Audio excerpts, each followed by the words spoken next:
Welcome to the GunChannels.com lobby chat.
Hello, hello, hello. What's up, Foos? Not much. How you doing?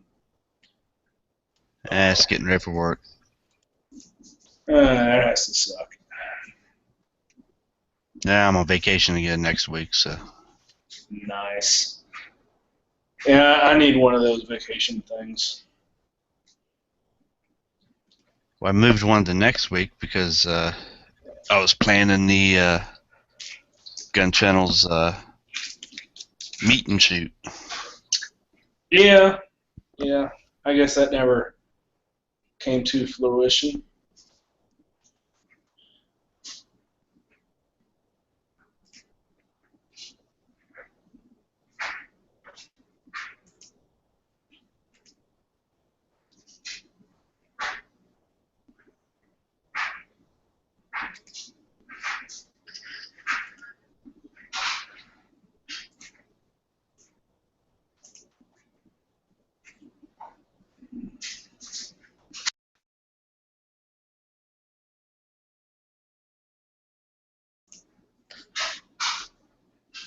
So who's this Josh guy in here?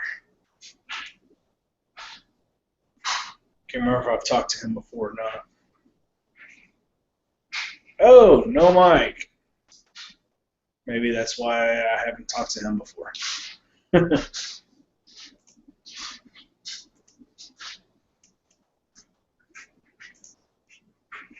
So looks like in about 40 minutes, Never Enough is going to be starting his The Walking Dead.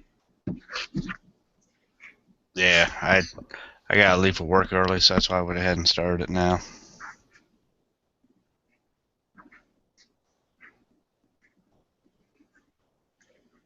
You always work midnight shifts? Yep. Been doing that for going on 30 years now. Damn.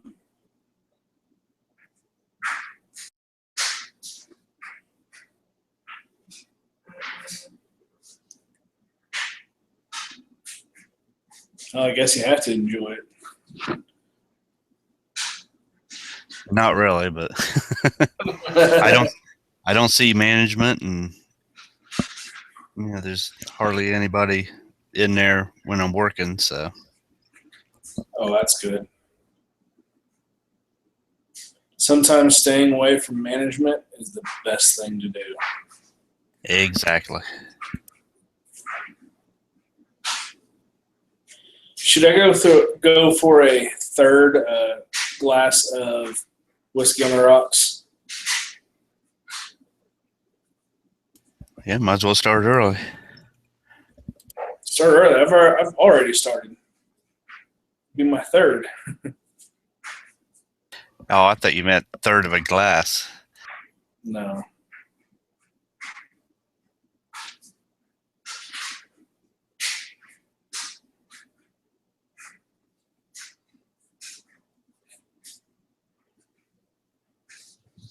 Nope. It'd be my third one.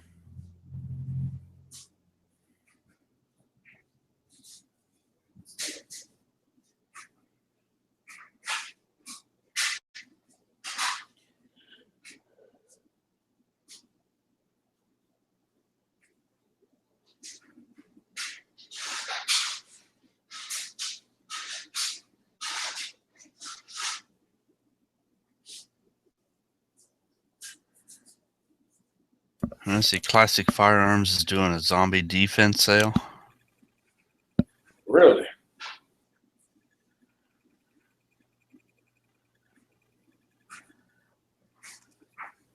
Where's my keyboard?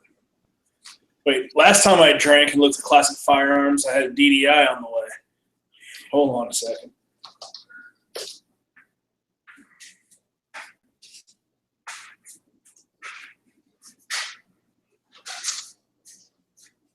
And they've got VMAC 45 pistol models for $369. UC9 9mm Uzi semi-auto for $599. Man, they're selling the Wolf 9mm for $100 for $500. I'm seeing remanufactured stuff for that much. And 1,000 rounds. Well, I mean, yeah. But I mean, it's $200 for 1,000 rounds.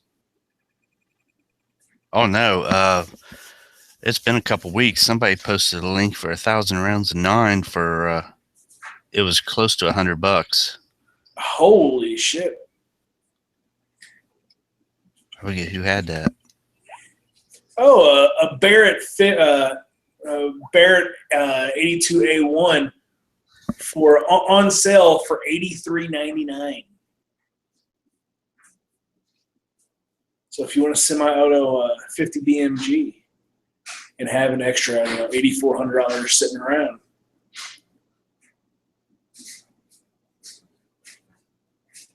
I'll write a check right now. Damn straight. 7 and 6 for $240. Is that per case? Bet you that's per spam can.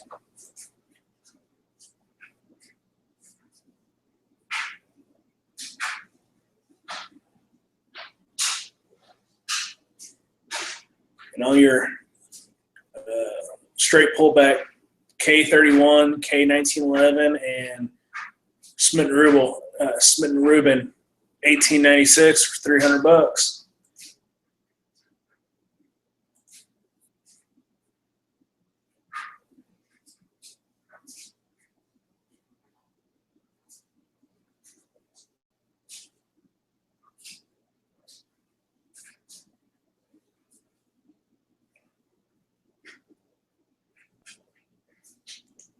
Bulgarian Makarov 9x18 for $329.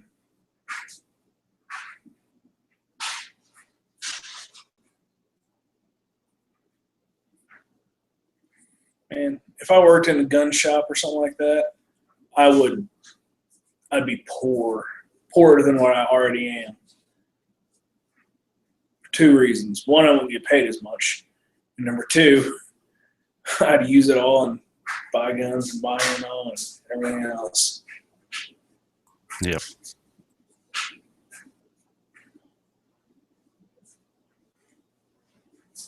Tokarevs, $299 or $229.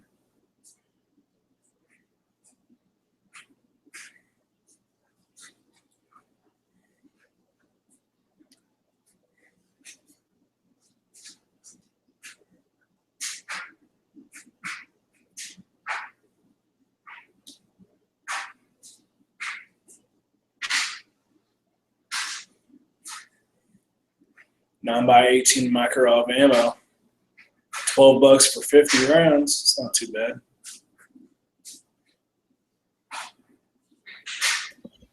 Yeah. I'm gonna have to hop here off here, Fuse. So All right. I'll talk to you later, man. See ya.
I have become a pretty damn big fan of classic firearms. Bought several firearms from them, and everything has been pretty damn good.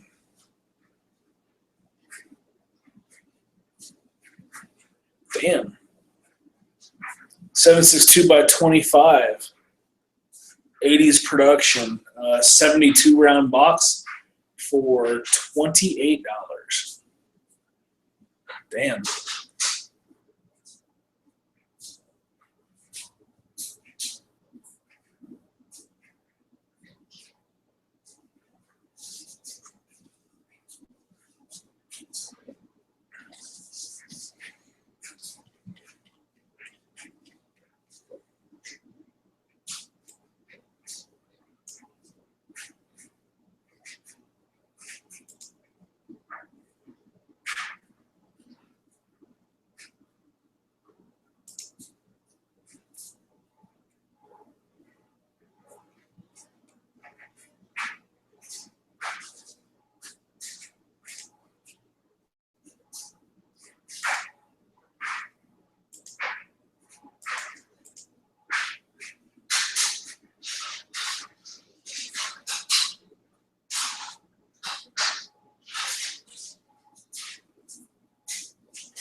How's everybody doing?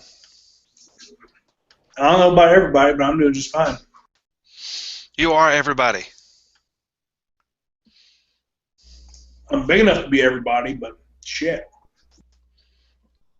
If you shit enough, you won't be big enough to be everybody anymore. I That's only if remember. I don't replace it. I remember I had a stomach bug. There was some E. coli or something variant of that going around down here in the South a few years ago, and I lost 7 pounds in 5 days. My body fluctuates 10 pounds in a day. Wow. If I could wake up in the morning, weigh myself, and I'll be 265 about noon, and not really eating a whole bunch, I could be 275 without clothes.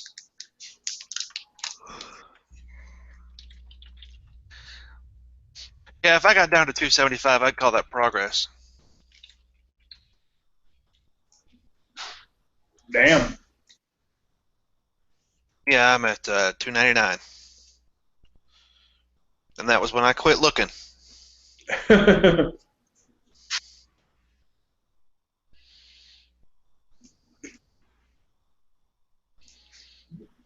Well, I've been working out for a couple months, and my weight hasn't changed. My strength has gone up.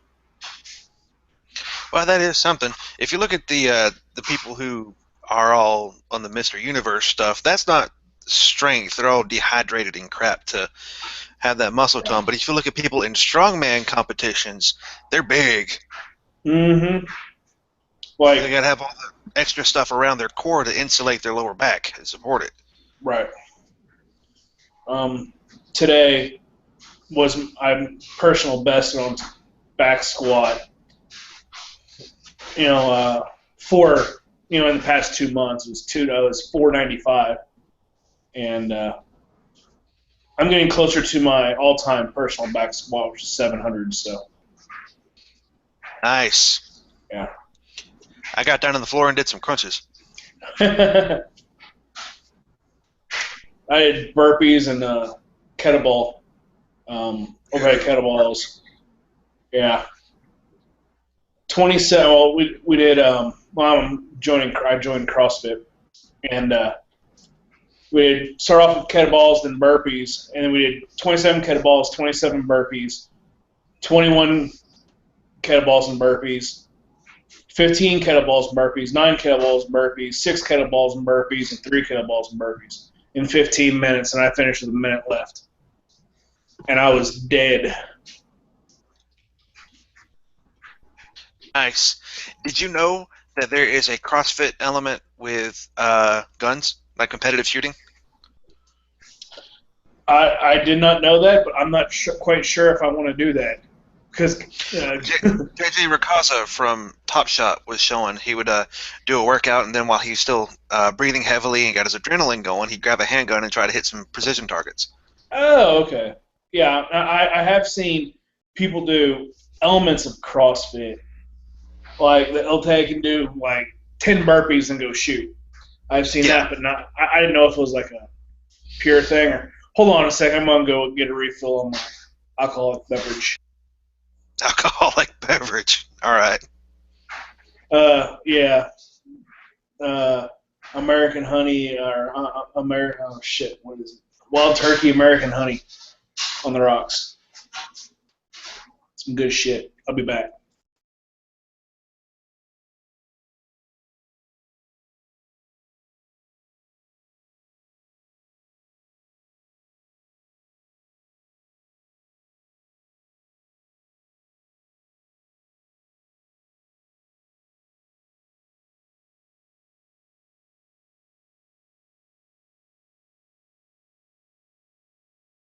Oh shit! What is it? Wild turkey American honey on the rocks. Some good shit. I'll be back.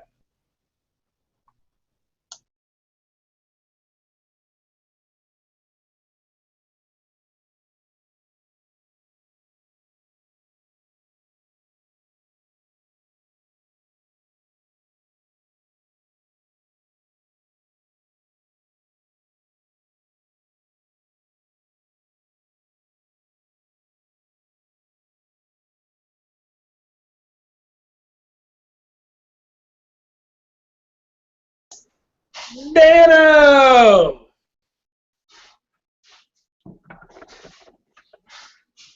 You rang. How's it going? All right. Good deal. I am just very upset over last night. Glenn, I don't think Glenn's dead. I think people are like eating too many shrooms when they were watching the show that they came out with that.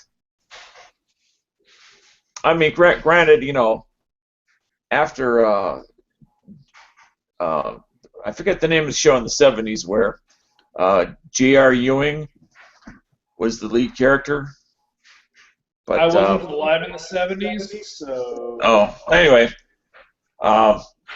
like after several seasons of one character being dead, how they played it off was all of a sudden he showed up again, and he just woke up and it was just a dream.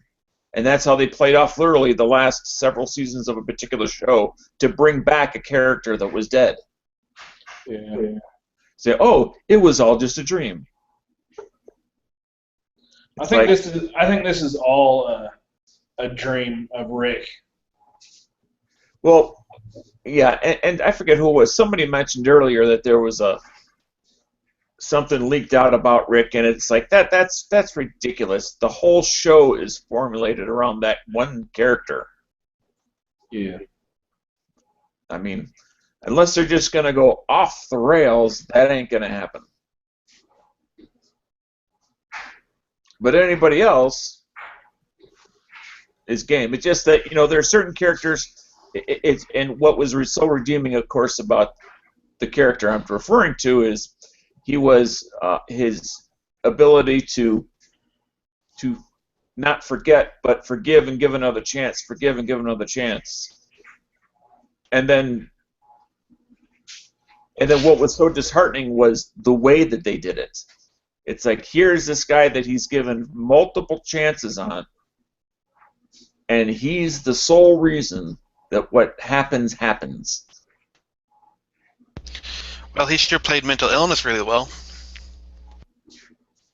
I mean, talk about the actor. Because what made him do, well, I don't want to say, the one character who offed himself, that made sense.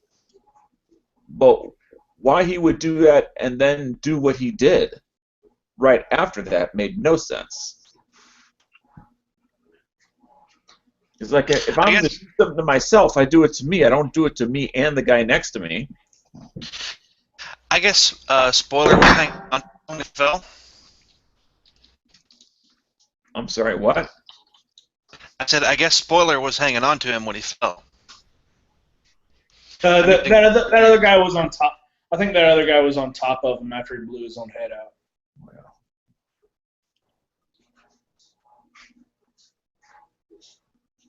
But that's just my. I guess I give it a 5% chance that could happen. It's just that, and where's he going to go from underneath? Because that dumpster is totally surrounded. But I'm going to get out of here. Head over to Mass Chat, and we'll probably be talking about this in about 15 minutes. So. Oh, okay. Mr. Cool Guy gets invites. Yeah. Well, I haven't been on his chat in a long ass time, so decided to head on over there. It doesn't. He doesn't really need to be there for 15 minutes. I know, but I like to get in there and bullshit with him before. Not like, you know, oh, I got to walk 5 blocks. No, you got to press 2 keys. Well, it's like 3, maybe. All right, go whine. But Yes. I'm telling you know what I want is revenge to the writers. I want Gabriel's head on a pike with his brain matter still intact. He should have. Gabriel, is that one guy? The preacher. The preacher. Oh, the preacher. And then feed him his actual body parts over time. That'd be funny. Because the head is still alive. Because they've shown that. Without a body, the head will still snap. I'm like, now that would be appropriate for the preacher.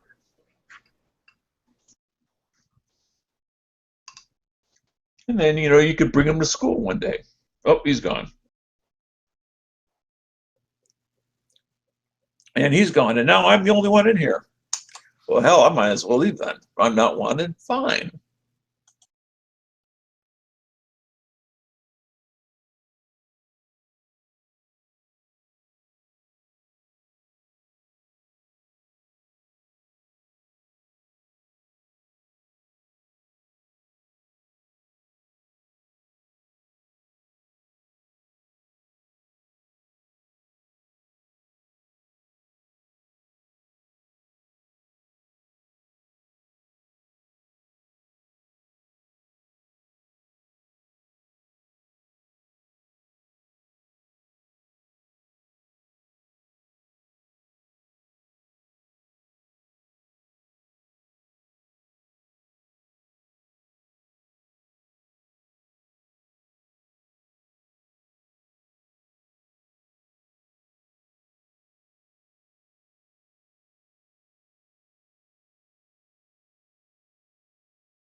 Hey, how you guys doing?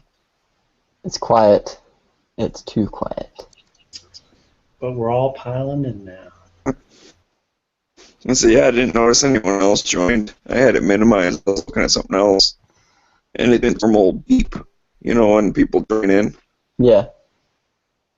Yeah, it didn't do that. So So here's something you guys interesting. snuck up on me. Here's something interesting. There was this was sent at 9 p.m., so this was just an hour, almost 2 hours ago. The director of public safety at our campus sent out an email about two suspicious male subjects. You guys want me to read off the description? It's kind of interesting. Is it you?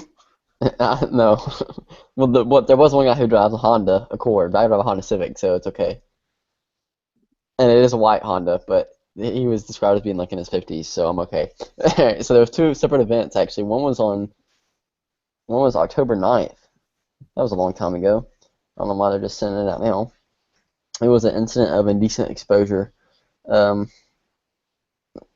was a female. I don't know if it's a student or not. I would assume it's a student on campus. She was walking her dog, or walking down the street at about 5 o'clock in the afternoon, and she was approached by a male on foot. After engaging in small talk about buying a house in the area, he lowered his pants and exposed his genitalia to the female. She turned and ran to a nearby house to call 911 while being chased by the male subject. When the female screamed out for help, the male returned to his vehicle and drove away. The vehicle was described as a white hatchback car, and has the male's description. 5'7", 165 pounds, olive complexion, dark, clean-cut hair, wearing a white T-shirt with a Gothic cross on it. So take that for what it is. So, Caleb, I guess I'm going to get rid of that T-shirt now. Hold on. In a fast draw situation, how far away could you hit him in the pecker? With my gun? Yeah, if you had to shoot him right in his pecker, had to hit the pecker. It could be a glancing blow. What's the Like, distance? what do you mean? You saying how fast or how far? What is the maximum distance fast drawing you can hit a hot dog every time? I don't know. Probably 7 yards. You need to go out and do some hot dog practice then, because you never know when this guy's going to show up right in front of you and think you're a pretty sorority girl. Pow! Got him right in the shinies. That's just cruel and unusual. Yeah, I never understand why in the movies they have them where they point the gun and they say, "I'm going to kill you if you don't do this." I would aim right at their pecker and be like, I'm gonna blow your cock off if you don't do that. "So take the knife away from the woman's throat, or I'm going to shoot you in the pecker," just like RoboCop did to that guy trying to rape that woman. So this would have been a good example for. See, this is why females need to be obviously. We can't carry on campus, which is BS. But anyway, she could have at least. This is a prime example of why, especially women, should carry like a pepper spray or something like that at least. Because that she wouldn't have had to run or anything. She would just went and sprayed him, and he would have freaking ran away. He would have been, especially if she sprayed it on his bare crotch. I don't think pepper spray would feel too good on there. Oh yeah, pepper spray would not feel good down there. I've been sprayed in the eyes, which it hurts probably a little bit more, but that would be second. Still a sensitive area. Yeah, I mean that. Think about when you get shampoo in your eyes versus. Never mind. I'm gonna. Next event. So this is the second incident. This happened this past Saturday. This was at 8:15 in the morning. Wow, that's early.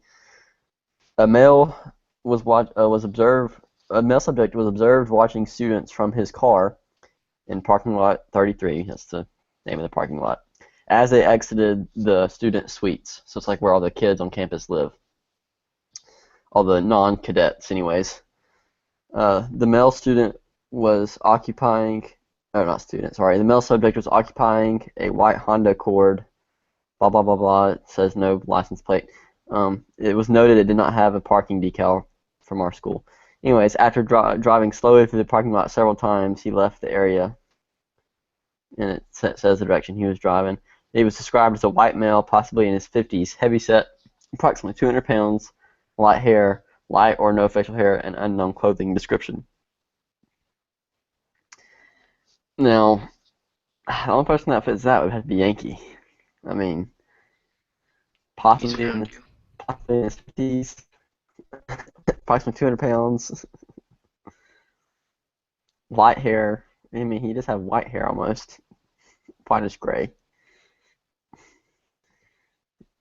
Anyways, and it says at the bottom of this public notice, it says, the UNG Department of Public Safety would like to remind the university community to be aware of your surroundings, walk with a friend or coworker when possible, and program the number for the UNG Public Safety in your cell phone. Oh, because you're definitely going to have time to call the UNG Safety, For God's sake, don't hurt Public me. Safety, if you're getting raped. Help, I'm getting raped. Okay, we'll be there in 5 minutes. Yeah, that's going to work out great. Now, be So realistic. I don't think that guy was wrong. He was sitting in his car. Huh? What's wrong about that? Well, I didn't hear what you said the first part. What did you say? What's wrong with just sitting in your car? He wasn't. He was watching people leave the dorms. Like, he was observing them. Like, I don't know if he had binoculars. Maybe he did. Maybe he was just sitting there watching them. How do you know he was just sitting there looking out the window? Smeggy, you're breaking up. You're gonna have to fix your mic. Oh, He said, "How did you know it was something wrong me?" with it. Huh? It's got nothing to do with my mic. It's just the internet here sucks. Oh, that's much better. I don't know what you did that time, but it's very good. It comes and goes. It's not. I can't do anything. It just sometimes it works, sometimes it doesn't. Well, go aim the antenna on your roof, different direction. Go out there and wiggle it. But yeah. Yeah, I want to go What were you climb on saying? top of a So hotel. you're saying what was wrong with that? I mean, they didn't say Yeah. anything. How do you They know the guy they wasn't just sitting in his car? Right. It just said it was just a suspicious, suspicious male subject. It didn't say anything about criminal activity, but well, obviously the first one would be because it was indecent exposure, but the second one was. Yeah. What is wrong with a person who is Creepy, though. obviously, late to middle age, hanging around a college campus in front of a sorority house, not wearing any clothes in his car? What is suspicious about that? Sorry. Well, this house was probably closed. Seems like profiling. We also had something happen last year. This was funny. It wasn't anything serious. There was a report of a guy wearing a Hawaiian button-up shirt with a ski mask on, taking pictures or something in the bushes like near campus. It turned out it was like a fraternity student doing like a study on whether or not like birds recognize human faces or something. Something stupid like that. I'll tell you. Hold on, I'll tell you this. In college, when I took psychology, we had to do an experiment where we made ourselves look weird.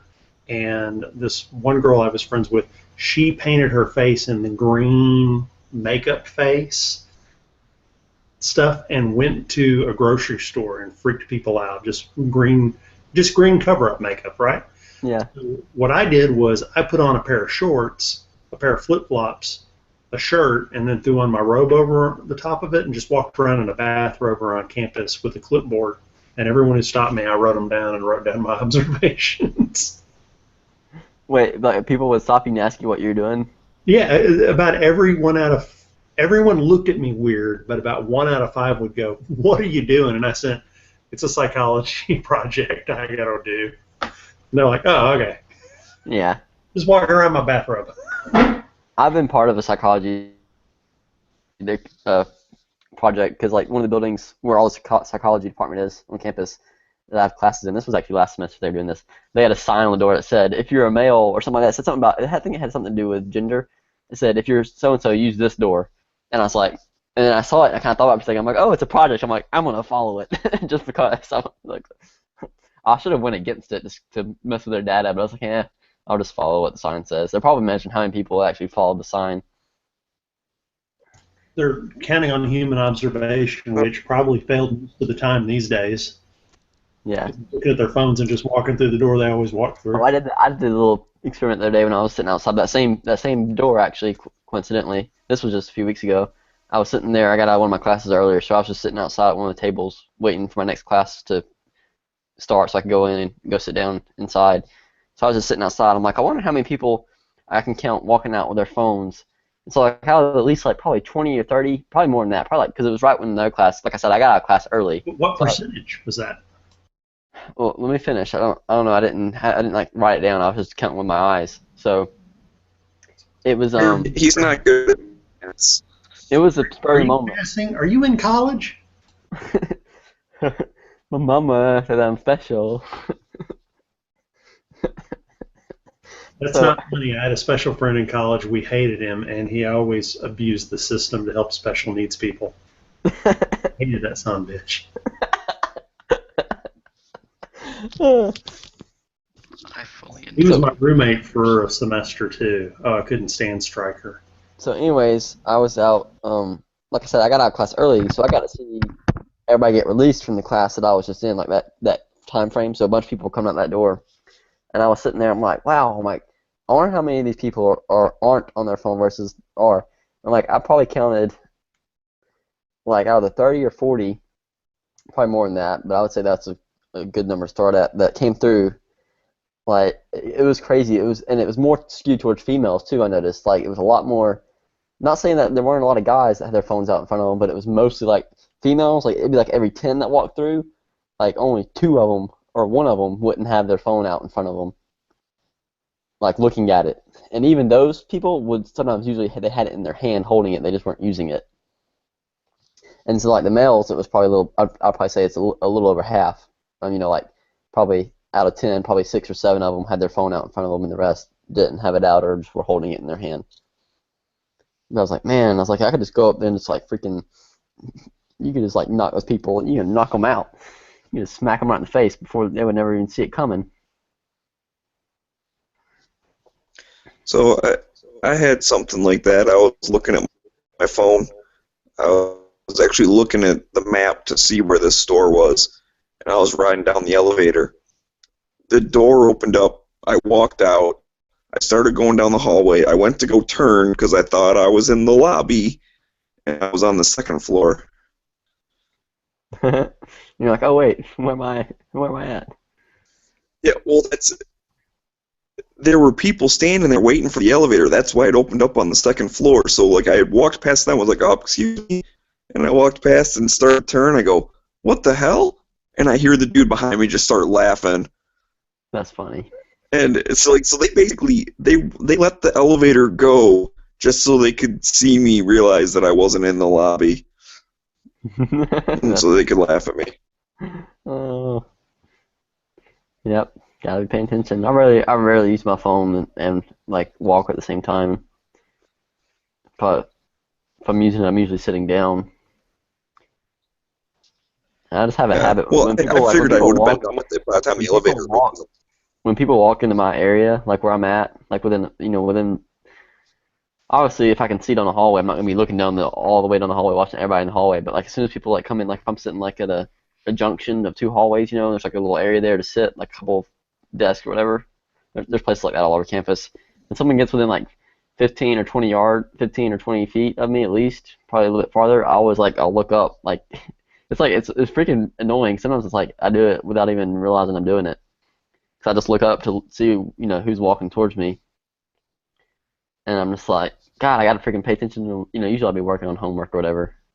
And so like whenever there's a class change and that happens, I gotta force myself to like I can't watch all these people, observe all these people walk by. I'm like, I have to finish reading this assignment before class starts.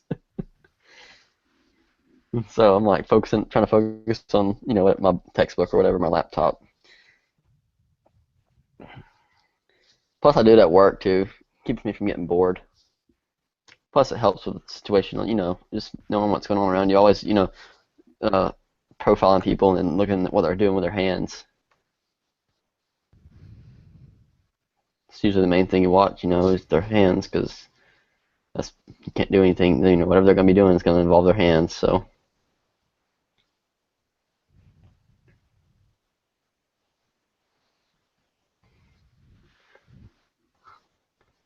It also helps at work too, and I can decide how people are going to be paying for their groceries. I usually can tell before I'm even done scanning in the order if they're going to be paying with a card or cash. Sometimes they'll fake you out, they'll be like, start to pull out cash, and like, oh, I don't have enough, and then they'll pull a card out last second. I'm Really? Dang it! Thought I had you figured out. They do that on purpose just to screw you up. They are. They're in my head, man. I'll tell you.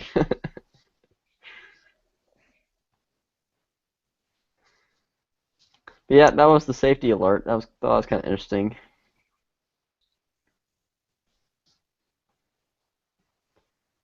Oh, what's going on this week on campus? Boring. Men's golf. Boring. Oh, here we go. This is interesting. I should go to this. It's tomorrow too. I don't have to work. I could do. It's at 7 o'clock. UNG College Democrats meeting. 7 p.m. I should go. I should go to that. Huh? Why? Gotta learn the enemy. I'd probably get. Narrative, man. I'd probably lose IQ points. I'd be amazed at the stupidity. Oh, it's so funny, like being around people in college, especially now. I mean, I've been there for 3 years almost, and all the people that are like completely oblivious to like what actually is reality versus what their perception of the world is, or of certain, issues in the world.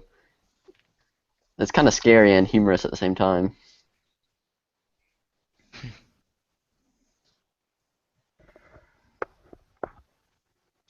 Just complete, ignorance that is something that is not educated on the certain things, on the happenings of the world. See, I don't have a problem with people who are ignorant on something. So they don't want I to have learn. a problem with people who are willingly ignorant. Right. That's like the anti-gun guy at work that I talk to. I don't know how many times I've explained certain things, and he seems like he's listening, but then, sure enough, like 2 weeks later, he'll bring up like, well, the UK doesn't have any violence, and I'm like, we just went through this 2 weeks ago. Do you not listen? It just pisses me off. Comes through the same stuff. You should write down all the real facts and your rebuttals on sticky notes and just stick them on his desk or whatever somewhere. Oh, I download charts and pictograms and all this kind of shit, and I email it to him.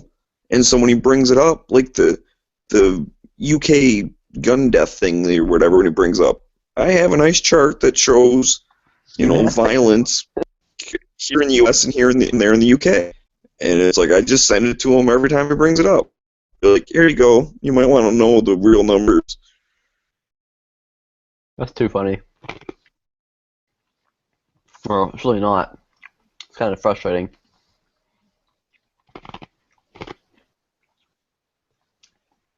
Right. I mean, Yeah. I like it because I know I've mentioned before. I know he does kind of feel that way, but he plays it up more because he knows it pisses me off, and he thinks it's funny. And I don't really get mad. I just get frustrated, and I enjoy debating with people, so I do get enjoyment from talking with him. But I feel like it helps strengthen my arguments a little bit, because he might bring up stuff that someone who actually believes it. Mm-hmm. So. And yes, DF2, I am watching you. Always. But you will never know it. But you just told him, so now he knows. But he won't know when, that's what I'm saying. You just said it, always. Yeah, but he doesn't know how. God, you're really bad at this. It's reverse psychology, maybe. Gosh. Stop trying to screw up my master plan. Mm.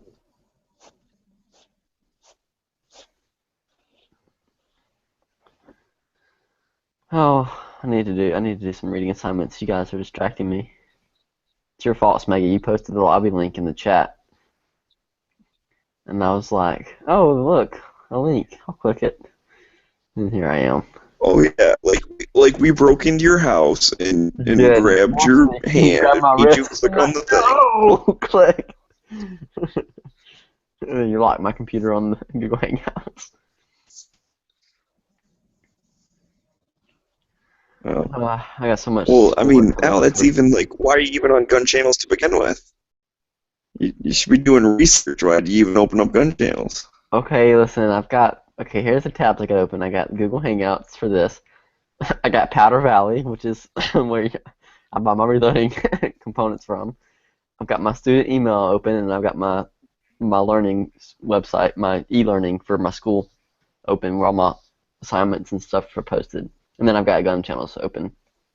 So I've got 3 over 2 right now. 3 tabs about shooting open and 2 for school. That's about the right percentage. Yeah, I think so. I do have to do a research project. Crap. What do you need school for anyway? School's dumb. Everyone drop out of school. Everyone what? I said everyone drop out of school. Yes, Right now. everybody drop Everyone out do of it. school. Everybody drop out of school except for me, so that my degree will be worth more. Do it, everyone. Just do it. No, it won't. It will be if everybody drops out. When people go to hire you, they'll be like, what the hell's wrong with this kid? He didn't drop out? I don't think it works like that. Anyone who doesn't listen to Smeg's advice is not, not qualified to work. Anyone who doesn't listen to your advice is not qualified to work. All right. Right. Okay, got it. That's what all the companies will think. Be like, I heard that live chat where Smeggy told him to drop out and he didn't, so there's obviously something wrong with him. He can't, follow directions or anything. You'll never. What? No, doesn't matter. I know I'm breaking up. I'm sorry. Yeah, you are. So I've got this project. It's a group project, which I also happen to hate. I hate group projects. Unless they're... Yes, I hate group projects. There's no unless. I hate group projects. And it's 20% the final grade for this class. And it's for sociology. And it's a debate. It's a social problems debate. And so the teacher created several debate questions. And then we got to pick which one we'd be in. We didn't get to pick whether or not we were for yes or no. We just got to pick the question. So we didn't know when we picked it. So they're not too the debate questions aren't hard. They're pretty prevalent. There's a lot of research out there already for them, so it shouldn't be too hard. I'll read all of them if you want. I'll tell you the one I'm doing. But all right, so going on the line here. The first one is, which one are you doing? Is incarceration the answer to the crime problem? And I got put on the yes side, so that's what I'm researching. So me and 2 other people are doing yes, and then 3 other people are doing no. But here's what sucks. Let me just go on to the requirements. So we have a presentation, and then each side does a presentation. Yes. Each side does a presentation, and then we each get a rebuttal, and then there's a Q&A at the end, 10 minutes for both groups. And okay, so then we do it requires a visual aspect, PowerPoint, whatever. That's easy. It's just your basic debate. But you have to provide research, obviously, to back up your claims. But she wants a minimum of 15 scholarly sources required. 15. That's a lot. That is a lot of sources. So I guess what I'm gonna do is pick one fact from one source, one fact from another. Hold on a second. Lincoln Douglas debate with only 15 sources on note cards? That's easy. What? Lincoln Douglas style debate where you're doing note cards for evidence. It's not note cards. Who said note cards? Damn it, dude. Note cards are how you find your evidence to argue the facts. It's only 15 pieces of evidence is all you need. Normal Lincoln Douglas debates, even in high school when I did them, we'd have 40 to 50 note cards of all the evidence we could find on that subject. Took weeks to put it together. 15 is not many pieces of information. Yeah, but it has to be from 15 different sources. Yeah? That's rough. You have the power of the internet. I had to Yeah. freaking go to the library and find it. I had to use the And they all reference each other. Hey, Max. Hey. Hell, look your subject up on Wikipedia and then go down to the bottom of the Wikipedia on the subject and look at all the reference points they use and go to them. They have links. Dude, Oh. you've got it so easy. You don't even have to go to the library and use the Dewey Decimal System, dude. Do you know how many hours I spent putting together debate questions? A lot, Yeah. I guess. We had to have our note cards typed, and since I didn't own a typewriter, I had to go to the library to use a manual typewriter to type them because I didn't own one. And you had to go to the library to find them, right, Yankee? Oh, yeah, we had to go to the library to do any of your referencing. All the references were typed in the library from books from the library. I've been to the library total about probably 4, maybe 5 times since I've been in college. Yeah. And 2 of those times were to rent Game of Thrones DVDs. Yankee, would you like? So Caleb's problem is he has to come up with debate questions. He has to have 15. No, they're not different questions. It's just sources. it's just 15. it's information. It says a minimum of 15 scholarly sources is required 15 scholarly sources of information. for all research. You see this list of bullet points right here? This long list of bullet points? That's what I just did for one 5-minute video. Wait, go back down. I didn't see it. Like these bullet points. See all these bullet points I got right here? Dear These God. statistics from different sources, etc., on different things with the math that goes with the statistic. That's just for one 5-minute video. Yeah, in a typical debate, Yeah, but you're you're getting going to paid have for that. your set of note cards against their set of note cards, and they're going to present a subject, and you're going to have to say something, and if they challenge it, you Right. have to pull the note card and show them that what you said was correct. So your retorts have to be provable in your note card section, depending on what they bring up. Of course, Yeah, this is This isn't mass media this isn't mass media, corporate media, where you just get to say whatever you want to say, and they'll just let you get away with it. Of course, this is a social problems base, and it even says in the guidelines that the teacher releases there are no quote unquote right or wrong answers here. These are complex social problems, and you'll be able to find support for your position. So all you gotta do is just make sure that the facts that you're quoting are, legitimate and not just made up from somewhere on the internet. Wolf Blitzer on CNN stated this. Oh, wait. Hannity? No. Bill O'Reilly said this. You're getting worse and worse. Someone in Gun Channel?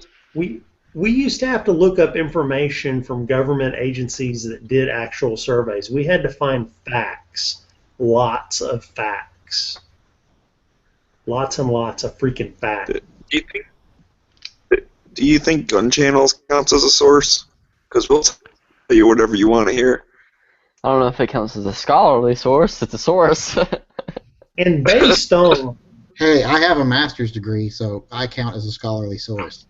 based on Yeah, but you're 1 out of thousands on gun channels. based on the Yankee Marshals video. Ask what you want to know, and I'll tell you. And then you can cite me as a scholarly source. So based on the Yankees Marshall video, how to fight zombie bears, clearly What's your topic for your... the 500 Smith & Wesson is the best. Well, we were put into groups, so there's 6 people per group. 3 people do yes, 3 people do no to the debate question. Our debate question is incarceration the answer to the crime problem? I'm assuming it's just talking about the U.S. It didn't say. Well, what are you, yes or no? I got put into the yes group. Oh, well, then you're on the losing side. Yeah, really though. Well, it doesn't matter as long as I get a grade. Liberal hippies.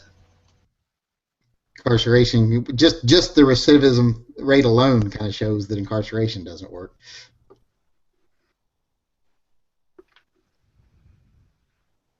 Yeah, if it said is rehabilitation the answer to the crime problem, it might be a little bit easier to answer yes, but that would be Yes, it works because all people that go to prison get out and become productive members of society. Thank you for the advice. I will definitely say that during the presentation. It's the worst when you have topics like that where you just have to bullshit. Because you're on the. It's going to be hard. They're going to tear you all up. Well, I'm not the only one. It's me and two other people, so at least I won't be the only one getting. Well, yeah, I ain't worried about it.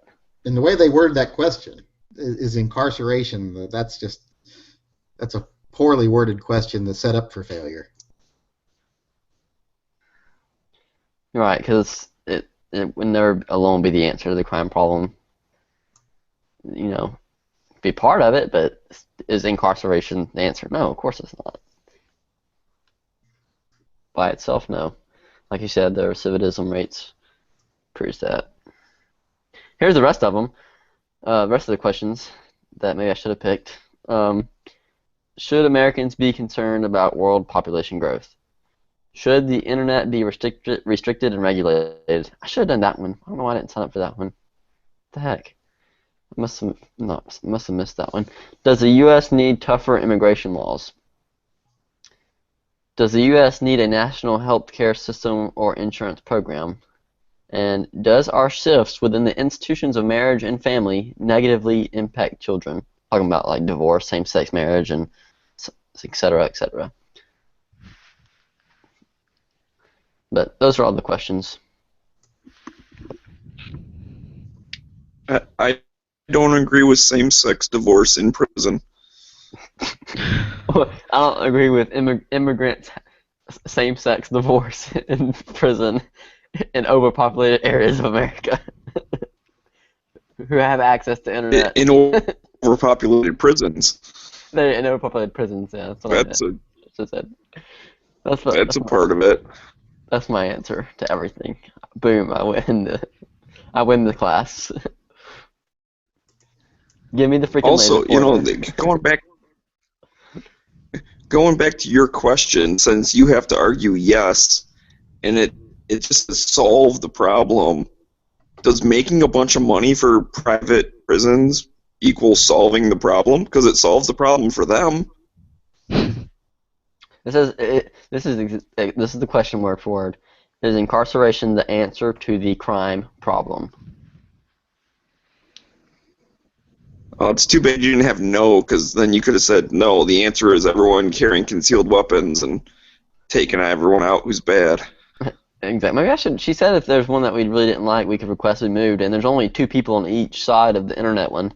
Should the internet be restricted and regulated? But then what if I get put on the side that says yes? There's no way I could freaking argue that. That'd be freaking. You could argue about like child porn and shit like that. Yeah, that's true. I guess I could argue that. It would be a little bit easier to argue both sides for that.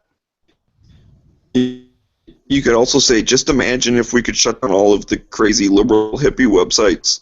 That'd be pretty nice. Shut down Bloomberg.com. Just stick with your present one. I'm just saying that. Do what? What'd you say? Just stick with what? My present question I have now? No, it's not the answer because there are other answers that are better. Just stick with your prison one. If you're looking for ideas for the prison one, say like people who are too dangerous or too mentally ill to rehabilitate, they need to be incarcerated. Ah, that's a good point. I'll keep that in mind. Yeah, because the best way to it's kind of a yes or no answer, really. So probably play it off of that. But it doesn't say we have to. I mean, it's not like we have to play it off as it's yes for every situation ever. You know, that's not So I think it'd be pretty easy. Did it say solve or did it say help solve? It didn't say solve. It just said the answer to. No. Well, so that's kind of vague. What is the answer to the crime problem? Well, what crime problem? Well, it's sort of like, is it the be-all and end-all of stopping crime? Okay, so you can approach it from a certain attack angle. Yankee, be quiet for a second. So you can say that crime is a problem in America, and protecting our citizens from criminals is important, and that incarceration needs to be reformed, but it is the proper answer. It is the answer to Without right. incarceration, we simply endanger each other and will slip into the void of chaos. Do we want, what's it called, anarchy in our society where there are no penalties for poor behavior, for hurting your fellow man? Was that? Now anybody with any debate. Anybody with any debate experience whatsoever is going to tear that argument to shreds in like 2 seconds. Well, I'm just coming up with something to help the All right, I'll hear a rebuttal from Yankee to Nathan. Well, Nathan, that whole appeal there is all emotional. It's not intellectual or statistical. You would just go after them after the statistical facts of this many people that are rehabilitated still commit crimes after they are incarcerated, not rehabilitated, and this amount of people that commit a crime, if the fact that they commit the crimes again shows that there's no deterrent from them committing the same crime again. Because just saying incarceration is whether it's the answer or not, you could make the argument, you could come from their side and say, no, we need to put them to death. Because if they commit crimes that are heinous enough, they'll commit them again if we let them out. So death is the answer, not incarceration. And you can also say that incarceration is completely ineffectual because crimes that are lesser crimes against community, people are incarcerated for those crimes, they become indoctrinated into a criminal lifestyle, Right. and then they commit more heinous crimes when they're released. God damn. Like prison training. Okay, so I want to just flat out in my rebuttal say Yankee wins. I got to hand it to him. I was just trying to help Caleb there. But on the flip side of that, Caleb, you're not going to be facing a Yankee more than likely. But Good. his points he just made weren't that obscure and pretty obvious points. Yeah, you could, and again, I didn't do the factual debates. I did the emotional ones, where you point out facts and logic, not the actual statistics that follow. But again, you have to come up with statistical facts. But it didn't sound like this is an actual debate class. This is a different class, so you could use the emotional appeal. It's sociology. Yeah, in sociology, you can say, philosophical or why is it scientific. that America is the only society that finds that, political correctness and forgiveness and all this works, and we are one of the worst cases of criminal problems with the drug trade and other. You could make emotional appeals. You could design those. Although we're pretty crappy as far as incarceration. We incarcerate more people than anyone else in the freaking world by population. Yeah, we do. We have more criminals than China. Yeah, that's because China freaking they don't mess around. Yeah, they just shoot them, yeah. That's a good point. China built a Great Wall and they don't have any illegal China, a access. place that you cut your fingers off for stuff. And that is a good point you could make in that debate and go, we could be like China and simply, when somebody deals heroin, just kill them and not incarcerate them and only incarcerate the people who do the lowlier crimes. But would that be justice? Would that be reformation? Would that be the right and wrong that all Americans hold true in their heart? Is that what Jesus would do? WWJD.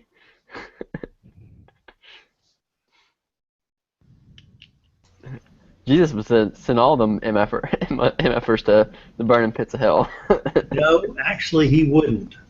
I don't know, I was being sarcastic.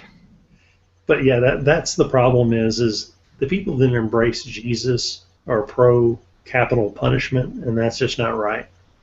Because that certainly isn't what Jesus was all about. He wasn't about, well, love everyone and be great, and if they commit a crime, send them to the fiery pits of hell. He believed in redemption and forgiveness. And that is what sickens me about the Republican Party, to be honest with you, is the fact that they are so hell and high water about killing people and saving babies. And it should be they should save babies and save people and redeem people. Because that's what a Christian would do. But it's a matter of separation of church and state. System, neither side can be good or pure. They both have to have the dark side.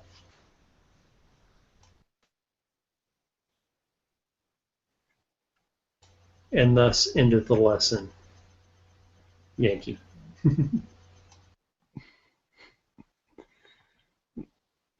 He looks very happy about what I informed him of. It's very good. Yes. He's ecstatic. So let's examine another one of these debate questions. This is good topic. This is good fodder for the lobby chat. So this is an interesting one. Should Americans be concerned about world population growth? Yes or no? No. Okay. I would actually say no, but we should be more concerned, and this is changing the subject, we should be more concerned about what other countries are doing with our atmosphere. Because China's trying to grow like a bitch. They're trying to grow like an industrial nation like us, and they're burning more hydrocarbons than you can shake a stick at. They got smog in Tokyo. They're playing catch up, and they're burning down their world to do it, to catch up to us, and to sell us all their crap. So I'm just saying, if you notice that it's a little weird in the weather patterns the past couple of years, it's not just us. It's China.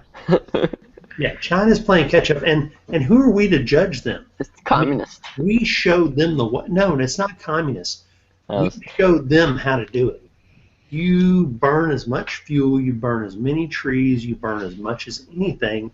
You create power. Power upon power builds on power. And that's what they're doing, and that's why they're taking a lot of stuff and ramping up. Mm-hmm. And you know, have you ever cut down a tree with an axe? Thankfully, no. Yeah, Have it's you ever not fun. have you ever cut down a tree with a chainsaw? Yes. Which one was like 10 times faster? My dad with the chainsaw. The chainsaw with the gas motor was far more powerful than the axe with human hands. So the lesson therein is that, Even better with cheap labor. I just watched. yeah, no. You burn everything and you make little kids build stuff. We did that too. We had slaves, we had child labor, and all this. We set the example 150 years ago that China is following now, and now we're the hypocritical nation going, oh, slave labor is not proper, and child labor is not proper. You know, we were just doing it less than 100 years ago. Carbon rules. We were just doing Guess it less than what? 100 They're years playing ago. catch up to us. Yep. Yeah. Do we want them to catch up to us? I mean, don't we want to be the leading industrial power? Don't want those damn commies catching up. You know, don't we want to be the economic epicenter of the world?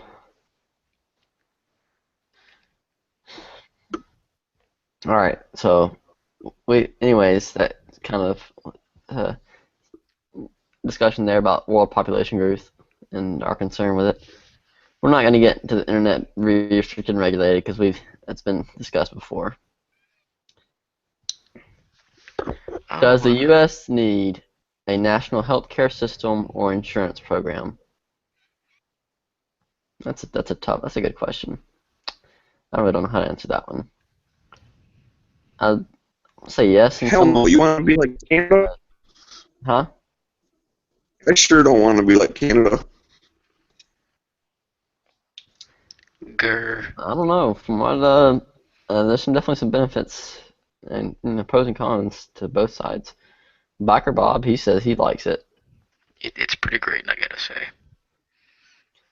I think the option should be there, but we should still be able to completely have the same, access through private healthcare as we have had in the past, and not be penalized like Obamacare has been doing to people who want to have private healthcare instead of the public healthcare. I mean, like, there should be a baseline of public health care. Like, if I have a knife wound or if I have a gunshot wound, they can keep me alive. But for like specialist or like cosmetic shit, it should be private. That's just my opinion.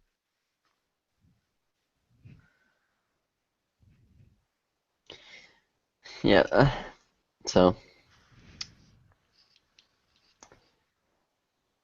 And then this question's very, I don't even see how people are going to argue no for this one. Does the shifts within the institutions of marriage and family example, divorce, same-sex marriages, etc., negatively impact children. There's lots of statistics out there that say yes, that it does negatively impact children more than it does positively impact them. At least like for the divorce stuff. I don't know about same-sex stuff. There's probably not as much data out there for that.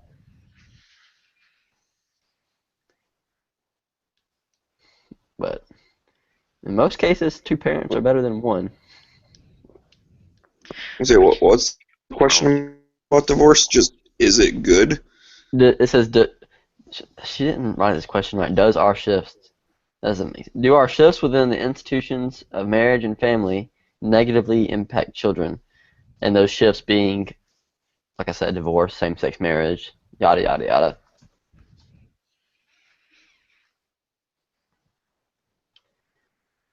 That's going to be a hard one to answer, to argue no on.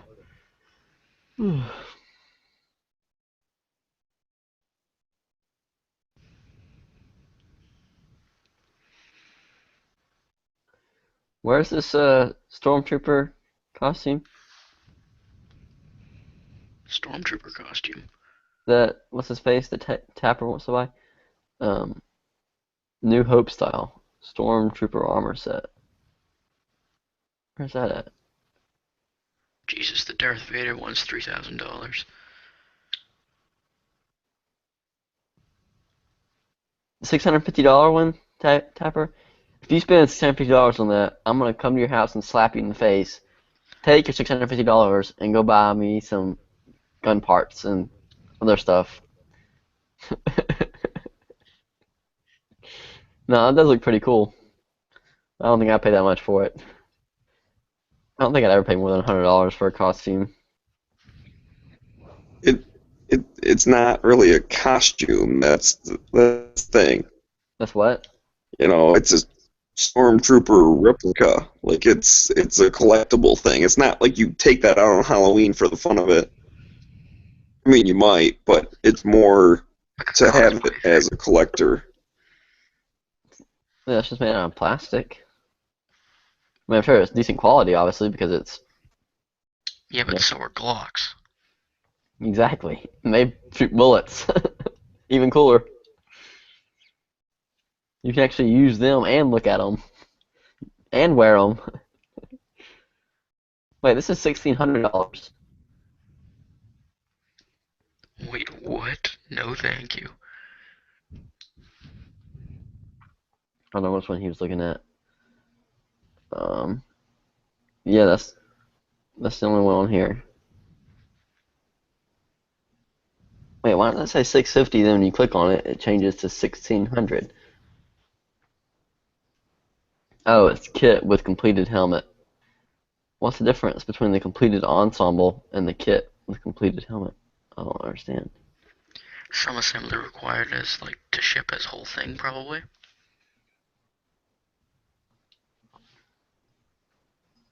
Still, it's $650. No, not happening.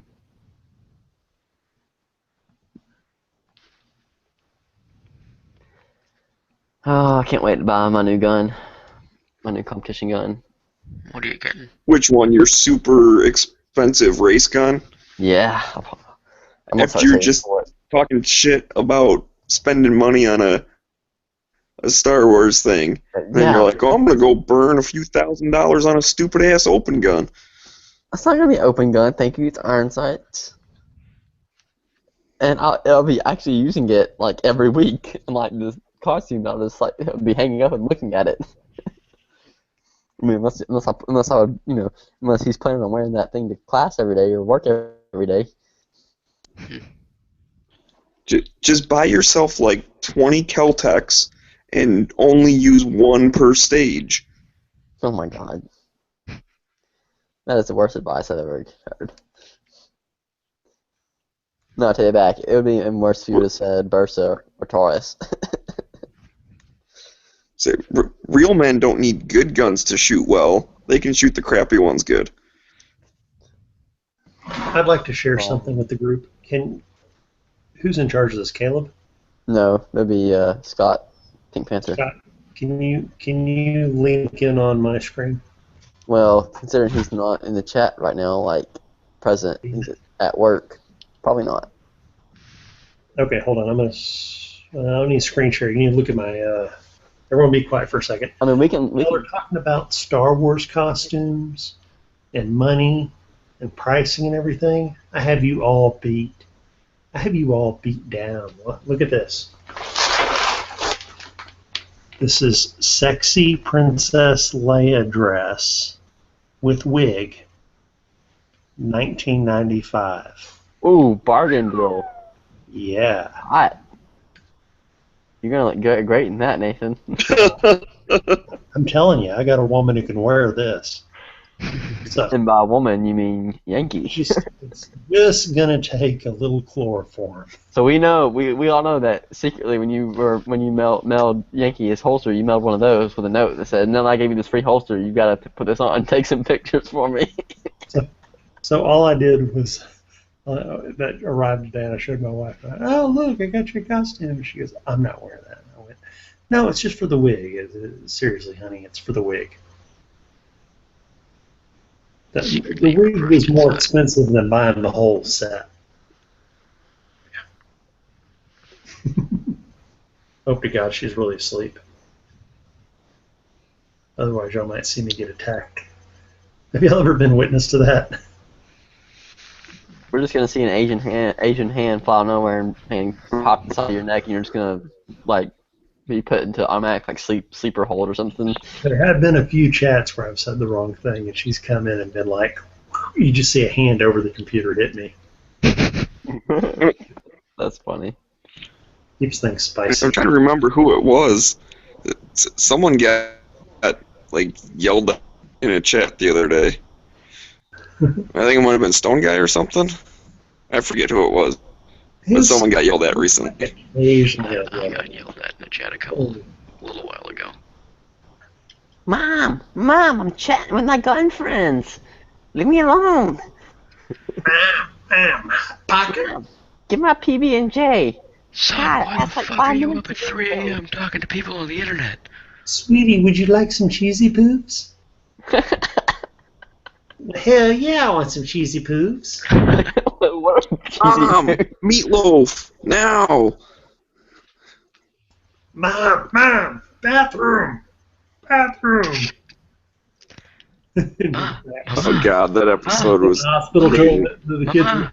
Ma, That's what? uber cool. I love you. That's uber cool. You're uber gay. I love the World of Warcraft episode with South Park. That is so hilarious. I played that game for 3 freaking years, and then they came out with that. And it What a waste of life. But my favorite part of that is when they killed the dude.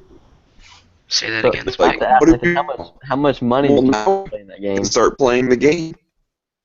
It's 24/7 for 6 months. Nathan, how much money did you spend while you played that game altogether? $20 a month? So that's all you spent on that game for 3 years? Yeah, $20 a month. Oh, okay, that's worth it then. Not too bad. It's worth the entertainment value, I guess. Let me put it this way. I spend $100 on my cell phone. I spent $80 on my Dish Network. I spend $50 on my network connection. I spend $20 on that phone hanger on the wall. And $20 a month is not a lot when you put it up against all that. I'm not even talking about electrical, water, mortgage, or any of the other crap. Why do you have all these stupid TV bills and crap? $20 is what I might go out and just have a nice lunch on, to be honest with you. You can get a lot with $20 though. Well, a nice. Oh, that's what I said. I said that wasn't a bad value. I said that was a good. That was a good for the entertainment you're getting. That's not bad. But some people, go on there and they spend money like on their profiles on there and whatever, and they upgrade their characters and all that crap, and they go crazy on it. People who buy gold off other people versus just playing it 8 hours a day.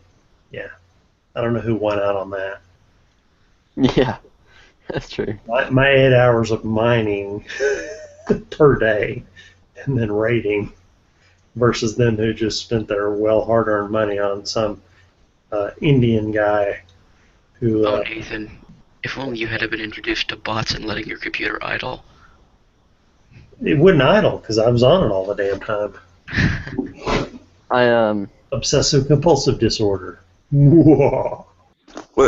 When that game first came out, my buddy had like 2 different characters that he leveled up super quick, and he sold them. Yeah. He made quite a bit of money on them. There you go. Playing the system, huh? Brother used to do that with Okay, so hold on. Tell me, what's quite a bit of money? $300, $400. Yeah, I don't remember. I just remember I was impressed at the time. It's probably under 1,000. But I've heard of them. I've heard of that WoW account selling for like 1,000 or so, or less. Yeah, I mean it was probably in the hundreds somewhere, more than I would pay for a freaking character in a computer game. thing. Wow, in the hundreds. So he put in like a couple months worth of work and got a couple $1,000. He did it in the first week, so Okay, well, $200 for a week. Obviously, was on the ground floor, but other people, it took them far longer to raise them.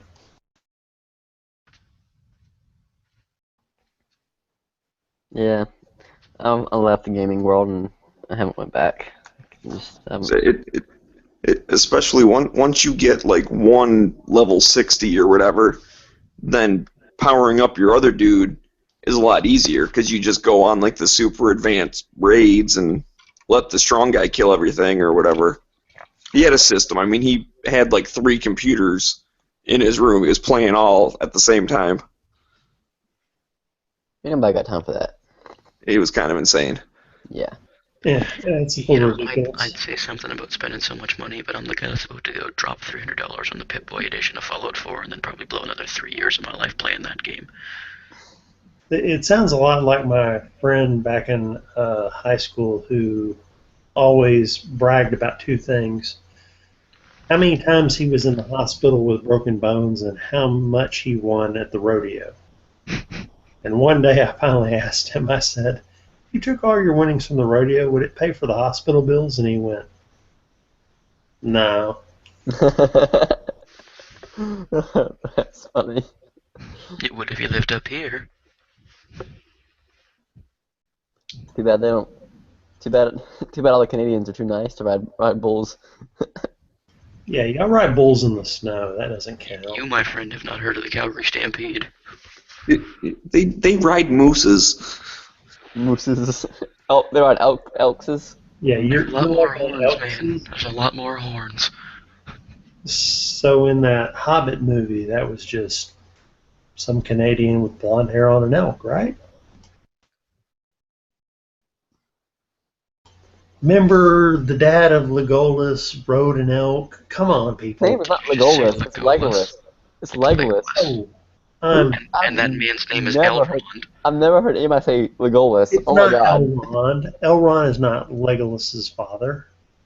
Yeah, wasn't that who was in the movie that was writing that? No, that Legolas's wasn't father's Elrond. Elrond. Elrond has black hair. The blonde guy. Elrond isn't Legolas's father. Yeah. No, but I thought it was Elrond that was in that scene. No, it was not. Well, I'm Googling this. You can Google it all you want, but Wait, which movie? You can Google it. Wait, which You can movie? Google it. Hold on, the actor that played Legolas's father in the Hobbit movies was the same guy who was in the Star Trek. Hobbit movies. Okay, yeah. You Now can I know what Google it, you're and talking Nathan's gonna look Cumberbatch. it up and elaborate. It was that Cumberbatch son of a bitch. He was the dragon. I don't know, it was a dragon. Who was the voice? Benedict Cumberbatch was Smaug. Yeah, Cumberbatch was Smaug. He was both. What a twisted movie. And I can't believe they put in that BS about the hallucinating of the Dwarf King. That's such crap. What, dragon sickness?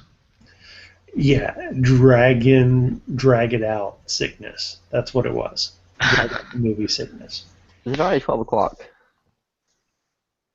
Please tell me it's 10:52 and not 11:52. Dang it, it's 11:52. It's 12:52. It's 10:52 where I'm at. Yeah.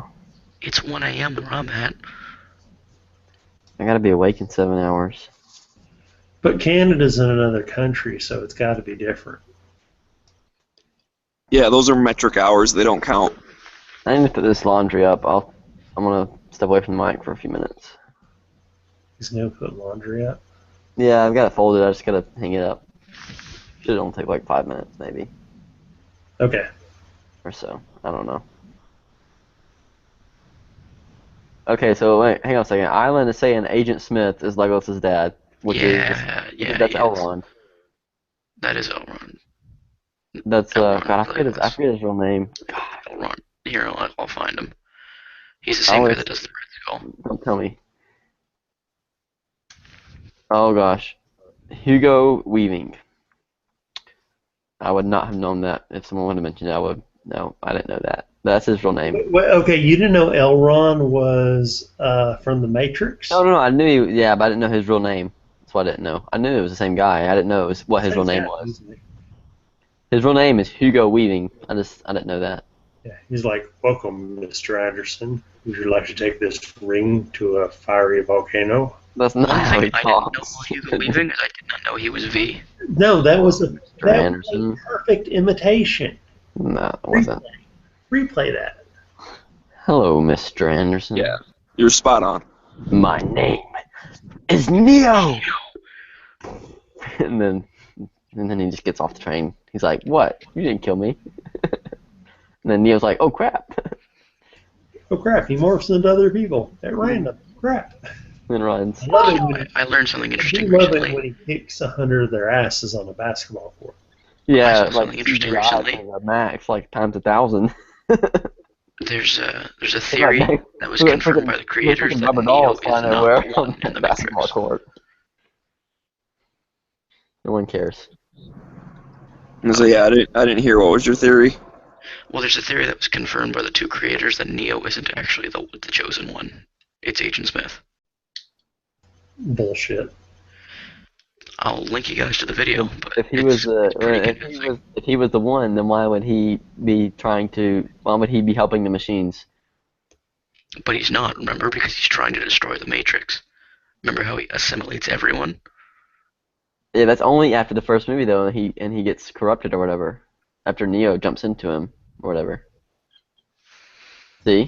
Neo's corruption destroys Agent Smith. Yeah, and then after that, Agent Smith becomes rogue and tries to destroy the Matrix or whatever. Is against everybody. And then Neo, re-entering Agent Smith, saves the Matrix. So is the idea that Agent Smith is the destruction of all the world? Well, the thing about it is in Yeah, the because Agent Smith doesn't align with anybody except himself. He's like a third party. here, look at the Hangout chat. I'm looking at it and I see nothing. Okay. Wait, 15 minutes long. I'm not watching that. it's not green streaming. I can't read it. It's not the Matrix. It's just a link. What are all these letters on here? Where are the numbers at? But yeah, What's it was- the binary code? My eyes were only used to binary. Gosh. Thought you knew that. Tyler, are you 16? Yes. The children. They're not understanding the Matrix. We have to fix this. Yeah.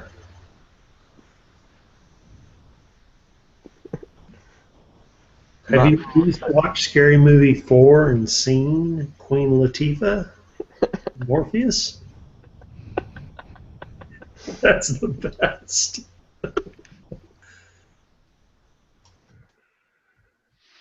What about Scary Movie 4? Scary Movie 4, they have it where she visits Queen Latifah and Morpheus, and they're watching the video from The Ring. Ring.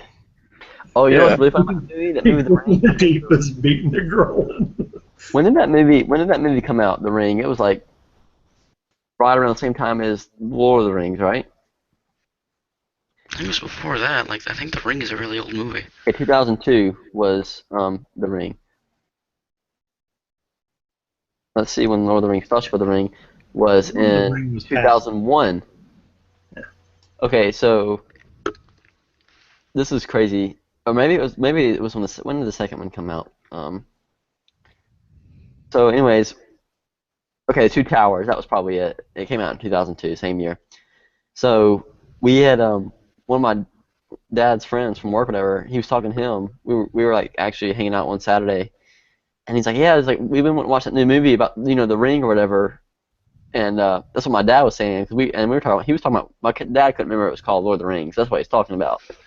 And then his friend's like, "Oh yeah, I know what you're talking about." And so he gives us this movie, but it wasn't that. It was The Ring, the horror movie. So here I am, like literally 9 years old, watching The Ring with my dad, like late at night. And I was like, "Dad, I don't think this is the movie we were talking about." And Okay, hold on. Everyone, hold on. I got one about on that level. My grandmother, over the age of 60, my grandfather read Louis L'Amour cowboy westerns all the time. So she took him down to the movies to watch Midnight Cowboy. Oh god, that doesn't They sound. only stayed there sexual. about 10 minutes before they left because they figured out it was about a gay prostitute in New York. Oh wow. They went to watch a western. But at least their innocence wasn't scarred, wasn't taken like mine for watching The Ring. I was scared to fall asleep for like 2 months after that. Oh, can you, Yeah, my can mother you didn't really imagine two 70-year-olds or 60-year-olds at the time going down to watch a great cowboy flick, and it turns out to be a gay prostitute movie? Yeah, that's not good. Yeah, that ain't good. But okay, so you were damaged by the ring. How long? Oh, I don't know. Like I said, probably a few months. Like I was probably for like a month at least. I was scared to go to sleep. I didn't have nightmares, but like I'd be scared to go to sleep. Once I fell asleep, I was fine. Okay, But- so I was 5 years old when my older brothers convinced my mother to take me to a movie called The Prey. Oh, Prey, it is a Jason-like character who is killing campers and mountain climbers in the mountains, and then rapes the shit out of Linda Blair from Family Ties. but at least you didn't live in the mountains at the time. It wasn't like. You have to understand, I lived near woods when I was a kid. I did not go near the woods for 3 freaking months. That's funny. I stayed on hardtops. I would not go anywhere near the woods for 3 months after that. That's funny. No, The Ring. It was. I mean, it's like some crazy, off the wall stuff. Is science fiction. And so. See, that's not as bad because you're like, I'm not on a ferry. Horses are going to jump off the back of it. There's not some crazy chick going to crawl out of a well. I watched a movie where just a guy in the woods killed people on a regular basis and then raped the crap out of a woman. And Yeah, that. I'm just like, oh my God, I'm not going near the woods ever again. That was probably the only movie that's ever truly like made me like scared or whatever. Because after that, I was pretty much everything. Nothing could top it, I guess. Oh, Jeepers Creepers. I will say when Jeepers Creepers came out of that movie was kind of scary. But I mean, I was old enough to not like get truly scared. I was just like, oh, this is a good thriller, and I liked watching it. I enjoyed watching it. It was like What about part 2? suspenseful. What about part 2? Part 2 was a school bus, right? Yeah. Yeah, it was good too. I like that one. Part 1 was better. It was a good follow-up. Yeah, it was a good sequel, but the first one was better. Yeah, the first one was better. 'Cause it was less people They involved. tried real hard on the second one. Yeah, They did a good job. they did a good job. Yeah, but the first one was more Walk remote. away going, they blew that one off. My favorite part, the first one, like I can never forget that scene. It's like whenever they go to the pipe at his house or whatever, and they look down it or something, and I forget what happens. Doesn't it like only fall down it or something, or I forget what happens. I don't know. They fall down the pipe at some point, yeah. Yeah, I think that's the scene I If we remember. want to talk One of about them, the permanent brother scarring, does. if we want to talk about permanent scarring, I have been forever scared by eight-legged freaks, and I've never been the same. Isn't that a spider movie? That's Oh, a spider movie. And that's a retarded spider movie. What? That does sound dumb. A freaking movie about. How can you be scared about a movie about spiders, really? No, not just spiders, but they are man-sized and they jump. And tarantulas the size of small buses. That's just Right, illogical. giant spiders. But again, I see how he could be scared of it because, again, it's arachnophobia type thing, but it's not realistic. I mean, Yeah. there's the point, Tyler, in your life where you realize that the scariest things are the things that could happen, not the things that are bigger than life. Like, I ain't scared of Godzilla or King Kong. Come on. Hey man, a bullet's smaller than you are.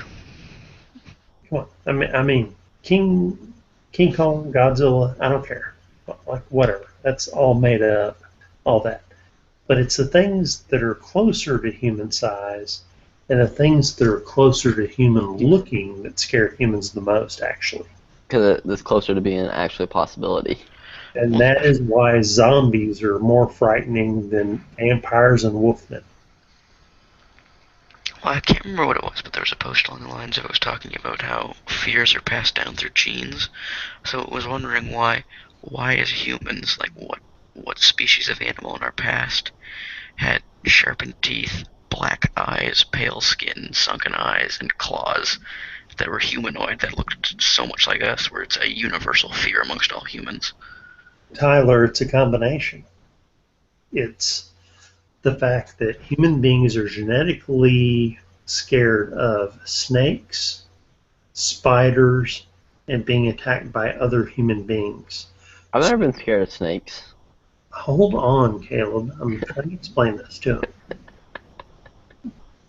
So, snakes, spiders, and human beings attacking you are the most frightening things. If you take those things, and of course, kind of wolves and stuff, but if you take the aspects of those things and give black eyes to humans and fangs and stuff, you're combining a human with a spider or a wolf or a snake with fangs.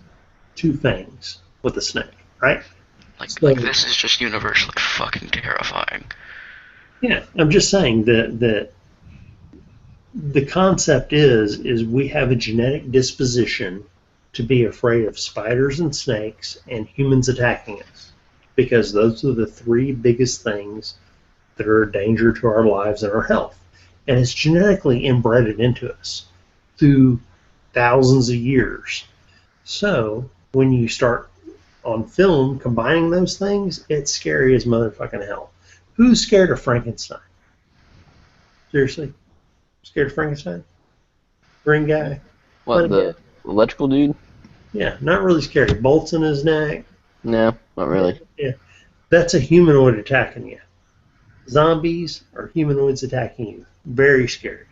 Spiders, very scary. Zombies are only scary because there's a bunch of them. That's it. Where does the black eyes come from? The black eyes are from spiders and from snakes. Mm-hmm. I will say there was one the creepiest spider thing I've ever seen. It was on some B-budget sci-fi movie. I forget the name of it. You'll know and describe it. It's about where there's this town and like the military opens some kind of portal and the whole town gets covered in mist and all these. The mist. It's called the mist, and they're stuck in that. Oh my god. They're stuck in that convenience store. And remember the scene where they go to like another building or whatever, and there's that black guy who gets has a baby spiders inside of him, and he busts open, and all the spiders crawl out of him. Mm-hmm. That was pretty gross, I will say. And I thought that was gross even when I was watching it, like when I was probably like 15 or 16. I was like, well, that's pretty nasty. You want to know what's a weird phobia? That movie had a bad ending though. I mean, it's kind of like you've all seen it, right? Yeah. Yes, they all kill it. He kills everybody, but he's the only one left at the end. It's kind of like, well, that sucks. Okay. This is a really weird phobia, and click this link at your own risk.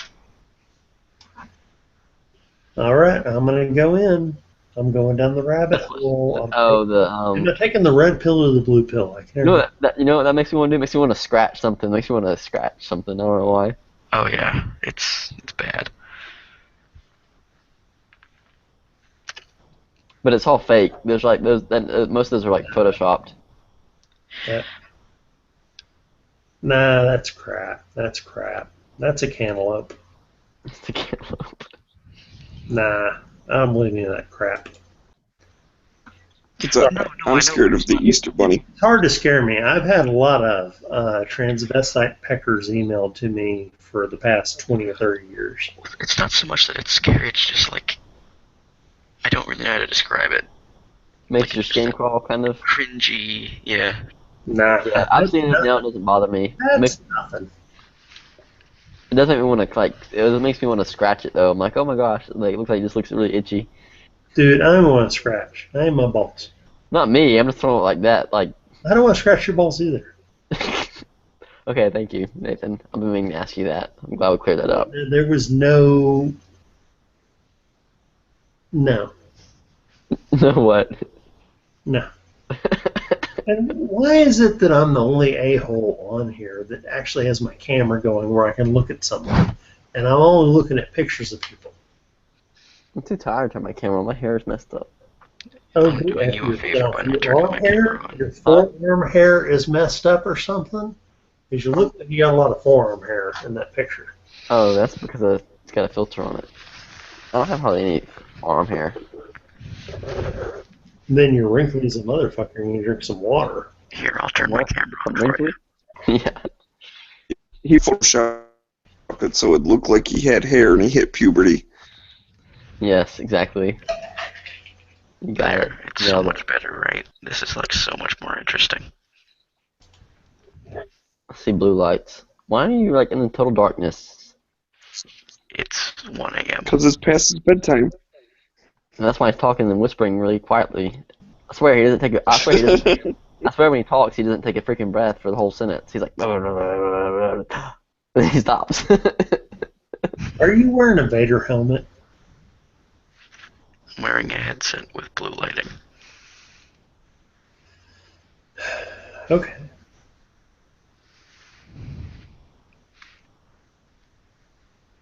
You're freaking at midnight with a bunch of grown men bitching about sci-fi movies. I guess that's normal. I'm gonna put a picture up. What? Fuck it. I'll turn my camera on. Missed it. There you No, go. I don't care, Camp. I don't want to look at you. Fine.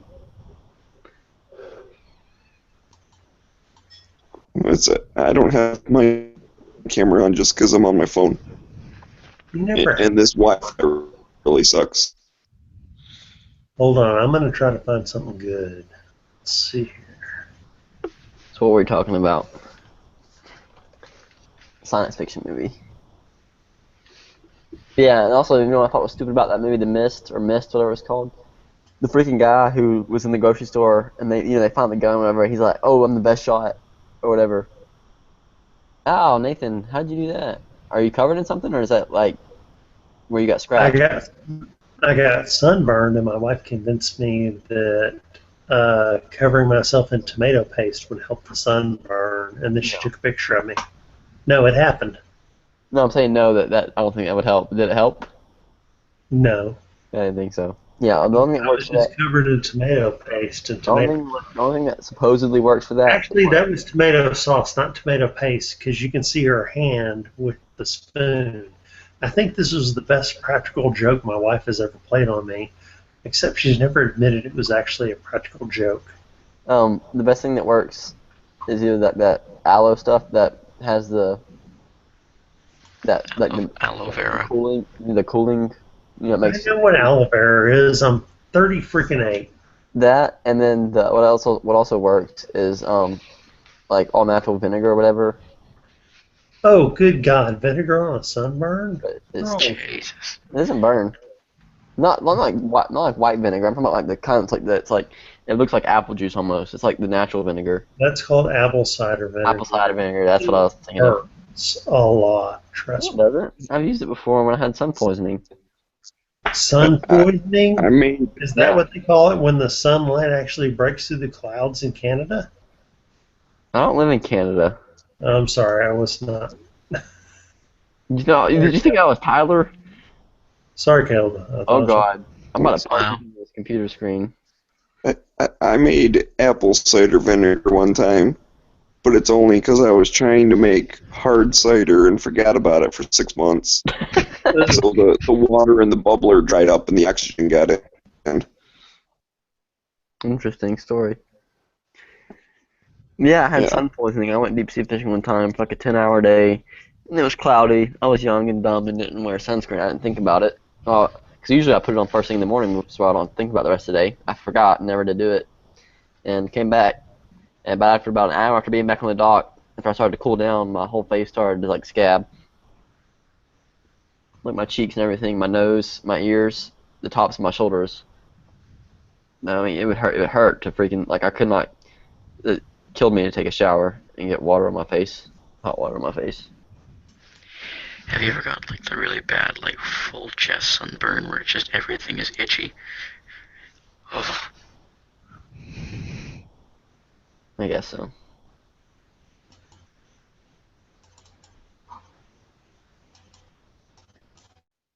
Why are you showing a picture of crap? What's his name from Goonies? That was Ronda Rousey compared to the Goonies guy. I know, what's his name? That felt. Huh? Is that your airsoft team? That is my airsoft team from It. 2004.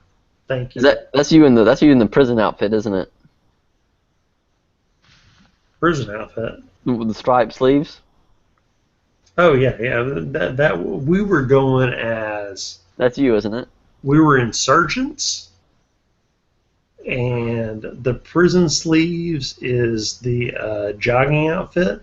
I was the one with the look at the gold necklace with the spinner. I see that. That looks like a spinner, like a car type. Yeah, it's like a wheel spinner. Oh my god. Gold. Gold necklace. And it's sweet.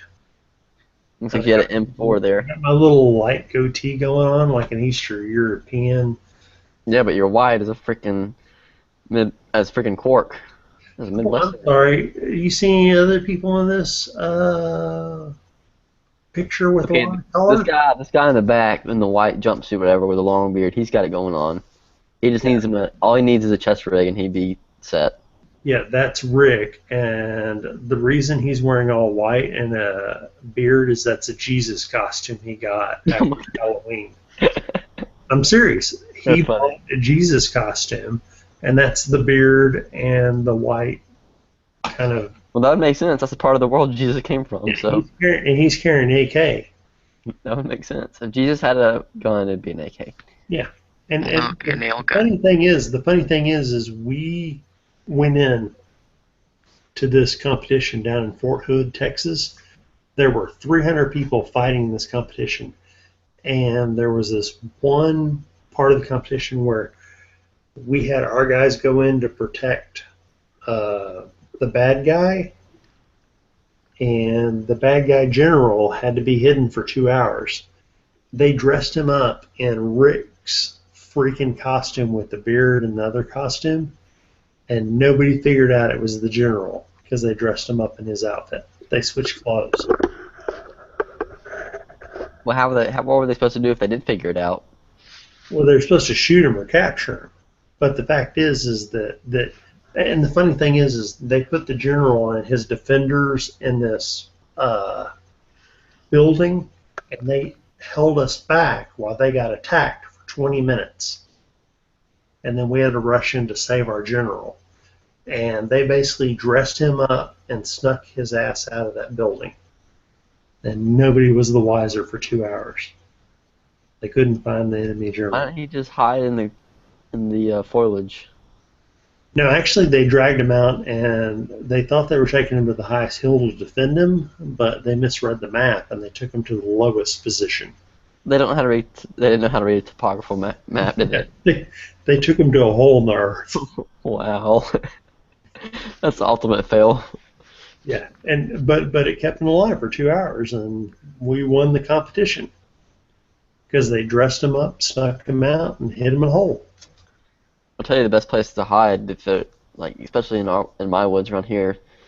If you've ever had if there's ever an area where a big storm blew through or whatever, and you had a bunch of oak trees or something like big trees with big root systems blow over, the big giant holes they make from the roots coming out of the ground. It's literally like a 3.5 foot, 4 feet deep hole.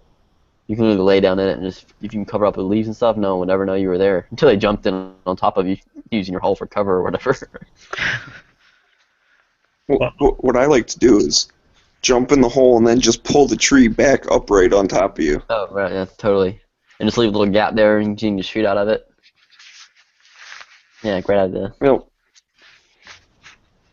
I'll tell you a few tips I learned from playing with these guys. And if you're looking at the picture here on me, we got Army Sergeant, former Army Sergeant, Gunny Bardsley, former Army Sergeant. Oh, so these are actually military vets you were playing with? So half of us in this picture, and not counting me, but half of us in this picture are full military. And then we got Harry, who is he's SWAT, and then Tanner was there. He wasn't SWAT then, but he's SWAT now. So I mean, we're seriously grouped in the picture of all Army vets, all ROTC vets, and future law enforcement and Army.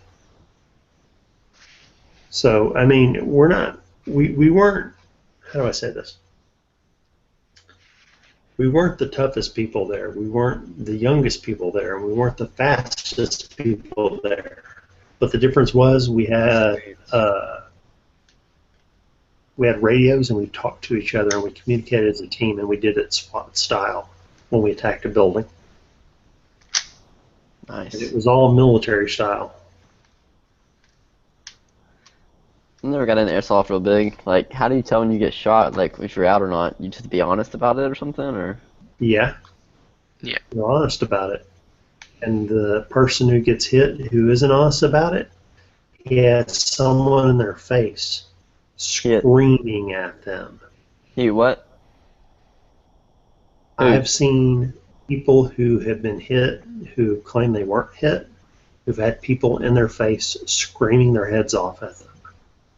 I mean, the penalty for getting hit is to walk out and respawn and come back in. Maybe a 200-yard walk at tops. Oh, that's not bad. And the person who gets shot, who doesn't call the hit, has some giant motherfucker who's high on steroids screaming in their face how they're a piece of shit and how they want to kill them. I mean, I'm serious. I've seen this. I mean, literally, I saw this one. He really was on a lot of steroids and he was muscle bound. He picked a guy up by his vest, a foot off the ground, and screamed in his face for about a minute. Jesus. Before we pulled him off it.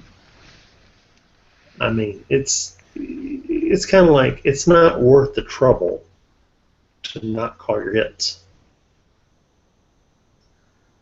Right. Yeah, see, paintball avoids all that, so except you don't get as better. You know, you can't shoot as airsoft's much more efficient, accurate, and everything More else. gauntlet push-ups. Jesus. Paintball is a little. I don't think paintball is nearly as long. Well, it doesn't have nearly the same range as airsoft or the precision. Well, and again, it's interesting because the point to paintball, or not paintball, sorry, the point to airsoft is if you actually work as a team and go in numbers, you can take over objectives. It's when you go out alone that you get your ass kicked. So working in a team environment is the key. And it's much more military style because you could sit here and be like, you can call over your radio and go, Commander, I'm pinned down. Brad, are you on the right? Can you shoot when I tell you to and keep him pinned down so I can get an angle on him? Yeah, I mean, we're fighting in military mount facilities. We're talking about 60, 70-yard shots when you're in the buildings. That's shooting from building to building. And then, of course, the clearing the buildings, that's a lot of fun. Because you're literally, there's no doors to kick in, but you literally are going around corners with your pistol. And I've actually held corridors with one pistol in each hand, and I turn my head back and forth like, I gotta hold this. It sucks. Yeah, I'll take someone to run by and pop you when you're not looking. Well, it's not that they pop in and I'm looking. It's just you're trying to hold both sides, and you can't keep your eyes on both angles at the same time. That's when a mirror Guys comes are in going handy. upstairs, and they're clearing You rooms, bring a tactical mirror. corridor, and pin down the enemy. If they pop around, you just shoot your weapon. That's when you get on the inside wall and look through a doorway towards one end of the hallway, and then right in front of you have a mirror looking back down the other side of the hallway. I've carried a automobile mirror to check around corners, but I always forget it's there. That's too big. He's something small. Yeah, I mean it's like 3 inches around. Wonder how expensive a corner shot would be. The circle one. They're not cheap, and I don't think civilians can buy them. Maybe? Oh, really? I don't know. Wait, did you say a corner shot like their Israeli system? You can buy them.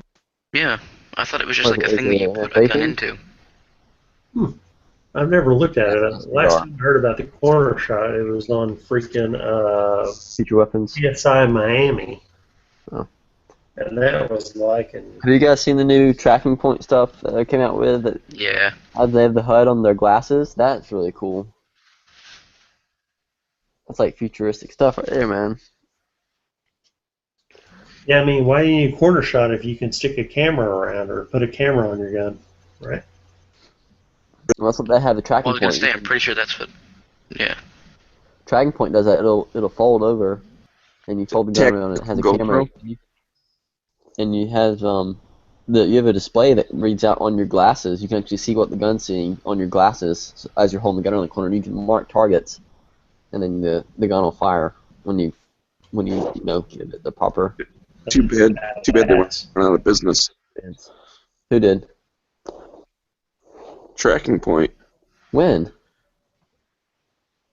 A few months ago, I think. Did they really? Really not. I just saw something new, like somebody posting about them. I guess. Well, maybe they just like filed bankruptcy or something. They're not actually 100% out of business, but I remember there was something about.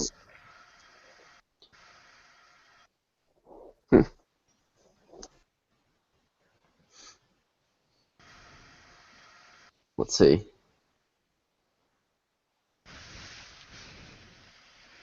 Apparently, since 2014 in January, the U.S. Army purchased 6 of their control systems, fire control systems, to begin exploring them, and using them for testing.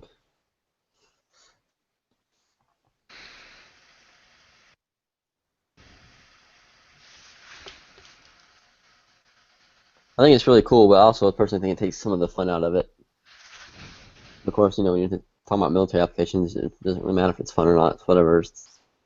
It kills the easiest and kills the easiest without losing lives on your own side. Yeah, just if anyone was curious, yeah, a corner shot would cost you about $5,000. Oh, that's not as much as I thought it'd be.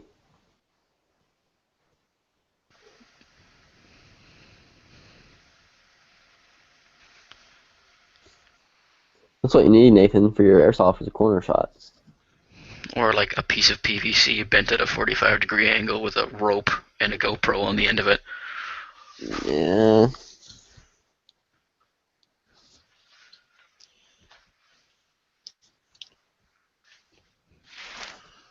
I wonder if they'd even allow you to use that.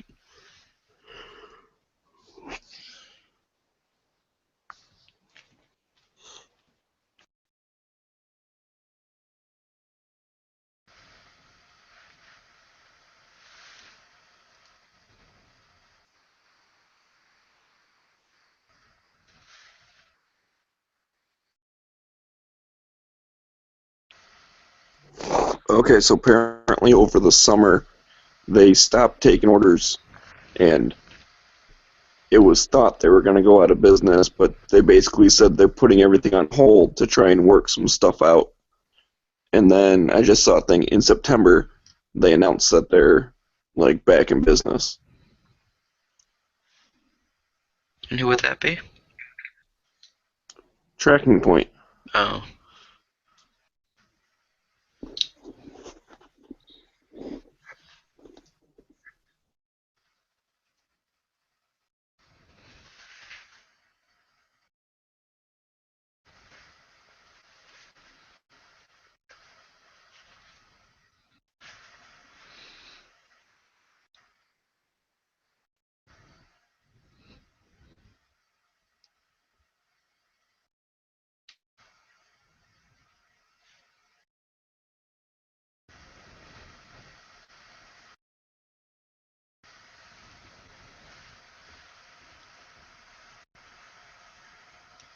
Geez, the 5.56 is actually cheaper than I thought it would be.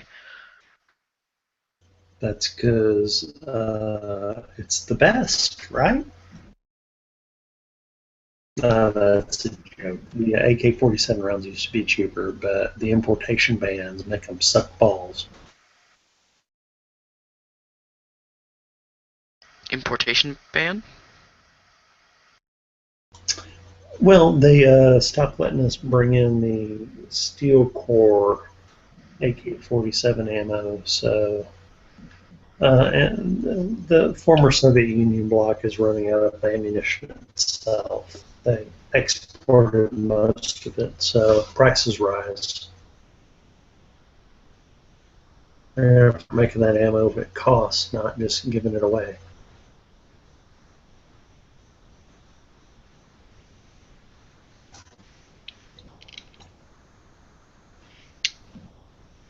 I mean, you're in Canada, so you don't have an importation ban on the steel core ammo. But Yeah, 'cause I was gonna say, like, I can go like up the street and get a spam can of 54R for like a couple $100. but the question I have is, so it's more expensive now? Pardon? Is it more expensive than it used to be? Don't think so. Well, it'll probably be more expensive because of how the Canadian dollar is doing, but other than that, I don't think so. I'm confused, Tyler, because you were just bitching about it's more expensive, and I obviously missed your point. What did I miss? What? What did I miss? Tyler's bitching about things being more expensive, and then he tells me it's cheaper. Oh no, I wasn't. Tyler's what? I wasn't bitching about stuff being more expensive. Oh. I heard you say it's more expensive now.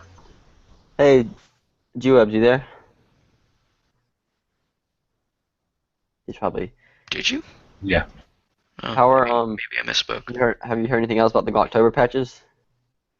You still waiting on the second run? Yep. That's lame. Can't believe that freaking company screwed it up.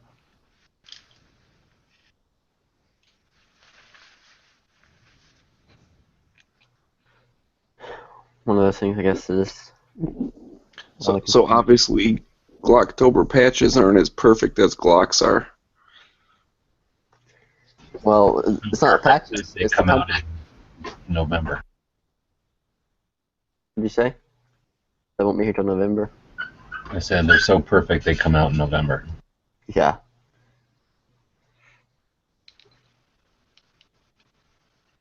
But you got the ones that were messed up. They already sent those, right? Yep. So the stitching looked pretty good on them. Yeah. Well, that's good. It's a pretty big mistake. How do they do that? Like, really, they put the wrong side of Velcro on order that big. I would think they'd go like, well, this is interesting since we're doing this the opposite of every other thing we've ever done. Let's double check this a shit ton of times. But they didn't. Nope.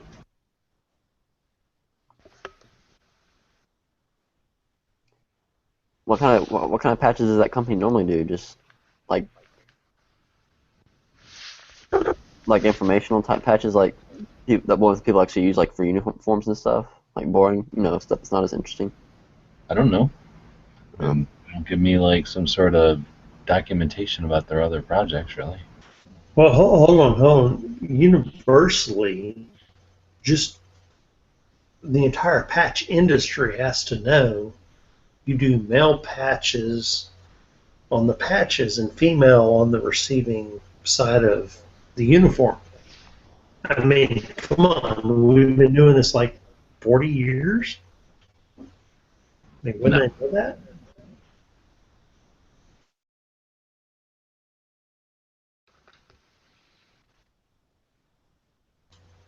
You know what I'm saying? Female on the shoulder and male on the attachment.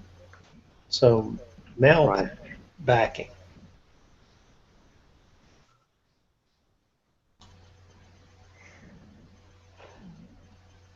Oh, by the way, Nathan, I was saying the guns themselves were getting more expensive. The ammo is the same price. Okay, sorry, I misheard you.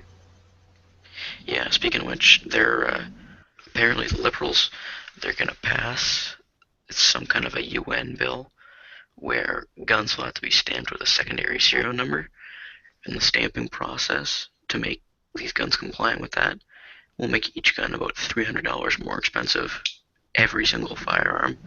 So it's basically going to be so cost prohibitive that no company is going to want to import into Canada anymore, a lot of guys are saying.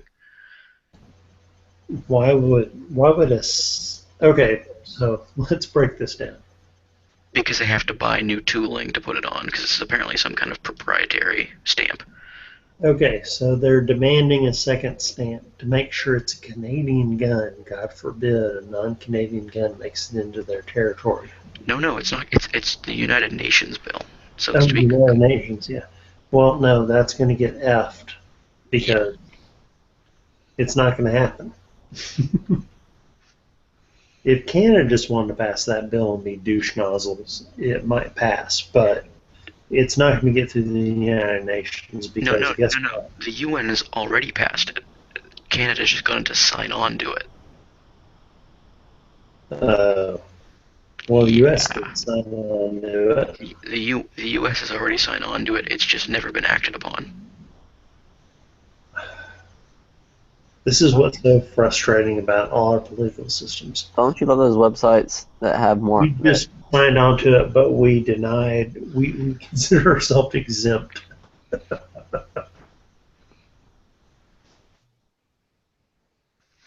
We viewed ourselves exempt because guess what? In America, no UN bill matters at all unless Congress agrees to it.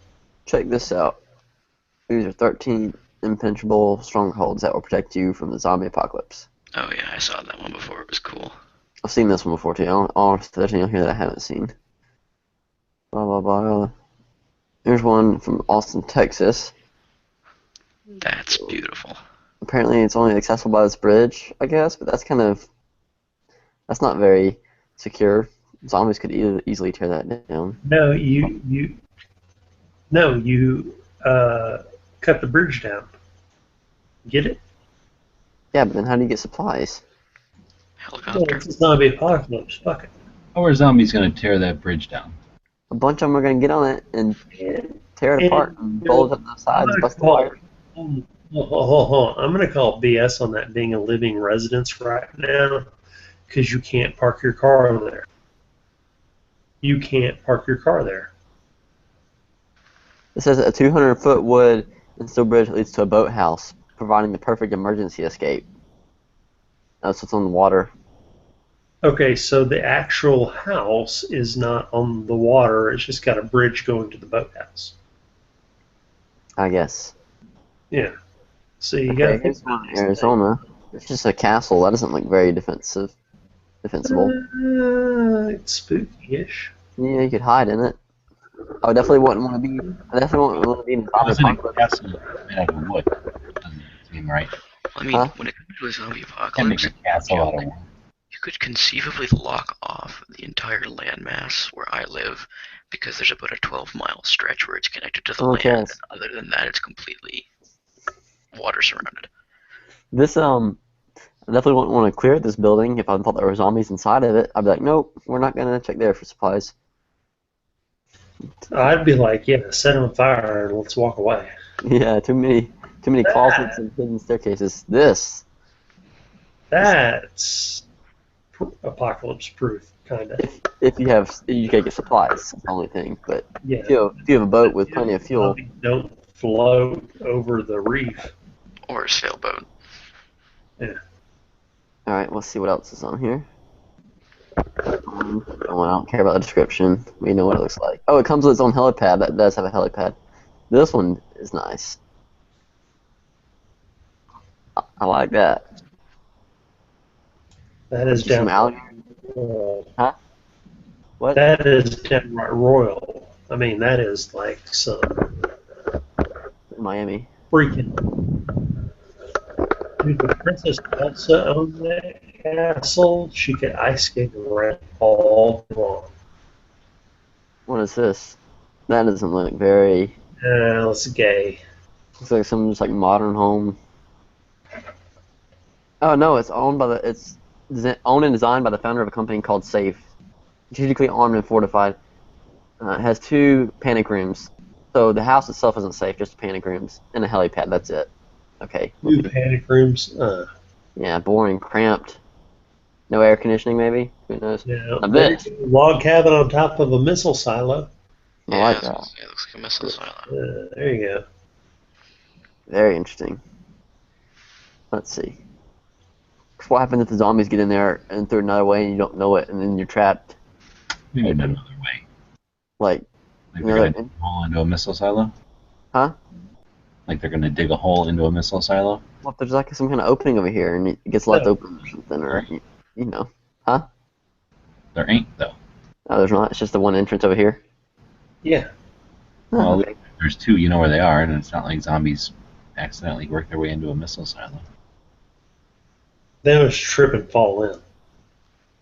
If you leave it open. So the missile silo concept is sound as long as you can keep them out of entering the main entrance. Right.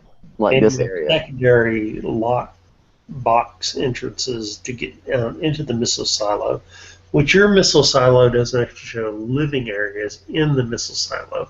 It's right here. What they actually are currently building in missile silos is living areas all the way down through them.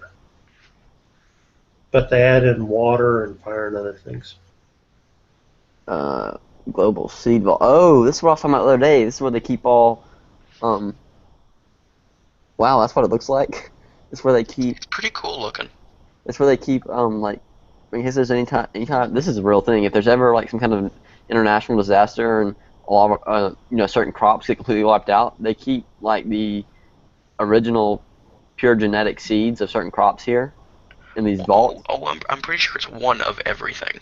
That's what I'm saying. Yeah, they have like everything. That's what I'm saying. All the seed they need to regrow, to recreate crops. Technically, it should be 2 of everything. Well, this isn't the only one. There's more than one seed vault. No, not 2 seed vaults. 2 of every fucking thing.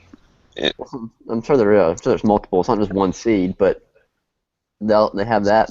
There's several. There's one in I was reading about this because there's one in Syria, and because of the war going on there, they actually did it about a year ago before it got real bad. They moved all the seed from there to this one in Norway. Like this is the main one, I think.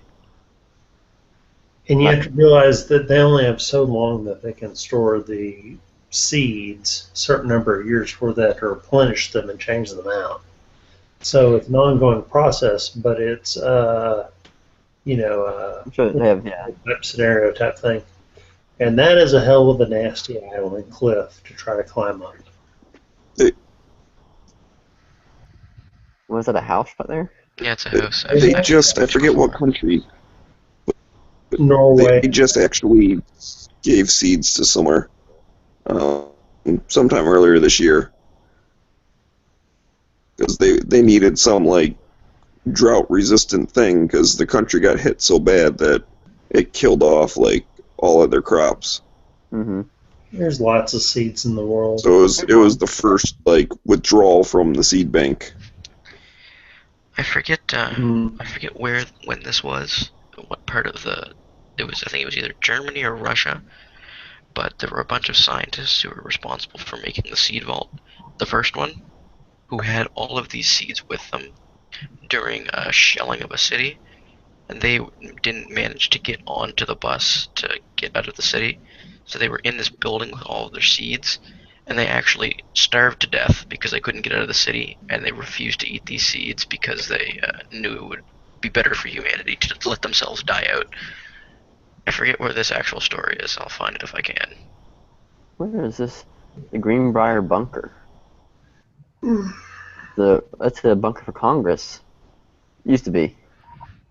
53 rooms, 2 months worth of food, and a medical clinic, as well as communications That's not equipment. good enough. We gotta have it underground and be a year or two. Yeah. Come on, have some respect for your congressman. Well, I mean, think you're the most competent. I think They're it's the too. competent, most logical, most understanding, most scientifically trained people in the United States of America, and they have to be protected. I think it's 2 months worth of food for each person. So if you just killed everybody else and took it for yourself, it'd be a while. I So like they the would way you have to think. vote on who to kill. Huh? They would have to vote on who to kill. You're right. Good point. I think we should lock them in there for 2 months just for the hell of it. Yeah, we Put them should all in timeout. run. Test Maybe they'd run. actually be able to get something done. Yeah, and they're like, Butterscotch me again. Screw him. Let's. I'm getting tired of all these Hang little out. islands. I want to see something cool, like the missile silo thing again, or that house that completely blocks up. Oh, this is What would we interesting. need is an old decommissioned oil rig. Oh, like in the middle of the ocean. Yeah, like go straight, like Fallout 2 Enclave style. Like,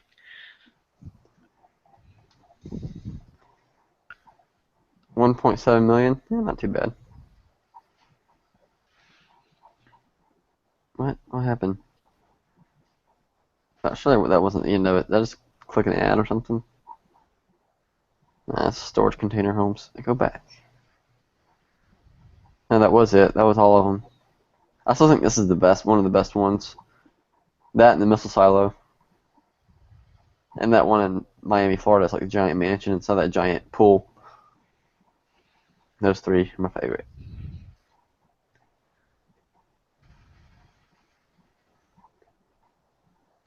And then there need to be a helicopter on top of this.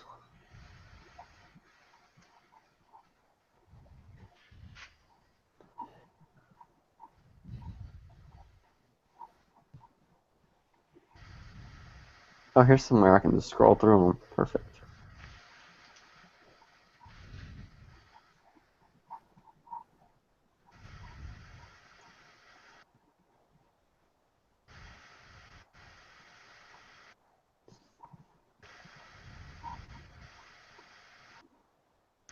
oh my god. I have to screen share this. This is crazy.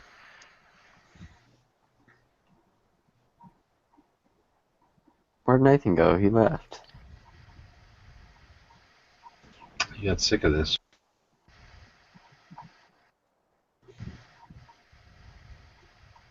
You don't like zombies? I don't even know what we're talking about. Oh.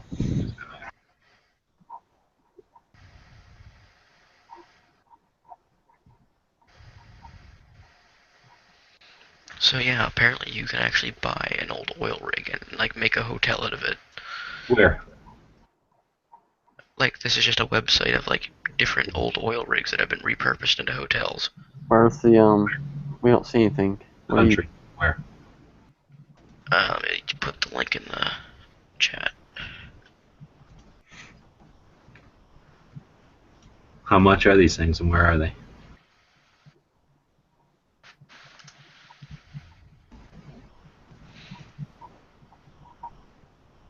Let's see. Oh wow, that one's fancy.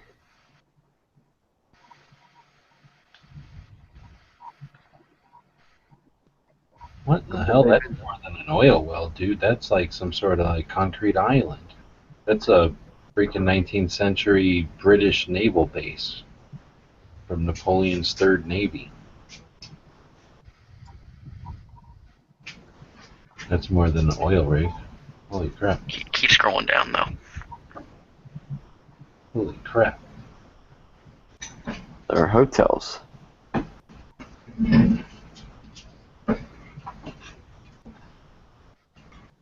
Well, wasn't there some guy off the coast of England who like took over an oil rig, and he tried to declare himself like his own country. That's what I would do. I forget exactly what happened, like why he did it, but it ended when the British Navy like circled the oil rig with a frickin' battleship or something. It says, okay, I give up. about halfway now, a third of the way down, it says since 1967 it's been occupied by a British pirate radio broadcaster and his family. He established Sealand in 1975 and with the leader until his death in 2000, succeeded by his son. So yeah, they took over a thing with his family and a tiny oil rig. It's awesome.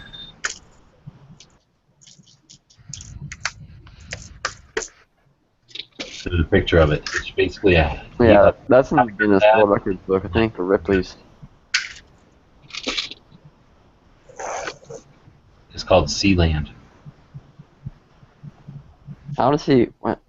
Where's the boat at? Like, I don't... How do they get... Oh. Huh? What are you talking about? How do they go places? It's an oil rig. It's just a freaking thing attached to the bottom of the ocean. Yeah, that's what I'm saying, but how do they leave it? I don't see any... Like, surely the helicopter won't fit on top of that building. I don't think it's made to support it. Well, it Oil is rigs have really bad. but they probably just don't have a boat there at the moment. They're probably in the boat taking a picture of it. They're only allowed to have, I guess, one boat.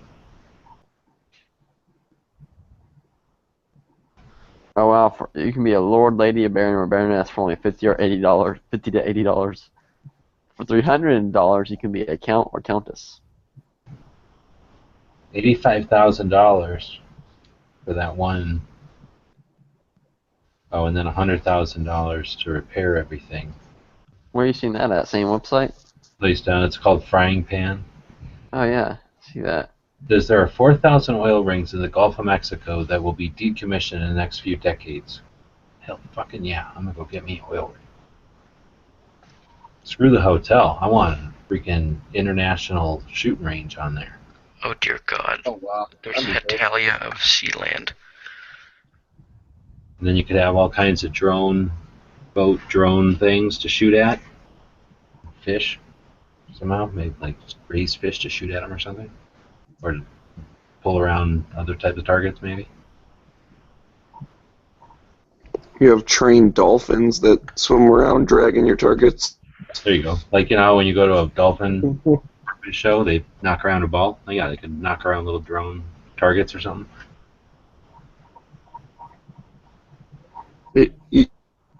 You place a clay pigeon on top of the blowhole, so then when they like blow out, I guess it'd be whales more, How do you say? but then they would shoot it up into the air. Oh, porpoises have a blowhole. I know. I meant whales. I changed my story. You'd have to have trained whales also.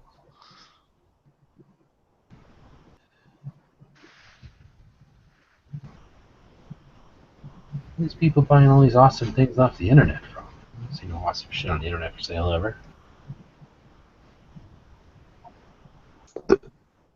This is why the internet should be regulated. Caleb. Not my question. Sadly. Yeah. How is your homework going, by the way? It's been like 5 hours since you jumped in here. No. About to start that homework any minute now, right? Actually, I probably am going to read my reading for English class. And I'll probably read it again tomorrow.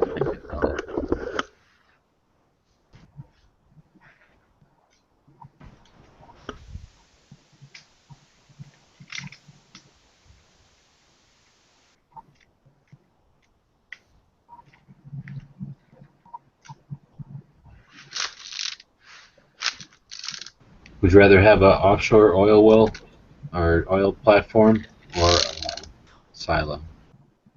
Would I have what? Would you say I would have an oil rig or a missile silo? Or an underground missile silo? Underground missile oil rig. I think the correct answer would be offshore underground missile silo oil platform. So both, so that you could have a layer underneath of the ocean where they drilled all the oil out at, and then also the platform up on top of the ocean. Yeah, but then you gotta have some kind of system to keep keep it repaired and keep it from water from busting in, because eventually things are Minions? gonna break. Minions, henchmen, so Oh, forth. no, I You don't buy know. jumpsuits by the dozen, and then you just fill them with a bunch of. I thought we were talking I thought we were talking about like a loner type situation here where you're the only one. I don't know. You're the only one running or ruling it, maybe. I just want a simple nuclear sub. I'm not picky. Okay, so nuclear sub or nuclear aircraft carrier? Because I think having an aircraft carrier would be pretty sweet. Because then you could Helicarrier. Aircraft carrier. I want a helicarrier. Helicarriers are too small, and you have all the maintenance of a full Yeah. aircraft carrier, and it's all little. You can't even have a decent range on there. So what's this cool? One of the guys I shoot with, when he was in the Navy, he was the I forget what he said his title was, but it was like pretty much he was the guy on the boat on the aircraft carrier who he handled all the finances. So like, and he also ordered like all the supplies, like the food and stuff for the crew, like not like the. There's like 3,000 people on those, right? There's just Yeah. one guy ordering food. Well, he was like over it. I'm sure he had people who worked for him, but he was like he didn't do like the mess hall. He did like, well, I think he did, maybe he did, but he also did like the store and stuff. You know, like they have stores and stuff on the aircraft carriers. He did everything, apparently. He did pretty much by like 8 or 9 o'clock in the morning. It wasn't uncommon for him to have $50,000 or $60,000 worth of money just coming across his desk, where people would trade money, like just buying stuff like small crap. That was all bribes just to get like the good soda or whatever, or the good kind of. This is what's cool. He said that every time he ordered, so you know like what a pallet of soda looks like, right? Like a regular pallet, and it's full like 12 packs of soda. It's like a 4-foot high. I've seen them. When he ordered those, he would order 150 at one time, and they would go through that. He said in a week. There was 150 pallets of it, and the place he had for storage could only hold 130. But he ordered those extra ones so that it would carry it over to the next time he ordered them, like to the next time he could order them. And so he would, have to like just figure out what to do with those extra 20 pallets, and he'd be like, sell them on the flight deck and stuff, whatever. He'd have them sold off the flight deck or whatever. Just usually he said they'd go through about 10 pallets in a day or so. No, they went through one pallet. I can't remember how many pallets they went through in a day. It was a lot. A lot of people don't realize it, but the nuclear aircraft carrier is basically limitless. It can go out to sea for an unlimited amount of time, except the one thing that tethers it is the amount of pallets of soda that it can carry. Yes. That's it. So, you just evolved secret. But another thing that was cool is it was him. It was only him and one other person on the ship who could sign checks to like buy stuff. So, and his limit was right under, I think, $1 billion. It was like 99.99 or like that. So he said pretty much if he wanted to buy a B2, all he had to do was write 2 checks. Dude, you're lucky you got to talk to that guy, because I've seen some documentaries where that's exactly the kind of guy who like either a prostitute would kill him, or sometimes like a foreign spy would kill him, or sometimes like an estranged husband from a chick he was doing. Like those kind of people got killed in the Navy all the time, like weekly. What? You've never seen those documentaries about all the naval criminal investigations? No. You mean NCIS? Are you making a joke about NCIS? I'm just saying, the guy has all that money. He's lucky he's alive. Pretty sure people die weekly in the Navy from like all kinds of crazy nefarious shit. Yeah. Weekly. Every week. But yeah, It's funny. It's almost exactly 1 a week. That's what's weird. I know. Well, the thing is, they're so good at it that they can do it like in an hour. So then they get like the whole week to hang out and do other things. But they just put off all their work. It's always Saturday the same day of week too, though.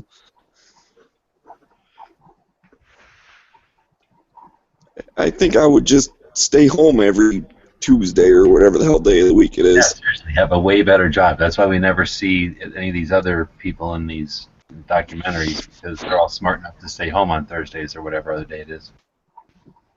It seems like those things always happen like on a Thursday or a Friday too. So yeah, if you came to work on Monday instead, then you'd miss all that shit. Miss all the drama, as they say.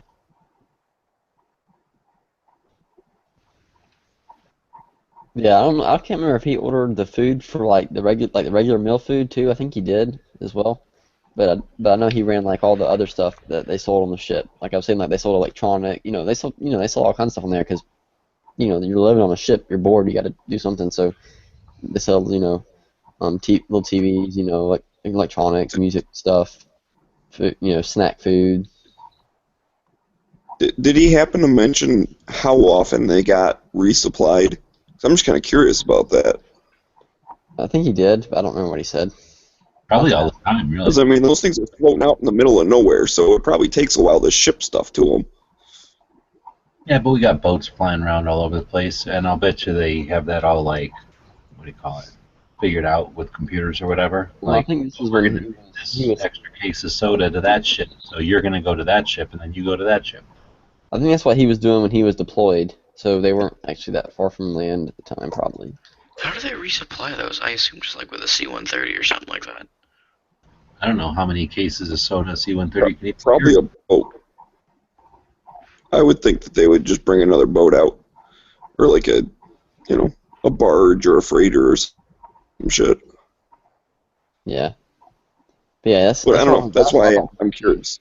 He ordered 150 pallets. That's crazy. I can't remember if it was a week or a month. It was some insane short amount of time that the crew would go through that. I was like, dear God. I think he was saying 10 pallets a day is what it was. If I remember correctly. Maybe it was more than that, maybe less, I don't know. If it was 10 pallets a day, that'd be like 2 weeks-ish. Yeah.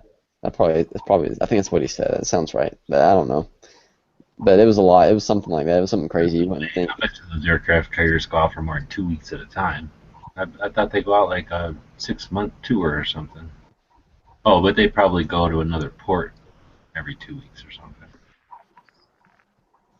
Where they can load up on more soda. Or like you said, another boat brings them stuff. Yeah. Because I'll bet you those people are gone for more than 2 weeks at a time.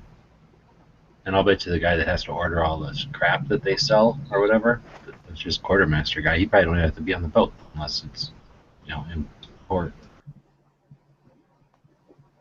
I don't know. So when you think about it, it's just regular inventory management. It's just like running a Walmart, only really big. Got to make the decision if you're going to get shot in the Army. I have to get another link for you guys. You fall into the water and you get eaten by a shark, and in the Air Force you fall out of the air and die. So New link in the chat. What? Stop interrupting. this Canada shit was more important in my hilarious story.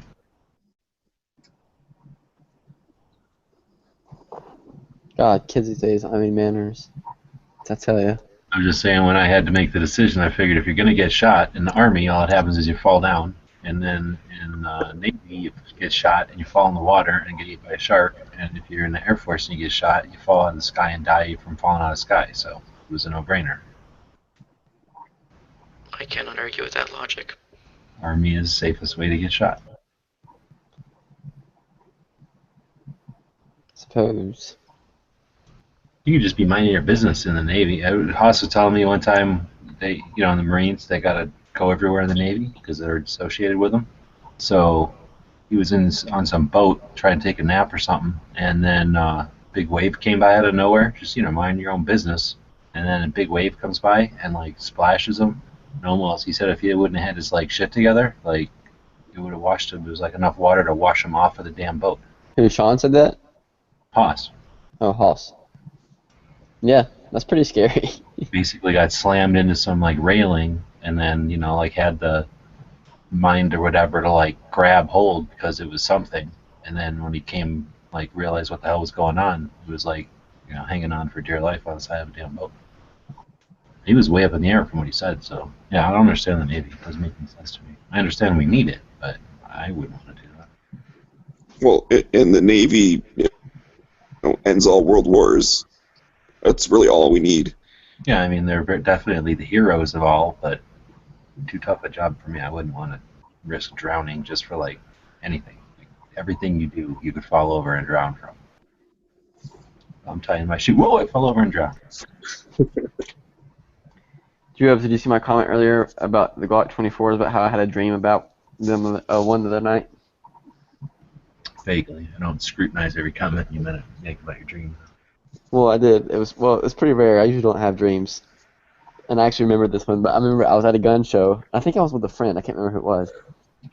I walked up to a table, and there's a Glock 24 there. And I picked it up, and I was like, oh my gosh, it's amazing. I remember, it was like, for some reason in the dream, like, it felt like it was like the best gun I'd ever held or something.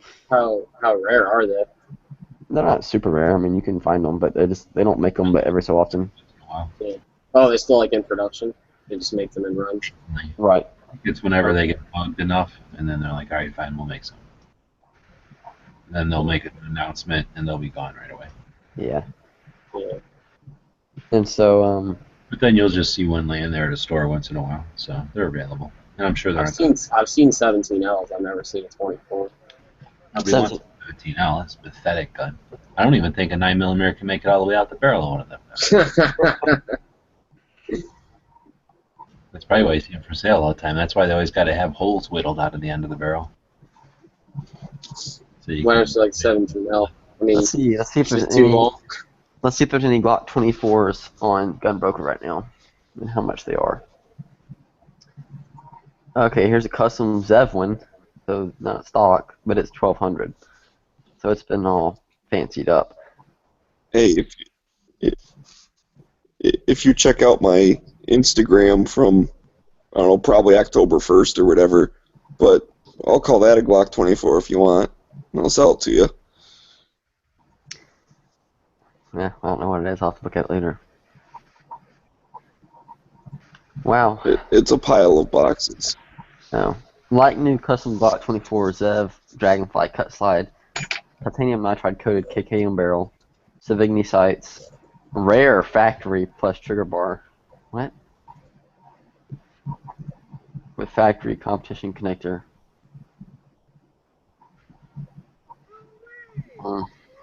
I thought the 24s came with a 3. I'm assuming what? with a 3. The 3-pound connector or whatever. Or 3.5 or whatever it is. I don't know, the description on the guy selling it says rare factory plus trigger bar with factory competition connector. So he has its aftermarket connector in there. Looks nice.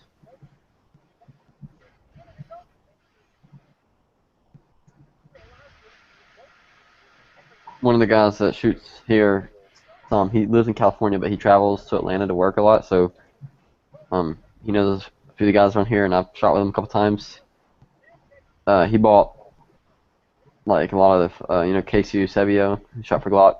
He bought some of his Glocks, and he's got one of his, the 17L, and it's made by, it was worked on by Zev, and it's like this nice like FD, like dark type FD color, and like has like these crazy slide cuts in it. Really neat pistol.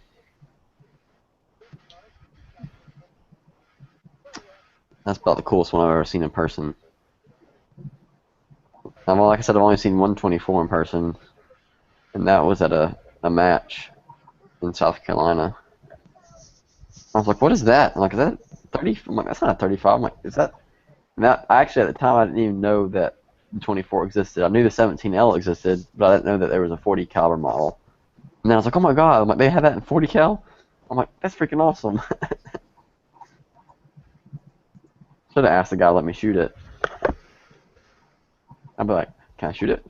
But at the time, I don't think I was even shooting 40 caliber yet, so I really wouldn't have had anything to compare it to, but still would have been cool to shoot it.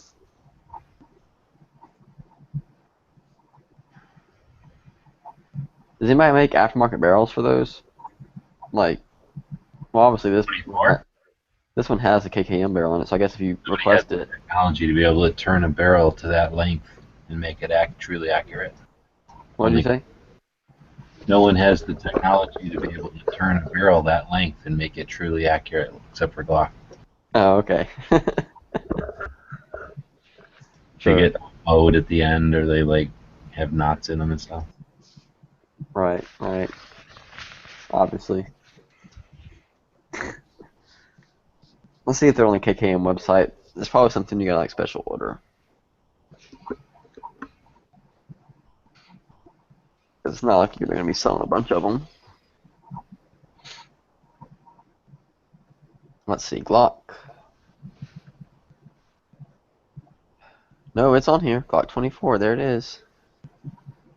And it is. I guess they probably don't. They probably don't make them until they. I mean, they probably don't make a few at a time until they sell them. They don't make a bunch of them, I'm sure, before they sell them. So. Sure, they sell them, though. Sure enough. Wow, you can get pretty much any Glock kick cam barrel you want. Interesting. Alright, night everyone. Going to bed? Yeah, 2 a.m. I'm calling it. Alright, man. Take care. See you guys. Have a good night. Or afternoon or morning or wherever the hell you guys are. Yep. It's difficult with all your metric time to be able to put it into our box. I think it's daytime here. Yeah, it sucks, you know, the clock only goes up to 10 and then starts back over again. Exactly. They just drink beer for 2 hours waiting for us to catch up. Like the Canadian version of the siesta. Yeah, but they just they also have 100 minutes in an hour, so yeah, exactly. That So kind of makes up for it. 100 seconds in a minute, 100 minutes in an hour, 100 hours in a day, and then they're like, oh man, we're all screwed up. 100 months in a year, 100 years in a, well, that works, 100 years in a decade, that's where they catch up. Doesn't work considering all the other hundreds, but No, it all comes back with 100 years in a decade, so it all works out mathematically. Well, the thing is, you legitimately could actually do that. I mean, just look at Celsius. You just make the unit of how long an actual second or minute is. You just make that shorter than our second and minute. already changed the interval, yeah. So here's a question. So I mean, you. No, sorry, go ahead. Yeah. No, you go ahead. What's up? I was going to talk about guns for a second, but... So someone earlier... How dare you talk about guns? This is metric time chat. Someone earlier on the homepage was talking about layaway for guns. I know what layaway is, but do most gun shops offer that? Like, they do it themselves? Many.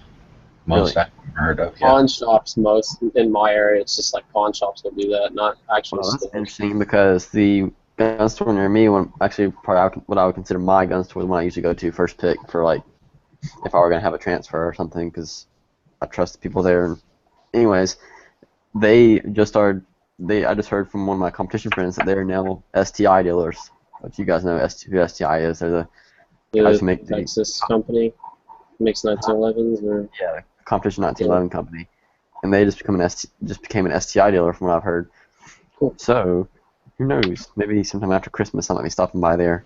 Now, that being said, a store policy to have layaway doesn't always mean, like, if they've got high-end stuff, they're going to let that be put on layaway. Because sometimes they'd rather leave their stuff out. You know, they'll put, like, something they got 6 of on layaway because they got 5 other ones on the shelf. But if it's, like, the thing that's drawing people into the store, then they might not. Well, I don't think STIs are like something that's going to be drawing people into a regular gun store. Okay. Most average gun people have never even heard of STI.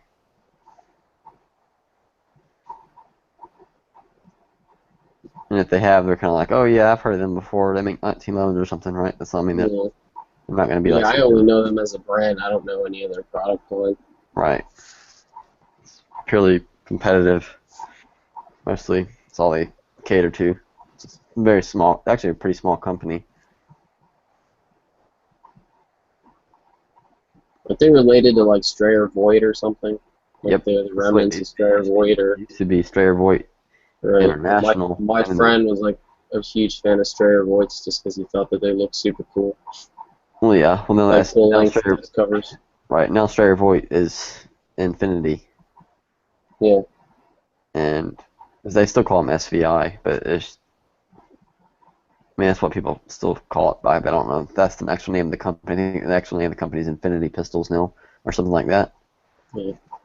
And I Yeah. mean, they're one 1911 manufacturer and a sea of 1911 manufacturers. too. Right, and Infinity isn't even similar. Infinity is completely different from STI in the fact that Infinity is pure custom. You can't go to Infinity and be like, oh, I want this model gun. You go to Infinity and you say, I want you to build me this gun like this, and they say, okay, it'll cost about, let's see, they told everything up. It's gonna be about $5,000 or $6,000 Wow. or $7,000. I know some of them that people have, that my friend who used to shoot open, he had one of their guns like back in the early 2000s. He said now it's worth it. Like if he got the same gun today, it'd cost him $7,000. What do you shoot? Shot a Infinity IMM. That's what it's called. Well, I meant like what competitions do you shoot? Oh, USPSA. Okay. So you can go to the sviguns.com, and but it still says Infinity Firearms at the top. So I don't think there's any difference between the sviguns.com and the infinityfirearms.com. They're both the same website. Yeah, like they're related somehow. They're probably the same. Yeah, they own both the name. The owner of the domain is the same. It's that one company. Both the domain names. Yeah, it is. It's the same one. It's got the same website design and everything. So you go in there and you go to their pistols. You click on pistols, like on Infinity products, and you go down and it says the options are endless. Every pistol is 100% custom built to a specific gun builder design. Pretty much what you gotta do is you go to this thing called their gun builder. You make an account on the gun builder so you can like revisit it and continue your build, and you pretty much just build your gun how you want it to be made. And then you Any build of you it. guys like and then slop shit, like Russian surplus? I don't really have anything Russian surplus, but Like Top Gun Supply got a bunch of unissued Bulgarian Makarovs, and I'm really tempted to buy one. Like unissued, never fired, like pristine. I didn't even check the price on it.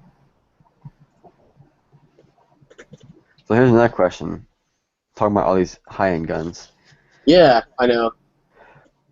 Uh, Speaking of custom grade 1911s, do you like Eastern Bloc 9x18? what did you say? I didn't understand your question. I'm just being facetious. I didn't hear what you said. But so I don't know if you guys are listening, Smeggy or Jewebs. So I've been shooting Glock for a while, and a friend of mine said he would let me borrow one of his STIs because he has several. So I don't know if I should go ahead and switch now and borrow his. He has everything I need for it. Like I won't have to pay for anything. I'd have to just start changing my ammo load for it, and that'd pretty much be it. And should I switch? Because if I do switch, and then eventually I'm gonna have to give it back to him, right? Or maybe he'll sell it to me. Who knows? But most likely, I mean, he'll let me borrow it for a while, and I'll give it back to him after I decide I like it or whatever. And if I do like it, which I probably will, because I've shot one before and I liked it first time, I'll probably want to switch straight from his to my own. So I want to buy my own at that point. But I don't want to borrow his for a while and then go back to shooting a Glock. That would kind of suck. For competition-wise, anyways. So, I don't know if I should take him up on it right now. I'm like, yeah, sure, I'd love to borrow one of your pistols. How often do you shoot competition? It's not going to hurt to borrow it for one competition or something, or even for a couple. No, it wouldn't be for one. It'd probably be for a few months. We have better friends than me.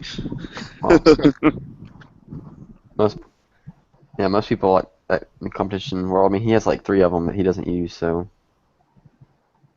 it's not like he's gonna need it. What is that, a 1911? Yeah, an STI. It's exactly what I want, pretty much. His is a short dust cover, I think. The one that I shot was a long dust cover, the full dust cover.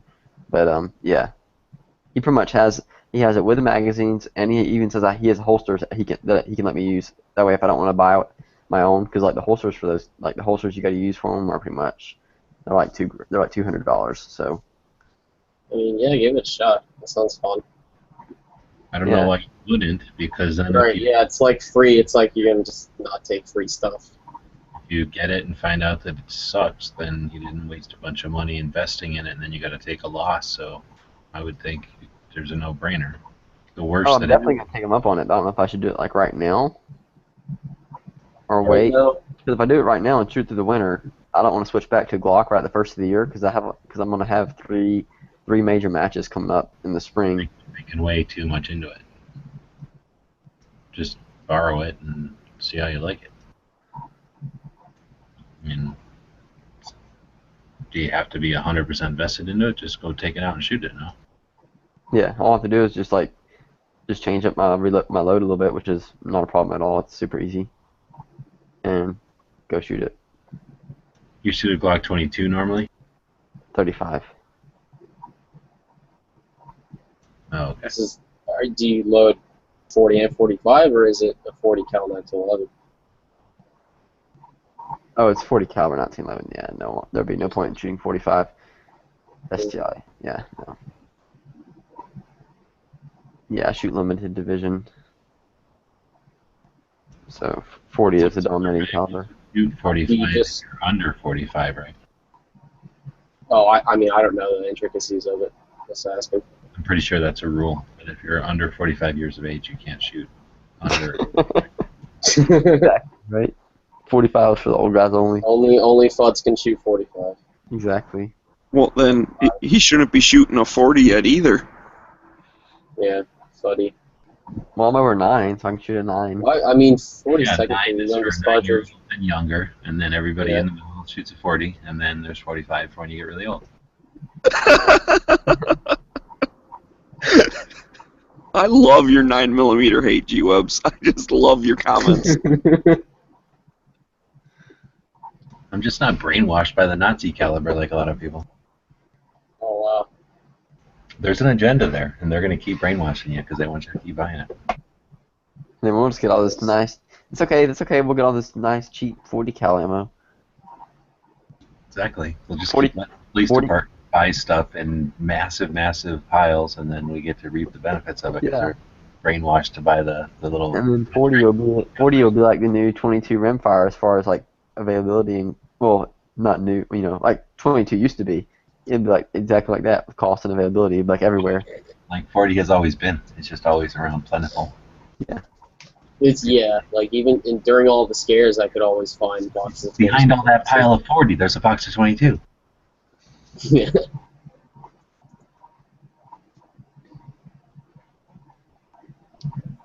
So yeah, maybe I should talk to him. Be like, yeah, man, let me borrow the stuff and try it out. What I really feel bad about, though, is the country. Because if there's something like Red Dawn happens, all these 9mm shooters, you know, like let's say, you know, all their 9mm is going to fall apart or like not work against the bad guys or whatever, and then they'll have to switch to a real round. But then their wrists are going to be weakened from all those years of shooting 9, so it's really Yeah, hurting. we're not going to be able to take it. It's just, You know, I'm curious. I'm curious to see what it's gonna be like for me because eventually I'm gonna shoot a competition. I'll probably, you know, I'll probably shoot some competitions with production gun, which is 9mm, or either when I start carrying, if I get a Glock 19 or 23 or whatever, or 23, I mean, and get a conversion barrel, I'll probably shoot it. It's gonna be so different because I haven't shot 9mm in like at least half a year. If well, more 40's than actually that. come down in price. Now that I'm checking my websites, it's like vanilla FMJ. It's not that expensive. Not that much more than 9.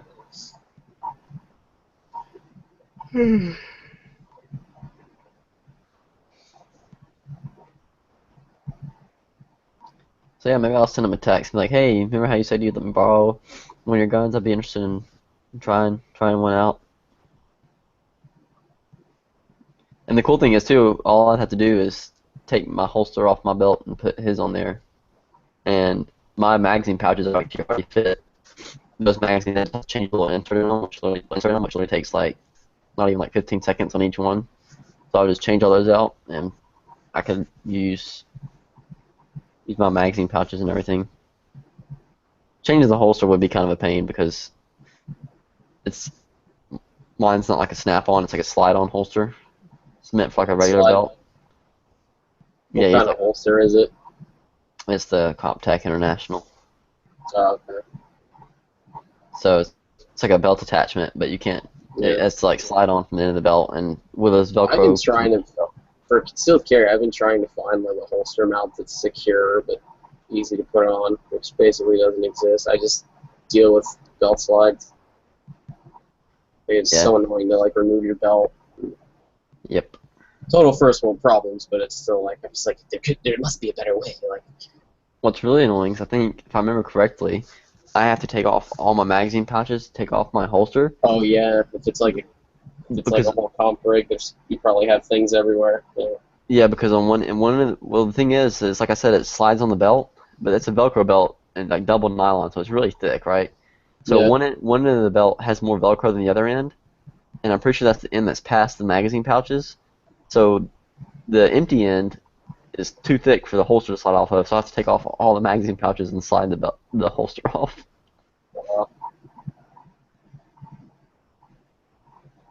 Probably just be easier if I could like have an extra attachment and just cut the one off that's already on there. See, just all you gotta do is buy a second belt and buy duplicate magazine pouches, and then put that on that, and you'll be good to go. Yeah, that costs like $200, more like $300. Okay. Well, no, not that bad. I'm thinking of holster cost too. So let me do it in my calculator real quick. It won't be that much. Just actually gonna calculate it. Well, eventually I will build another rig. That's usually you're actually dead on. That's usually the best thing to do. Like if you're switching between divisions. Yeah, I've found that to be the case with a lot of things. It's like well, I mean, yeah, I have adaptability with this thing, but it's like I might as well just buy another rig, so it's just easier. Like that's how lazy people tend to be. It's like I would, as opposed to spending 5 minutes of work fixing this, I'd rather spend $300 to get a whole set up, so I don't have to do that. Well, with competition stuff, it's more than 5 minutes. It's like you have everything set exactly the way you want it to, and I'm sure it's not worth messing with it, especially if you don't want to screw with it for match. You want it to be consistent match to match, so you want everything to stay adjusted the way it is. It only cost $187. That's not bad at all for the belt and the magazine pouches. Yeah. How many pouches? That's pouches included. $187. That's no holster though. Well, like how many pouches? Like it's the belt and then what else? 4 pouches. That's all I need. 4 pouches. That's all you need. Yeah, that's not too bad. Yeah. Plus, then you add the holster though, it's $200. But like I said, he's gonna let me borrow one. Yeah. That's how much I have in mine. My holster is that Comptech's only like $70. So I wonder how much I have in my belt. Let's see. That plus that plus that. So mine's like $125 plus shipping. That doesn't sound right.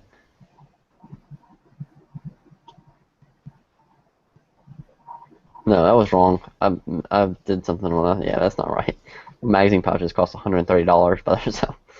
I was like, that sounds really cheap. I was like, I don't think I got out that good. Yeah. It's like $260. Yeah, it's like $261. Yeah, you can actually buy the rigs like in like a combo package.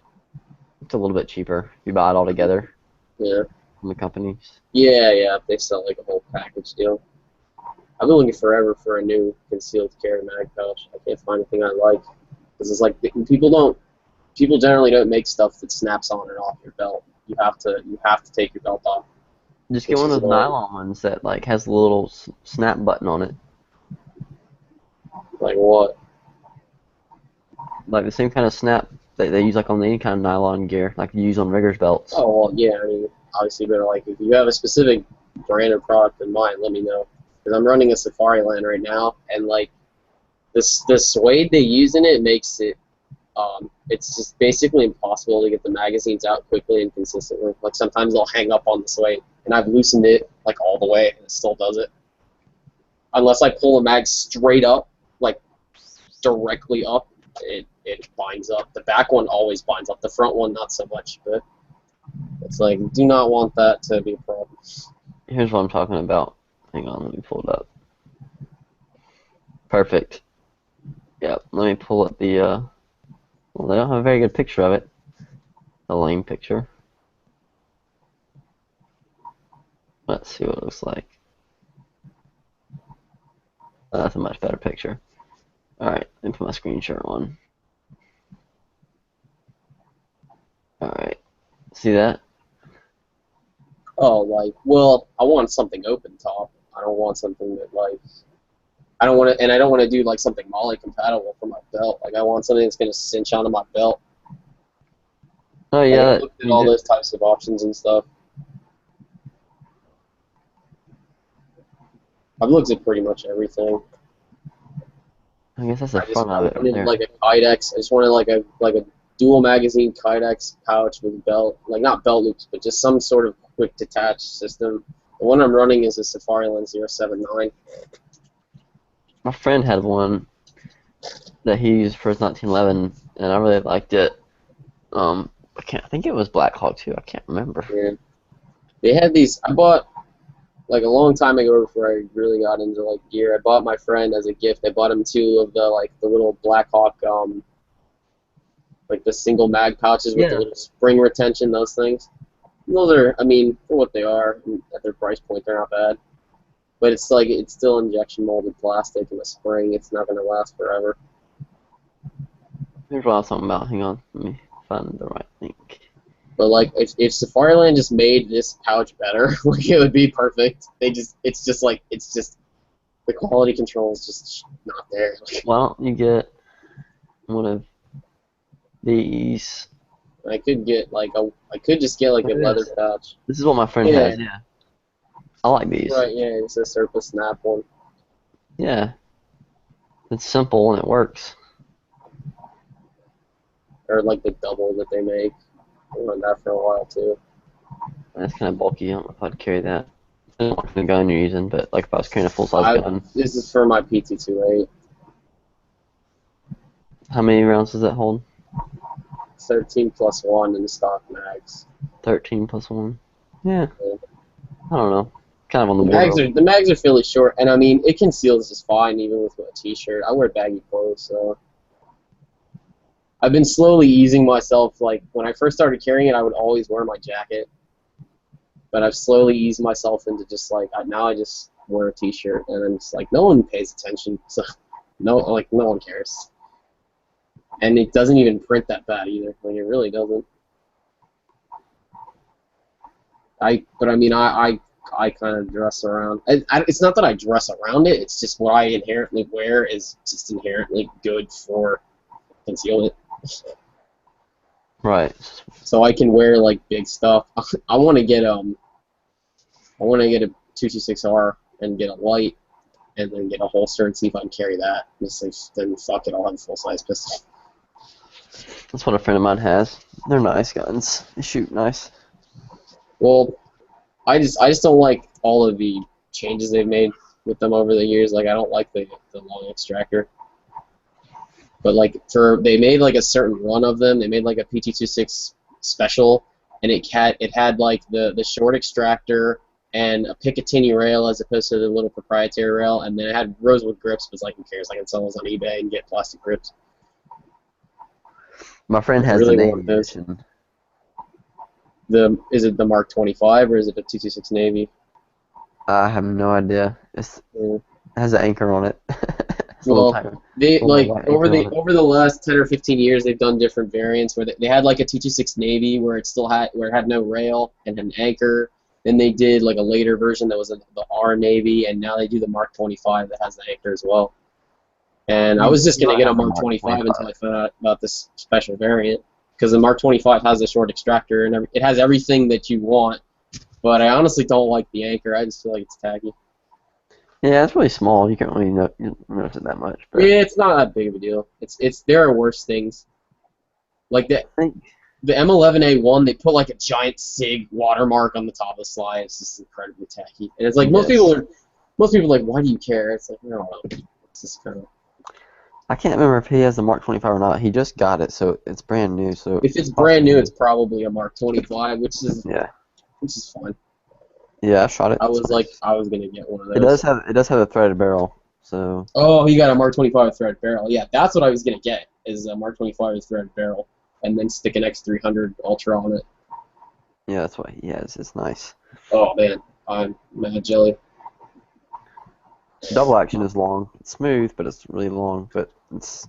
I prefer double action. I never really got into strikers. I've shot Glocks and that kind of stuff, and they're not bad guns. I'm not going to be the guy who's like, well, Glocks are excellent shit for X, Y, and Z reasons. No, because that's wrong.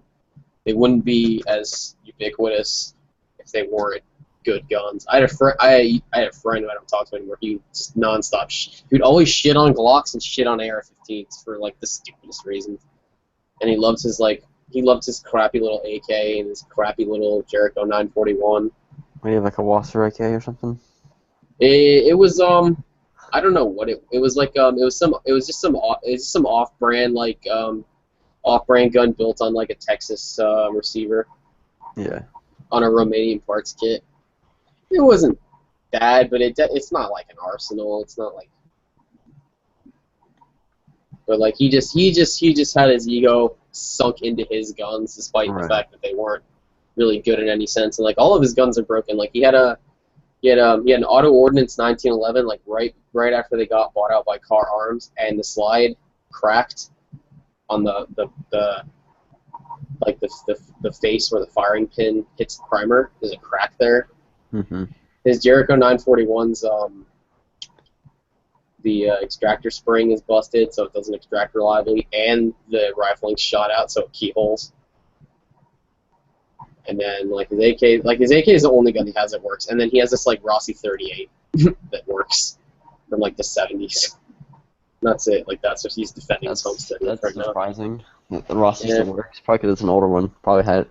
It's from like the 70s. It's like an old Inner Arms Rossi. I forgot that it's like a Rossi 335. So that's the number. It's not like a current production Rossi. But I mean, even the old ones weren't that good. But this one works. I shot it. It was a cute little gun. It's a poor man's Model 36. But like, yeah, he just had his ego sunk into those guns. I mean, I think we all do that to an extent. But it's like if you do that to the point where you're like where you're shitting on like two of the most popular and proven designs, then you need to check yourself before you wreck yourself. And I mean, at some point, I'm just gonna buy a Glock 19 just so I have like a knockaround gun and like a loader gun. That's probably what I'm gonna carry. I haven't decided if I'm gonna do 19 or 23 yet. Yeah, well, I would just go with the 23 if you shoot comp, then just consolidate your ammo and your. Well, not your bags, because if you shoot a full-size bag, I don't know if you want to do that. Oh, we'll never shoot it for competition. That'd be pointless. Well, no, I'm just saying to consolidate your gear so you don't have to buy like a 19 and then new holsters and like new magazines and new ammunition, and then it's just logistically unsound. For what? And just shoot your 40. Unless, well, I don't know if you want to shoot your particular loads, but I mean, I'm sure you have like just generic practice loads, right? Whoa, hang on a second. Back up. I'm not having to buy extra gear. Like, what am I going to use now for that's going to carry over anyways? Like, none of my anything I buy for carry is going to be completely different from what I compete with. No, okay. I mean, I would never carry. It doesn't matter. No, I would never carry. I don't have it. I mean, I only have one holster for my Glock now anyway. That's the one I use for competition. It's on my belt. So I mean, I'm already gonna have to buy some new stuff, so it doesn't matter. But like even your ammunition, you wouldn't even use that. You don't have just like generic practice ammo. Oh yeah, I can load 9mm. I already reload 9mm anyways. I already have a Glock 34. All right, yeah. Yeah. Well, there you go. Problem. I just got to the point where it's just a matter of fact of whether or not I want to carry 9mm. I went through the phase where it's like I wanted one of everything, and now I just for logistics, I just want to consolidate everything. I want to just like stock calibers, and I mean, if there comes a point where I have like various guns and all those calibers, yeah, I'll have ammo for all this. guns. But right now, I just have a bunch of 9s and I have my AR-15. That's it. And then I have 38. But I mean, I mean, I really only have one gun in 9mm, one gun in 45, and half a gun in 40, which is why I shoot in competition because I have 2 uppers for one Glock frame. So I have a 34 upper and a 35 upper, so that's how I have 9 and 40. Cool. But I mean, and they swap like perfectly. There's no problems, nothing like that. No, it's the same frame. That's cool. The only difference is the ejector, but you don't really have to change it. Well, I'll take that back. You have to change it if you're shooting 40. You can't shoot 40 with a 9 ejector, but you can shoot 9 with a 40 ejector. It'll just be along the lines. Yeah. It'll just be really loose in the chamber. It's not the best idea. I wouldn't do it for carry, but I mean, like in your shooting them, you've never had any reliability issues. With what? With shooting the 9 with the 40 ejector, or what? Yeah, like with both setups, you haven't had any problems. Well, one of them's not stock, so it's not. I mean, it's tailored a certain way. I don't even shoot factory ammo through it, so. Yeah. It's just whenever someone says like, "Oh, I've converted this by like changing the slide," it's like, I mean, it's not always that simple. And I always like to just kind of ask people like what they do and like what their experience is, just to gauge it.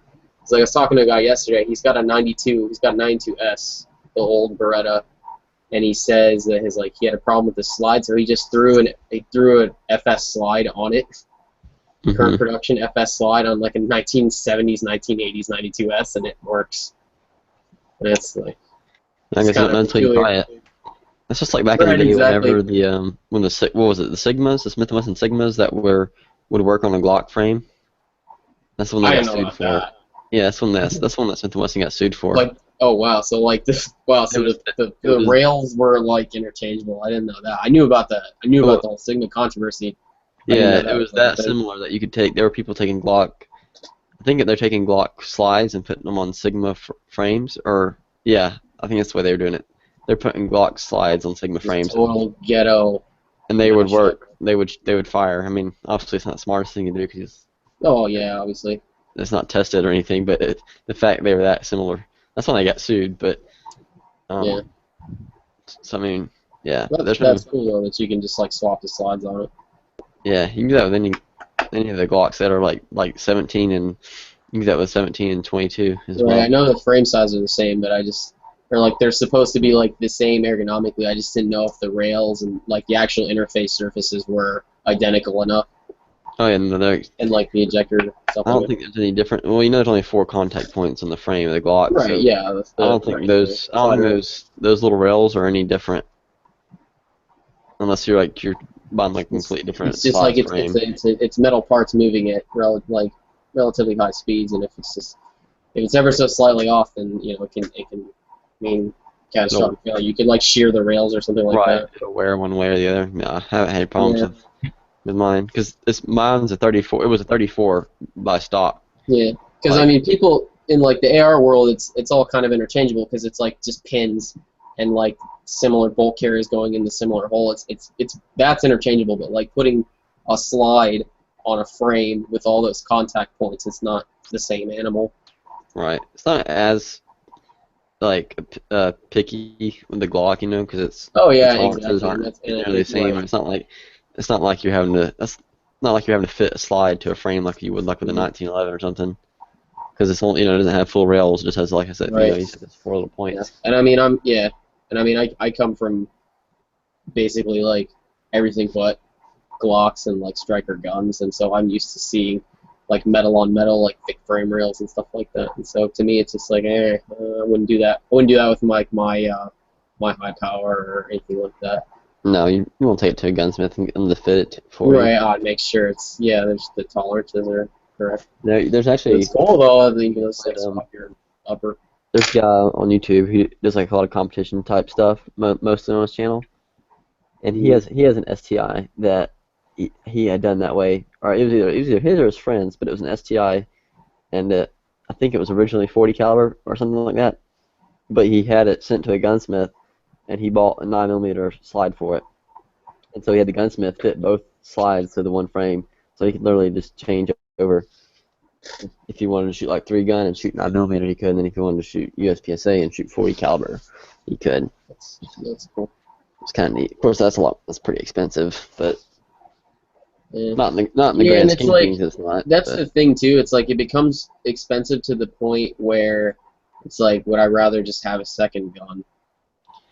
Yeah, And and for my that, friend- and Yeah. for like Glocks, it would be worth it. But for like him, that's different with STIs because they're like $2,000 a piece. Oh so, yeah, if they're like, yeah, if it's like I mean, that he probably grade, saved, then he probably saved like just- $1,000. He probably saved $1,000. right?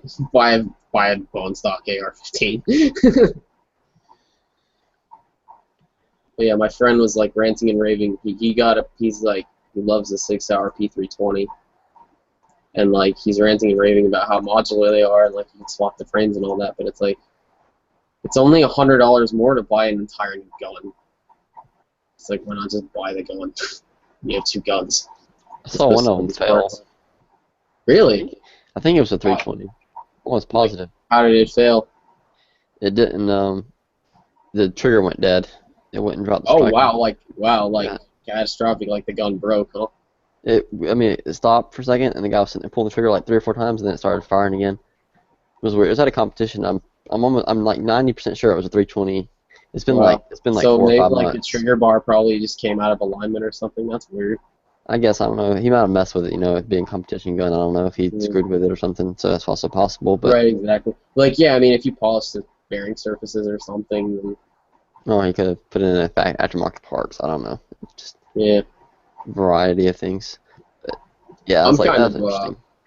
I'm kind of scared right now because I have 2 P228s. I have 2 P228s with the original boxes and paperwork, and the first one I've been carrying on and off, and like I bought the second one so that I could do some stuff to it, and then keep that one as like a safe queen or just a backup gun or something.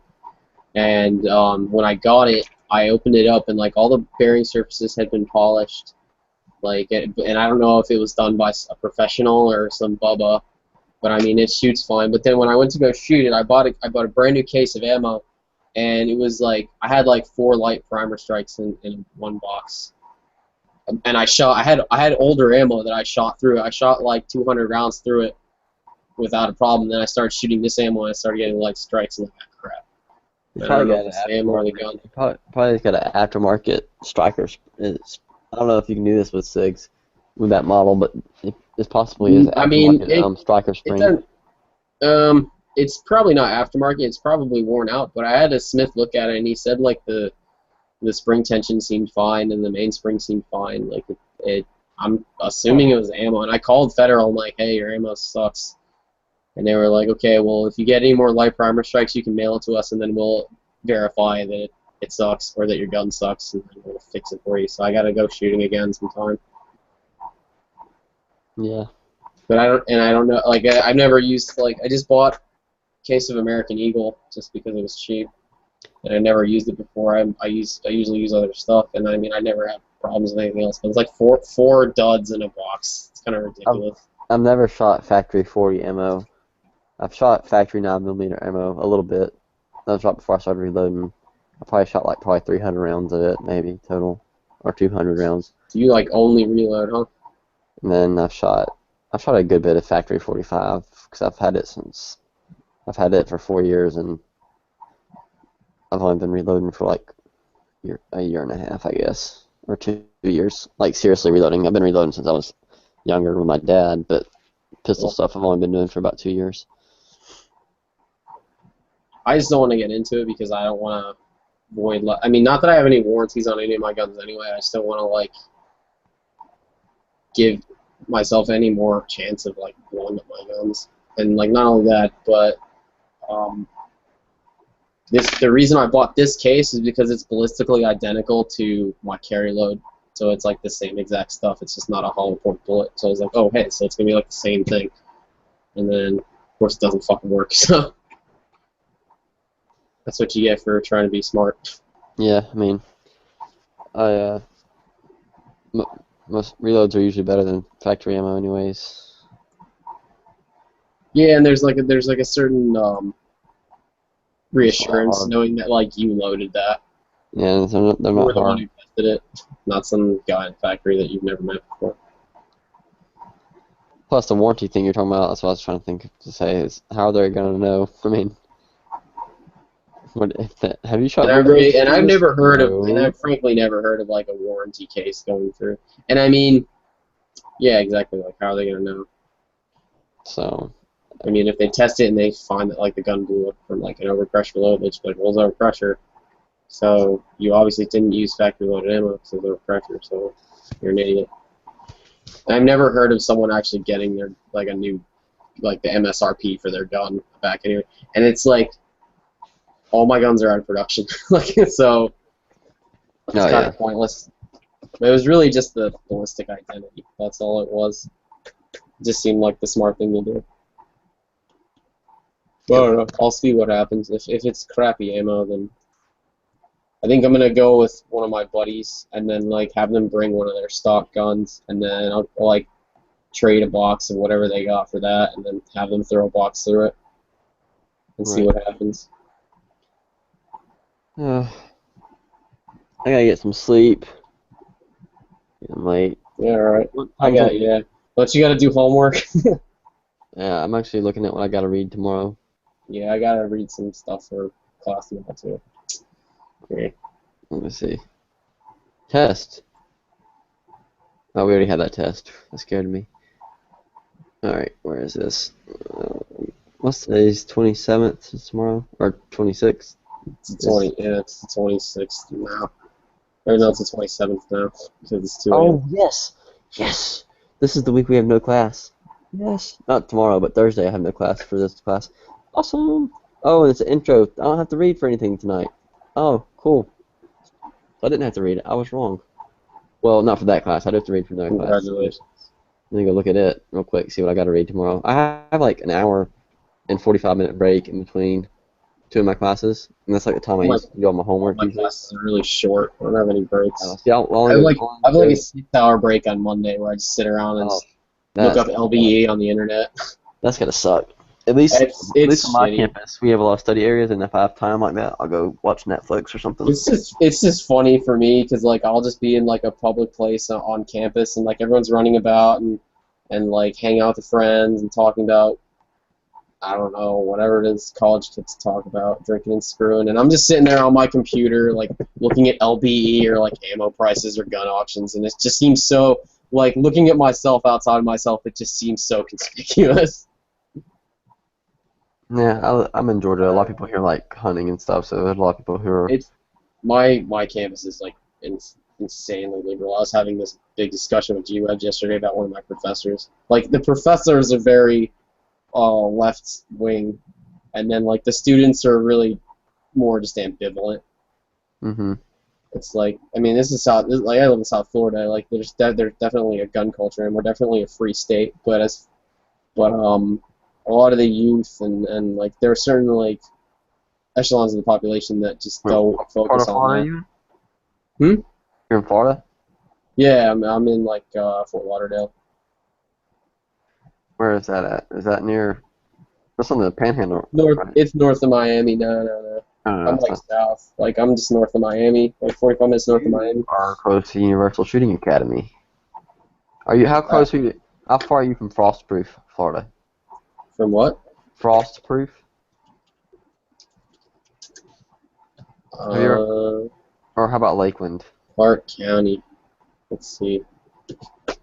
What is Universal Shooting Academy? It's a giant range. It's awesome. I've never been there, but I know it's awesome because it's big enough that they have. That's closer to Central Florida. That's Yeah. like half an hour south of Orlando. Wait, you said you live near Miami? Yeah, like I'm like you're south, way dude. down Like there. way south. Ugh, that sucks. Oh yeah, it's like, it's like everyone's just part of that like just kind of whatever beach culture. Yeah, I wouldn't want to live there. Like, it's very hard to find like people who are passionate about shooting. I would Who not are want just to live like there. buff dude bros who just do it on the weekends when they're not working out and going to bars. Yeah, see, that's one thing. That's one reason I really don't want to leave the area I'm at now. Is there's a lot of shooting opportunities. Yeah. Like, Atlanta's a really big central area for shooting. Yeah. Gosh, I can't believe you're that far down. God, Yeah, that's Central and Northern Florida is different. Except for the areas around like the major colleges and stuff like that. Well, I mean, this is definitely like they call it on K. They call it the Gunshine State. Like we definitely love guns. It's just kind of hard. Like there's just not a lot of Oh, well, I didn't realize that island was that big. opportunities. There's not a lot of opportunities as far as like competition or any kind of sporting things or like training that I found down here. You got to go up north for that.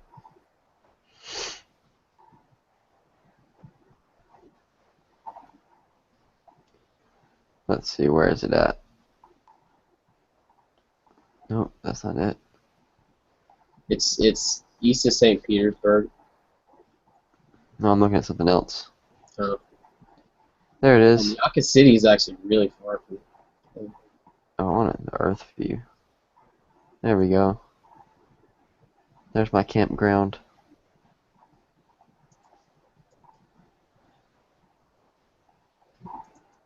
Oh man, I wish I was there right now. What are you going to school for?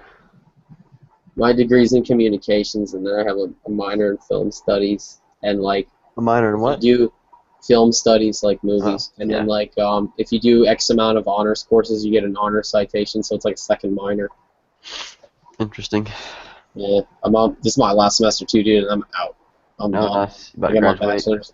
Yeah, I don't know, and I'm at that point where it's like I don't know if I want to like do graduate school or join the military or How old are you just now? get a job. How old will you be when you graduate? I'm 23. Well, I'll be 24 in December. Dang, Oh, getting yeah. old, huh? I'm getting pretty old, yeah. God, I don't want to think about that. Shut up. I'm only 20 Yeah. now. I don't want to think about getting halfway to 30. You still got like the best part of your 20s ahead I of know, you. right? Oh, that's scary. I don't know. Like, I don't know. For me, age is a number. I just think it's like stupid. 'Cause I know plenty of 23, 24-year-olds that still act like they're 10. It's just like, Oh, that's true, but oh, and then there's like 45-year-olds that act like they're 16. It's like, well, oh,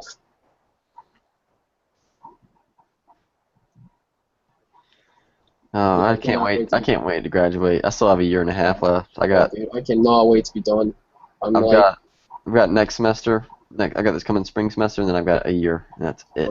I'm crossing my fingers. Like I was in my local gun store, and they know me pretty well. I bought lots of stuff from them. I sell a lot of stuff from them too. Like I'm always in there. It's like a trading post. Like I'll bring them stuff, and then like down the road I'll buy a gun. It's like okay, and they know me, and like they were expanding. Like they tried to expand. They tried to get a second location, but the city screwed them. They wouldn't give them like a pawn license. So they had to like close up shop, but like they're expanding, and from what I heard, they need people. Like he's got like a guy who owns a range that comes in and helps out during the day, but they need people. So I'm hoping that after this is done, I'm gonna see if they'll take me. Nice, that'd be good. I don't care. Like I don't care if I get paid minimum wage. If I can work in a gun store all day, it'll be worth it.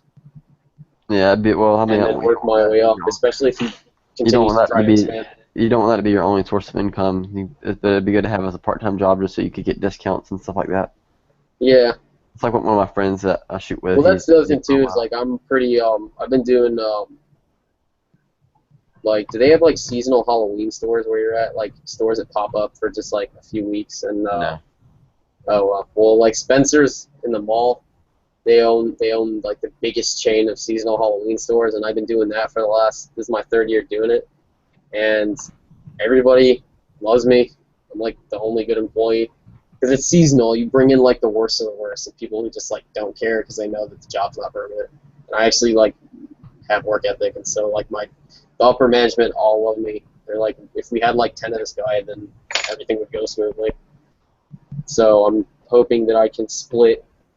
Or like this is one of my options. I can split between that and then like part time at the gun store to get the discounts, and then buy toys and hopefully move out of my parents' house. Oh God. Yes, yeah. My friend, he still does, but he was working at a gun shop and he had a structural engineering degree.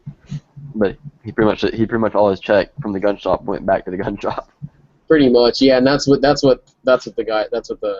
range owner says. Like, you gotta make sure that your checks ain't going straight back to the gun shop. And it's like, if I have a second job, it's not gonna be that big of a deal. And I'm as far as like gun purchases go, like actual firearms, not gear. I spend way too much money on gear. I buy dumbest shit. But like, as far as like buying guns is concerned, I'm pretty conscientious about that. Guns are cheap. Ammo is not. Yeah, right. That's why I spend most of my money on And then ammo. like gear's not cheap. I just calculated all the money I spent on my LBE over the last year, and it's like $1,200. I could have bought like an AR-15. And On your what? Your LB what? my LBE, like load bearing equipment, I bought like Oh, chest frame and shit just to play around with, just in case Hurricane Katrina comes back and I have to defend my homestead in the swampy marsh.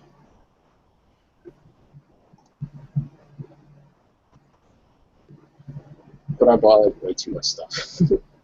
And the other thing is, like, when I bought my rifle, I kept tacking stuff onto it, like really expensive stuff. Like my light setup is like $400.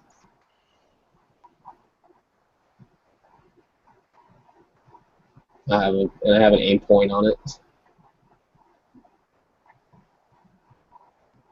I get to see anybody else who has like a expensive optic on their rifle. Like whenever I go to the range, they'll have like, I've seen dudes with like scars, like Scar 16s and Scar 17s, but then they have like shitty $50 Chinese optics on them. And some guy saw, yeah, it's like, and some guy saw my rifle, he saw my aim point, he's like, oh man, I used to have one of those. I'm like, yeah, an aim point? He's like, yeah, doesn't it like have a laser or something? I'm like, well, the shitty Chinese copies do. But this is a genuine like $800 Comp M4S. This is a genuine aim point. Yeah, optics aren't cheap. The good ones aren't cheap. I mean, you can get like, you know, rinky-dink optics that'll work for the range, but it's like I wanted something that, if I'm gonna have one rifle, I want to make sure it's like something I can grab and go, and it's good to go. Hey guys, what's up? Hello. What's going on, Wes? How you been? Good. School started up, so I've been busy. How We're long you just been? talking about that. August? No, I started September 30th. Oh, you just started. My second term started last week. Yeah, I started late. Adam, are you on a 5-term yearly schedule? No, it's like 2 semesters every year, and then a semester consists of 2 terms. Okay. It's kind of weird, yeah. I don't even keep up with terms. We just call them semesters here. When I was in Oregon in community college, they just had 4. It was like 4 10-week semesters. Or here it's 4 7-week terms. Well, see, here we go for It's fall. like so weird. For fall semester we go August, last week of August to like the first week of December, and that's fall semester. So I mean, a little over 3 months. Yeah. And then summer, But then it's spring like, semester. I'm just counting down the days, man. I got like 6 weeks to go, and then I graduate. Spring semester is like the first or second week of January to like the first week of May. So it's a little bit longer. I think maybe. I think there's more breaks in it though, so it comes out to be about the same.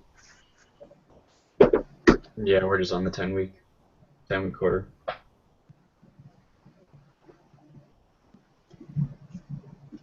I'm ready for break. Don't say that. I'm only at week 4. Yeah, but your break will be here quicker than mine. I've already been in since August. Been for 2 months Yeah, I almost. started back. When did I start back? I started back like late August. But my schedule's really good this semester. I only go 2 days a week, so it's not that bad. My schedule sucks. I go every day in the morning, every single day. That's not too bad though. So you're done by lunch though, right? Well, no. On Monday I have class from 10 to 12, and then a class at 6. So it's pointless for me to drive home. I just sit there for 6 hours. Tuesday is like 1 to 3:30. So it's just like kind of annoying. And then like right now I'm working full time as well, so I have to like work around my school schedule to get my work schedule and get my like max hours for Who work. made your schedule? How many hours of school are you taking? Credit hours. It's like 12. So you're not taking 3 or 4 classes. It's like it's 4 classes and it's full time. But the way it got set up, it's like my last semester, so I have like there's certain classes I have to do to complete my track. Right. And they just all happen to fall like Monday through Friday. So like every day I go to school, and like right now it's every day I go to school and I work, and it kind of screws up my work because I can't open like any days. I was opening Tuesday, Thursday, but then this class started up and I couldn't. But like the season's almost over. We only got 1 more week, and then they close up the stores, and then we pack everything up, and then I get my How long's your rest. commute every day? Like 20 to 30 minutes, depending on traffic. That's pretty decent. It's not too bad. It gets annoying. It's like 30 minutes, but it's like 30 minutes in like Florida traffic. Everyone here drives like a fucking maniac. There's less people not texting on their phones than there are texting on their phones, and it just drives me insane. And I'm just waiting for the moment that I get like killed in a fireball because someone just cut me off or whatever. Like I don't drive on the highway here. It's suicide. See, crap. What were we talking about? My schedule. See, I work. I have to work. I have to have money, so I don't know who made your schedule, Adam. Like, did you make your own schedule? Because that sucks. Yeah, I did. Like I had no choice. My last semester. You couldn't get the classes anywhere else. No, Like- it's my last semester, and like these are the classes. These are the only classes that I could do for my track to complete my track to get my degree. Yeah. Yeah, that And, sucks. like, Yeah, I was and, working. like, I'm not just getting my degree. I'm getting my degree and my minor and my citation. So I have So to do all of that. we have this awesome thing that they just started this year. Finally, my 3rd year. So the first 2 years wasn't like this, but now for our schedule builder, when we register for classes, you can go in, you can put in the course numbers, the CRNs, the courses you need, and you can also build. You can also look. They'll give you like a weekly layout, and you can select the times and the days that you can and cannot go to class. And then based on that, it'll generate a schedule for you. And so I put that in. I was like, well, let's see what comes up, what kind of schedules it gives me. And like the first one popped up was like Tuesday, Thursday. I'm like, yep, that's what I want. Yeah, I was doing Tuesday, Thursday, so I'd have long weekends for like the entirety of my. Yeah, stay well, I mean, here. I work on Fridays, but still, it's awesome because Yeah, work I Monday. mean, it's worked out for me because I'm only gonna have like 2.5 weeks of this like shitty morning schedule with work, and I'm not to boast, but like I'm such a valuable employee. They work around me and they make sure that I get max hours. I mean, So so I have a part-time job, so I'll just Yeah. change my availability each semester to work around my class schedule, and that's all they can schedule me for, so I don't have to worry about it Yeah. after that. And that's what I get scheduled for, and I always leave enough time to do homework or whatever. Yeah. Works out pretty good. Yeah, I'm actually I'm stretching pretty thin right now. Like I don't have time. I had to ask for an extension on the project because I made a mistake. he made it due like Halloween Eve, and it's like I'm gonna be in this like from Friday to Sunday. I'm gonna be either asleep or at work. That's it. I made a mistake going in my freshman year. I was working like I was part-time employee. I'm a part-time employee, but I was working like 35 hours a week. And my fall semester went okay because I had to cut work a little bit because they made my schedule for me because I was a new student. I didn't really get to make it. And then my fall semester, I was like, oh man, this is easy. I'm like, I'm gonna take extra classes. So I tried to take 19 hours with the classes. What kind of revolver is that, Tap? No, it's just a little Rough Raider. Okay. I don't know if it was like a single 6 or something. Can't really tell. No. But I took 19 hours and tried to work 30 hours a week, and it didn't work. and I failed two I- classes. I like money, so I volunteer for overtime, but they never approve it. Even though I we need can't it. work more than I can't work more than like 25 hours during school, or I get freaking I'll start not doing my schoolwork and I'll start failing. It just doesn't work. It's just too much. This is a single 6. Let me put my screen share up. Hang on, Adam. Let me show you what. Yeah, they have like adjustable sights. That's right. There we go. Here we go. That's what you want to see. Right. Yeah. I want to get the single 6 and 17 HMR to go with my Savage 93. They made a single 6 version with like just fixed sights, and I wanted that one. Really? Yeah, I don't know if it was a single 6, but it was like a 22 LR model with fixed sights. Might be Bearcat. Yeah, I think it was a Bearcat. Probably what you're thinking. I don't like that one. I mean, I don't like the way it looks. I haven't shot it. I'm sure it probably is. Well, they had one that like it was a Bearcat. I don't like the way it I don't know looks. if it was a Bearcat. I think they could have sworn at some point they did like a short run of single 6s. Ruger is like one of my favorite factory websites for their gun. Their gun page is like really well laid out. I like the way they have everything laid out. Let's see. I don't like CZ USA's. No, it's kind of No. confusing. CZ's is pretty terrible. Yeah.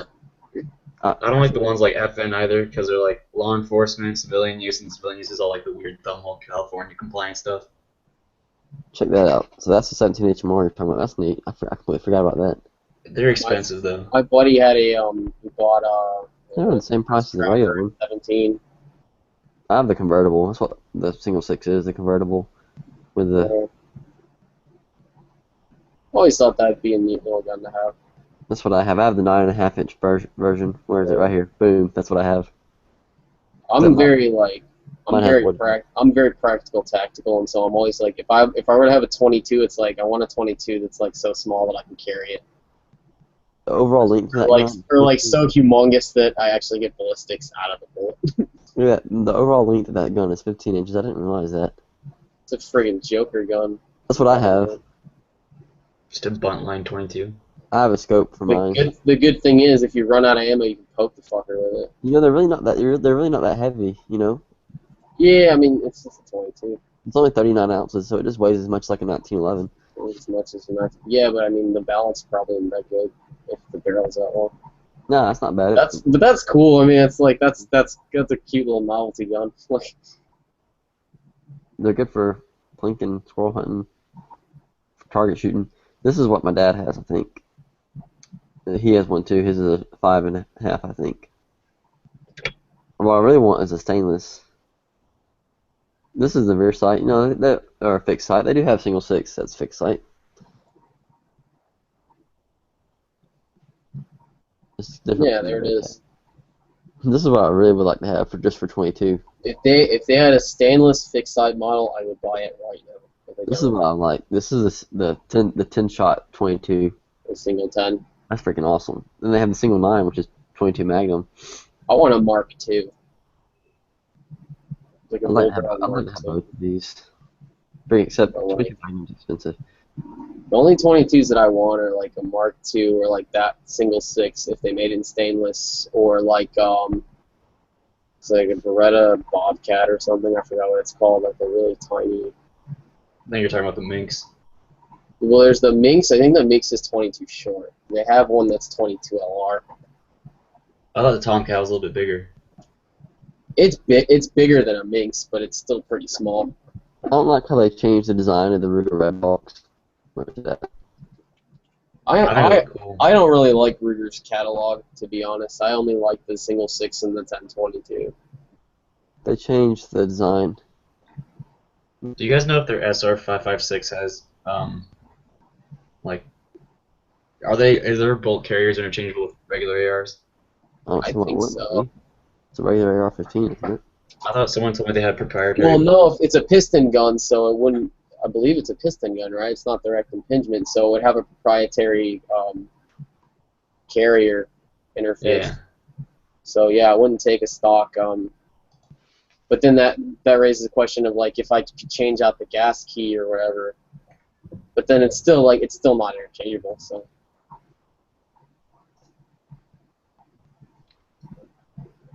Oh, they have a takedown? What?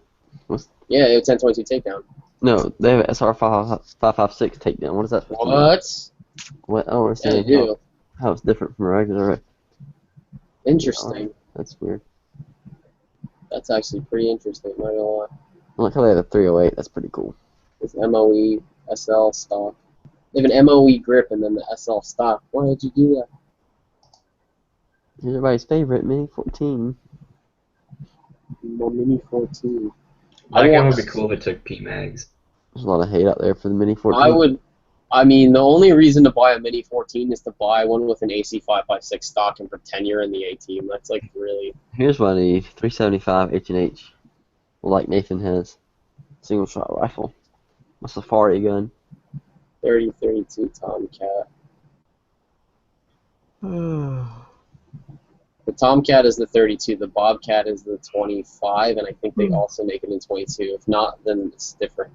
I remember there being a 22 LR version that wasn't the Minx. Where's the Mark II at? They don't make the Mark II anymore. They only make Mark IIIs. They don't make what? You asking about the Ruger Mark II? Yeah. Yeah, they make the. It's like the improved Mark III, but it has like a magazine safety. What's the name of it? I don't see it on here. The Mark III. It would go in like rimfire pistols and then Mark III. No, I'm talking about the rifles. Bolt Oh, action. the rifles. Oh yeah, the Ruger. Yeah, and as I said, Mark II. They made a Ruger I was gonna make M77 Mark II, but that's what we have, like two of them. But Oh no, it's the Beretta 71. That's what I'm thinking of, and that is actually a fairly big gun for the cartridge. There's some guy selling Beretta 71s on Gunbroker, and he's affixed a fake silencer to it that's like not removable. So it just looks like a total Hitman drop gun. And it's 22, like it's 22 LR, so you can shoot it all day long. And the thing is, like, because the fake suppressor is so big, it probably has some sort of suppression capabilities. It doesn't have baffles, it's just like a tube, but There's no way you could get a replacement barrel for the 71 and take the fake suppressor off. yeah. Right? I don't 'cause think it's so. old. Well, I mean, I think is it fixed in place? It probably is. they have their own That's what I website was just looking for at. the Ruger Precision Rifle. Really? But if I'm gonna get a 22, it's either gonna be I don't know. They just don't make a 22 in a size that I like. All right, I gotta get some sleep, guys. I'm gonna head out. Alright, dude. Nice See you talking to you talking guys. See y'all later. Yes, sir. So how long you been on gun channels? I knew about it for like a month, like when Yankee started talking about it, and then I just finally made my account yesterday after he called me a coward and a little bitch, and like, I need to get involved, bitch. He's like, okay. I started watching the chats in like late 2012 before I was 18, and then once I turned 18, I made my account early last year. Yeah, it's kind of cool. I used to do I'd go on like video game live streams, and there was like a whole community there. And it was fun. Like for the first year, when it was still small, and like you could still like talk to the streamers. And then eventually they just like publicized themselves to where it was really big, and there'd be like 400 people in the stream at prime time with a streamer streaming, and then like you can get a word in edgewise, and the streamer's not talking, and just like eh. And then the only This way is to cool because you communicate can with just them is have like it's just like a chat, and you're talking with everybody, as opposed to just typing shit. yeah, and then at that point, the only way to communicate with the person streaming is to either donate or be a sub, right? This one,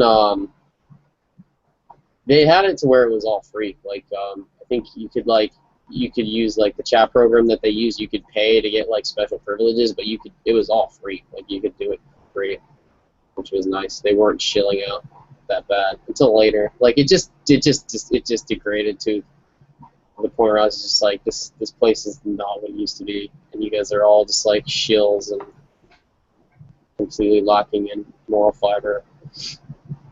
Is there a way to find out how many members are on gun channels at one time? Yeah, I think it's like you go to the home page and it'll say like there's 30 whatever members online. It's not that many. I mean, it's kind of late. It's not even people on now.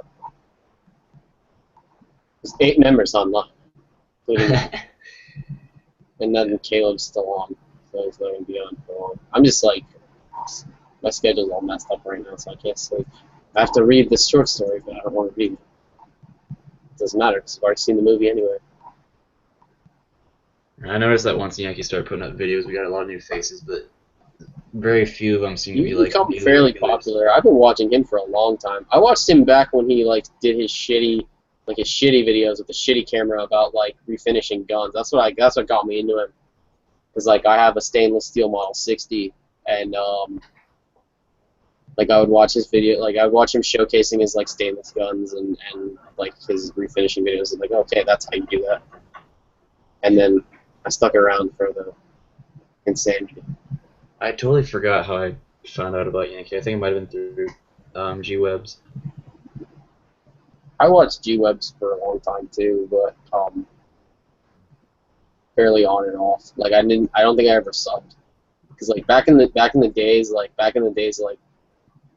the Wild West, when YouTube trolls were just like everywhere, they would call them out like all the time. They were really mean to the YouTube trolls, and it's like fuck them. But it's like I remember it just didn't, at the time, it didn't seem like a friendly place. But I thought like the ninja videos were funny. I mean, they had some cool showcases. I'm trying to think like who the first person in the gun community was that I subbed to and why. Nothing fancy. No, I think it might have been Hickok just because he had cool For guns. me, it was nothing fancy. I'm not ashamed to admit that. No, he's a I mean, cool I'm dude. not like a super duper fanboy. I'm actually very critical of him, and there are a lot of things that he says and does that I do not agree with. Yeah, I think he's a cool got guy, a but lot. he's got his opinion though about Right. everything. He's It might not be very yours. eccentric. But like he's the reason I'm so like autistic about EDC. My EDC is ridiculous. I've yet to meet someone who beats me in EDC. What you got? Let me show you the picture. You have a sewing kit. How many lights do you carry? How many? It's not do you carry one, it's like how many. I carry one. Okay. I carry 2. So we're gonna beat you on that front. Does my phone app count? No. If it does, then I carry 3. This is my picture. The only caveat is that I don't carry both guns. I carry one or the other. I've carried both guns before, but it's like I can count on my hand how many times I've done it. That's my EDC. That was taken a few months ago. I've actually changed some stuff.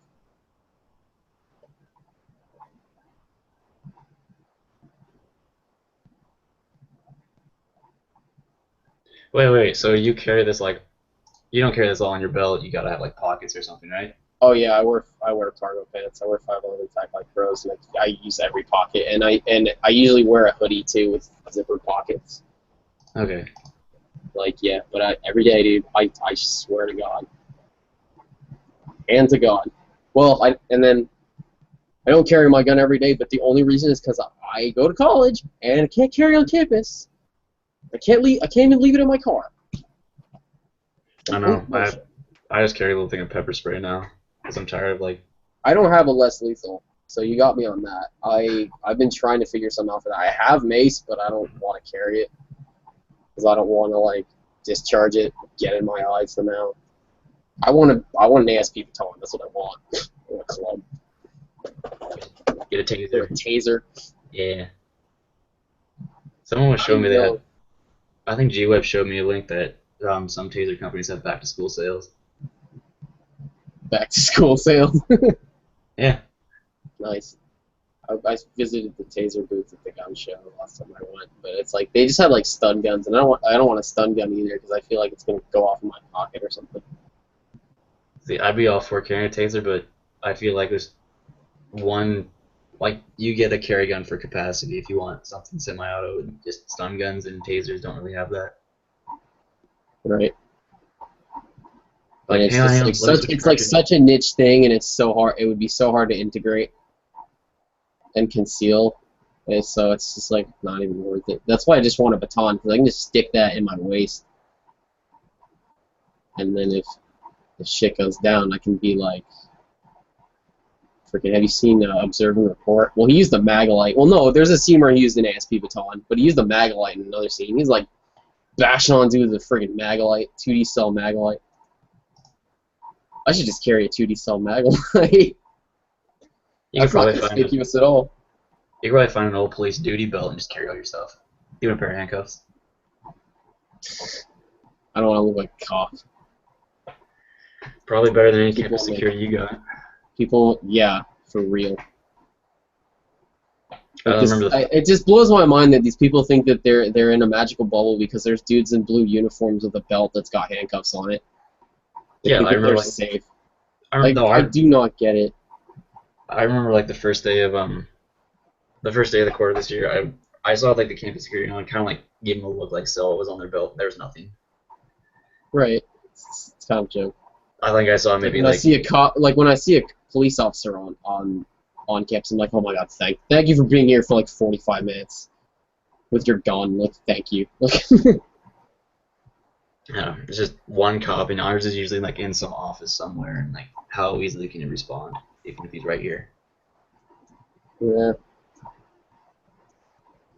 Yeah, Ours I is gotta usually just update this directing gun traffic because anyways. I got a different pouch. I'm trying to like go made in USA, so I got rid of my Maxpedition pouch. Got like a little USA made pouch, and I changed my watch out too. I have a different watch now. You could probably get Nathan's Armory to make you a leather pouch or something. Nathan's Armory. Yeah, I think he was in here earlier. Yep, the guy was talking about airsoft. Interesting. I'm not too into leather goods just because I don't want like if they get wet then it's like hey. But I don't know.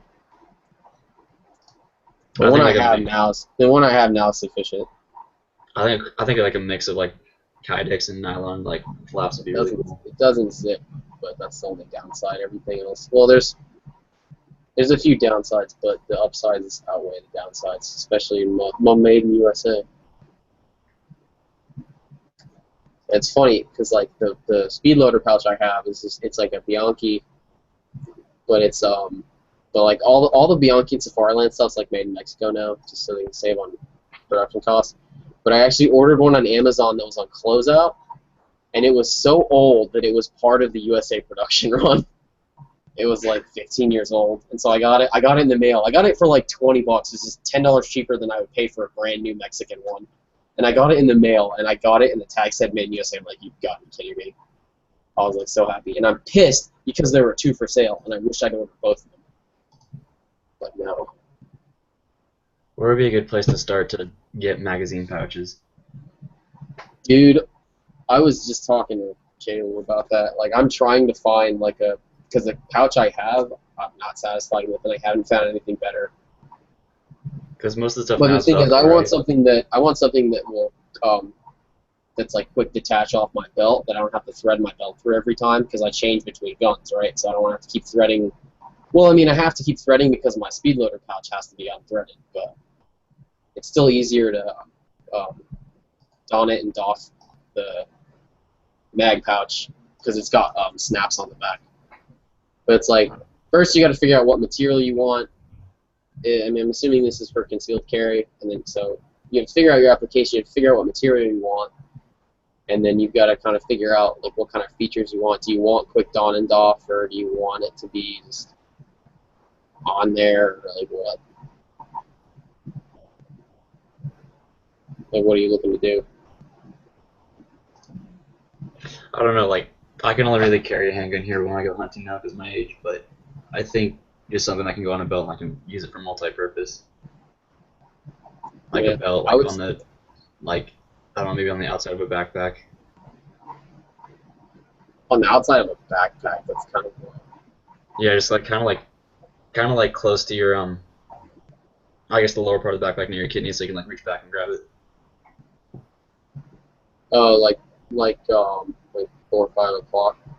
Yeah. Yeah, I mean, well, no, it wouldn't be 5 o'clock. It'd be like 7 o'clock, unless you're left-handed. Yeah. But I mean, any pouch, you can put any pouch at that position. But I would recommend a couple things. I would recommend open top, nothing with flaps because it's just slow. I would recommend something, and since it's open top, I would recommend something that's like friction fit.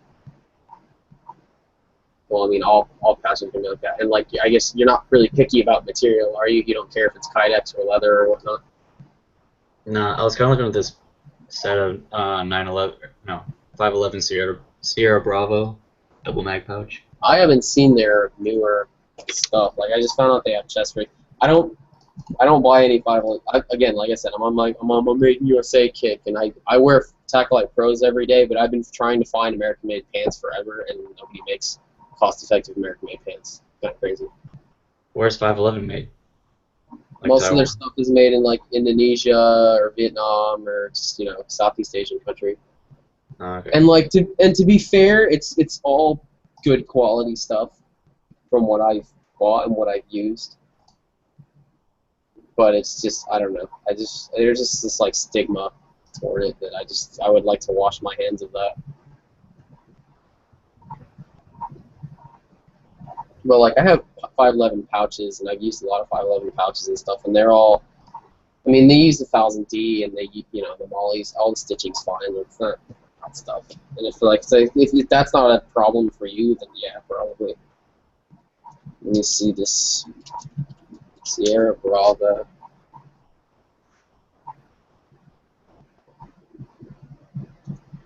Yeah, so they started making like duty belt stuff. The one I have is a Safariland 079. And I was complaining with Caleb that I love the design. The design is perfect. It's just the application is just like that quality control is just not there. Like the suede on the inside makes there's so much tension on the magazines that unless I pull them straight up and out, I can't get them out. If I pull it out at even the slightest angle, they do not come out. And I mean that's probably good if you have a duty belt. Well, no, it's bad if you have a duty belt because it's like I really gotta train myself to pull it out, and I don't consistently pull them out. Like that's the thing. So I've been trying to find something else. 511's website. I think it'd be cool to get like a set of Kydex stuff, like quick draw, like Caleb uses for competition, and maybe like a little more duty-oriented pouches. Something with flaps. I don't know exactly what he has, but what he has is probably like it's like competition pouches tend to not be good for concealment just because they're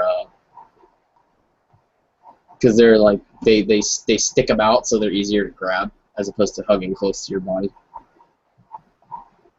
But I don't know specifically what he has.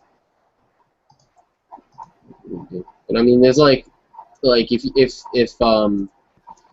you don't care about material, I would recommend like the leather Galco pouch, because I have one of those. My friend gave it to me, and it's a good little pouch. If I have a brown one now, if it was in black, then I would probably use it, even though like I'm kind of down on leather. But just like the Galco DMC, I think it's called, dual magazine carrier.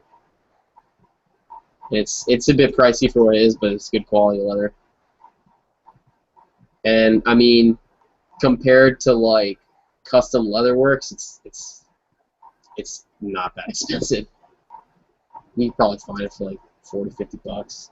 But you can get like Kydex carriers or whatnot. And I mean, there's a lot of like low cost options. And if you don't care about Made in USA, there's plenty of options. Like Blackhawk makes a double carrier. I've been meaning I was gonna get a Blade Tech carrier too. I was gonna get a quad from my Molly gear, but I never got around to getting it and changed my mind on that. But I always wanted to get like some current gen Blade Tech stuff. They're like the only holster company that makes like a legitimate full sweat shield. What kind of gun do you have? Right now, I'm just using an old Beretta 92. Oh, okay.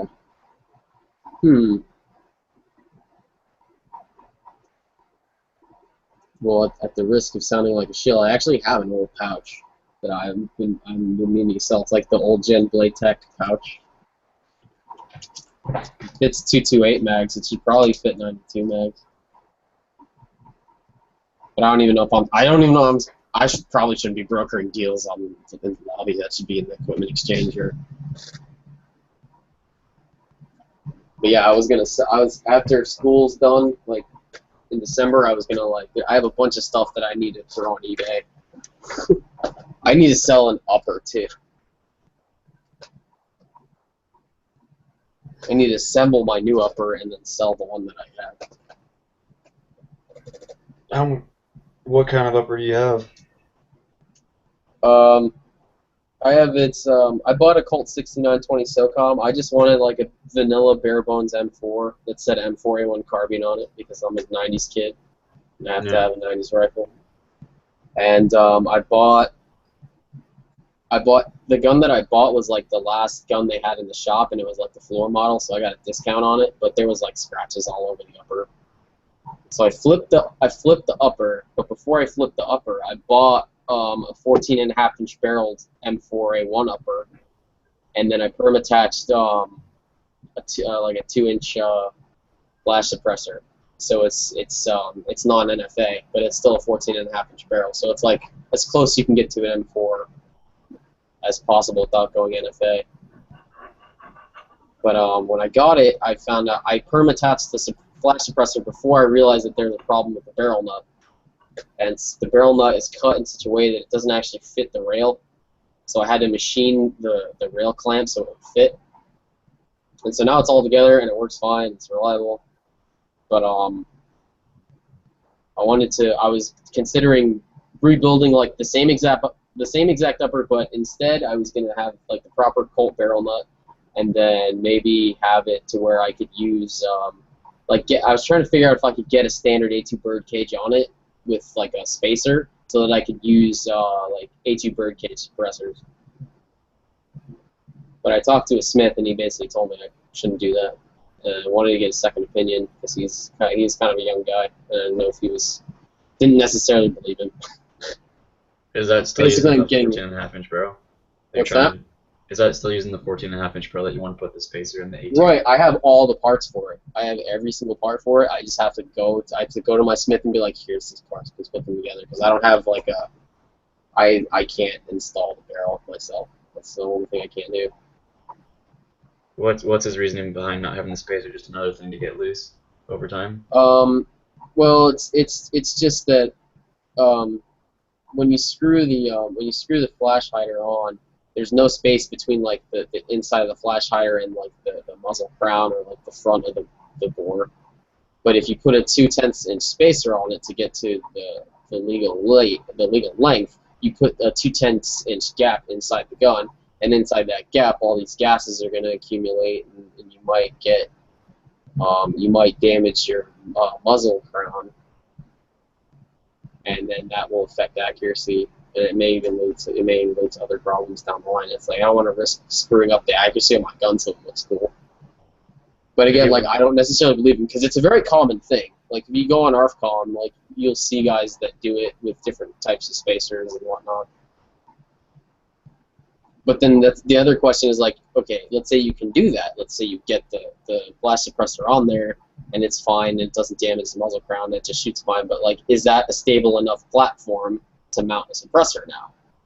Because you need concentricity with the suppressor so you don't hit the baffle. So it's like a real balancing act. And I want to talk to this smith I talked to. He's like he's a cool guy, but he's only 21 years old.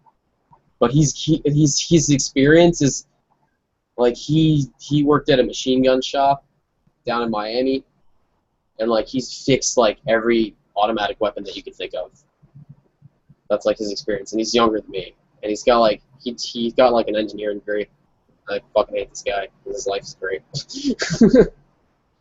But I mean, that being said, I don't necessarily trust his opinion on this matter. I want to talk to the other smith that I know who's a bit more experienced and see if it's doable or recommendable. If not, then I mean I have another extended A2, and I'm just gonna stick that on and then just say screw it with suppressors. Because like you gotta register it, and the one that I want is like $1,000 anyway, and it's like I'm not gonna be able to get it for a long time. Could you But, I find mean- like? I'm trying to like. Is there like a one piece like A2 birdcage and an extension, like a one whole piece? No, I've checked. Like I haven't found anything like that. Because I've seen some Because it's like, such a 3D niche kids. market to find. Because like it's like such a super niche market for people who want to. Because like a lot of suppressor companies make proprietary brakes that are long enough.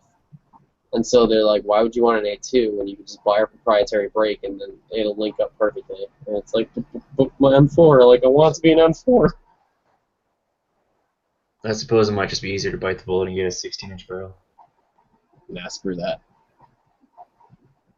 I already have the barrel. Like, it's done. And like, I don't need a suppressor that badly. I just thought it would be cool to have. But I mean, like, practically speaking, it's just like, it would be a ridiculously expensive investment that I couldn't resell easily. Unless the hearing It wouldn't protection even- act goes through. And that's the thing. Like, even like, there's no true like quiet 556 suppressor. Like with the one I want to get, I'll get it down to like 130 decibels. With that, it's still not. It's not quiet. Like it's quiet, relatively speaking, but it's not really that quiet. And I mean, right now I don't have like a decent range to shoot at.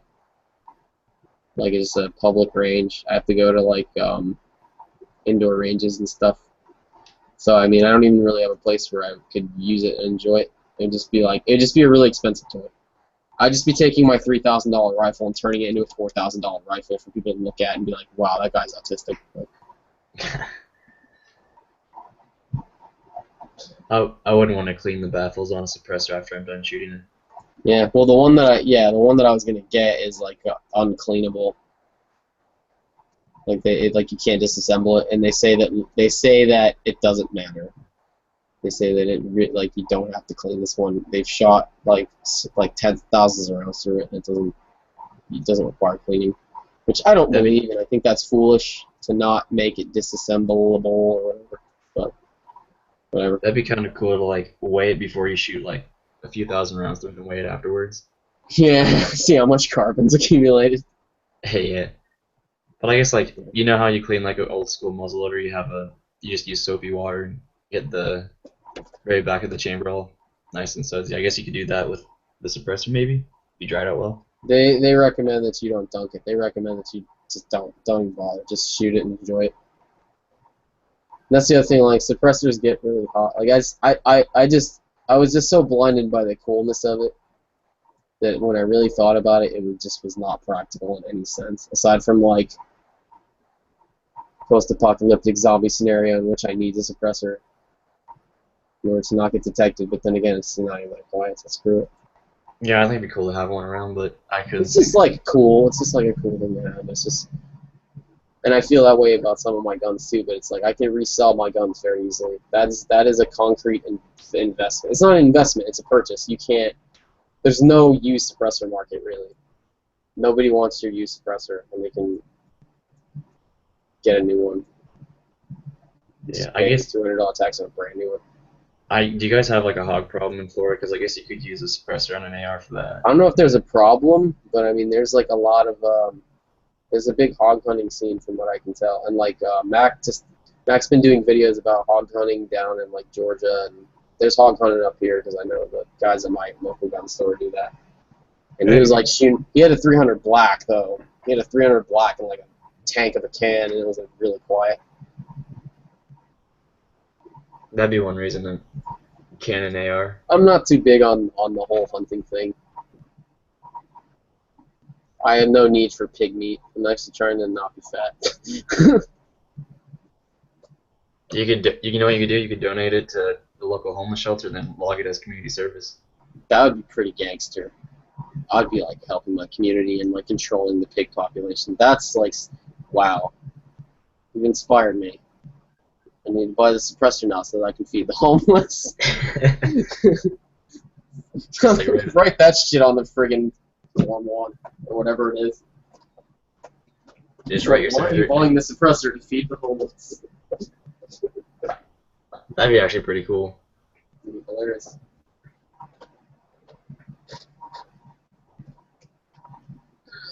So, what else do you have besides the 92?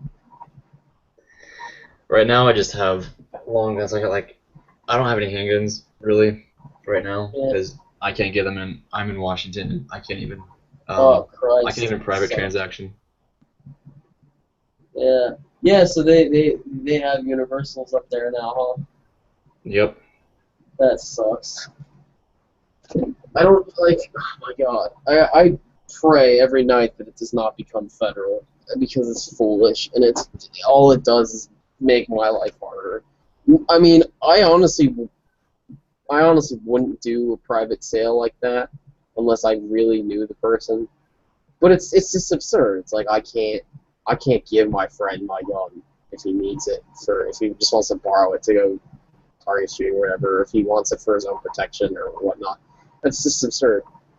He has to have to take him to the friggin' FFL and transfer it to him, pay the fee.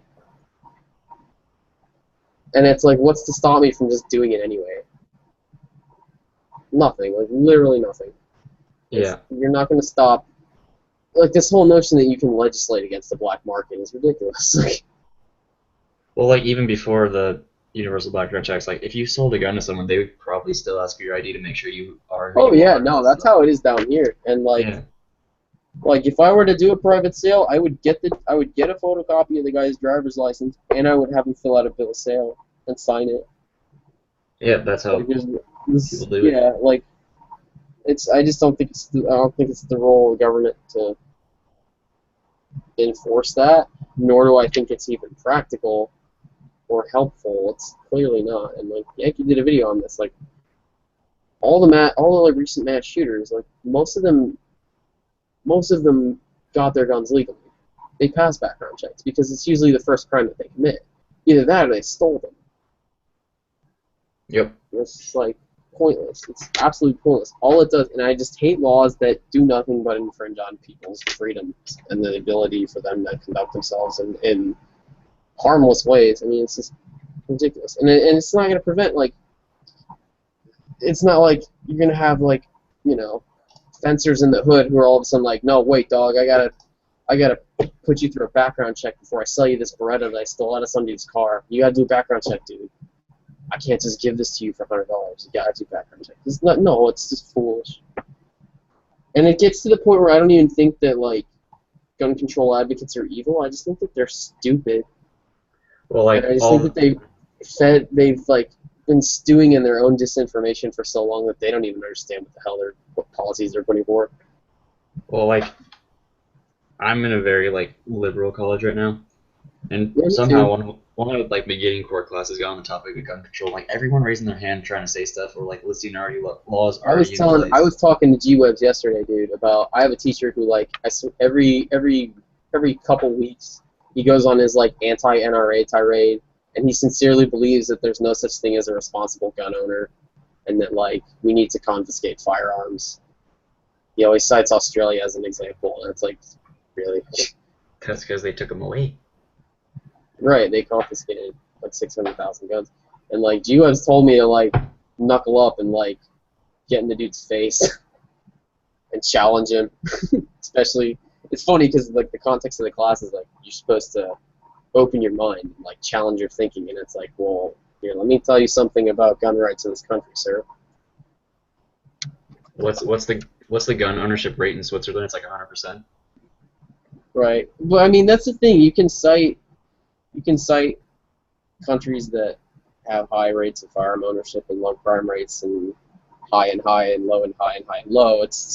But the point is that there's no correlation.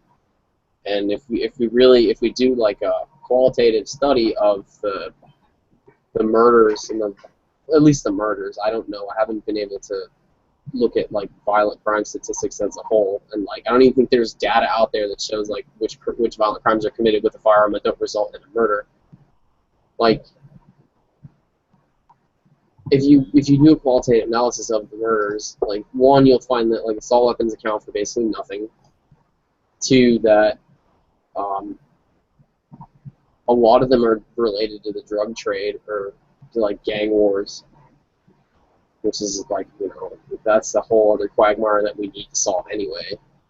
and we solve that. If we solved all of those like social problems, then the murder rate would disappear, or it would be on par with other, and it's on par with other developed nations now. Like it's like we have about the same murder rate as Sweden, and they have fairly lax gun laws. Like you can own a lot of guns in Sweden. You can't carry, but ownership there is about. Like you need to go through licensing and stuff like that, but it's not impossible like it is in some places. Did Caleb tell you about the Young Gun chats that we used to have around every other week? No. So like every week he'd have like the 25 and under chat that would just talk about like us in the gun community. I think it'd be interesting to have it.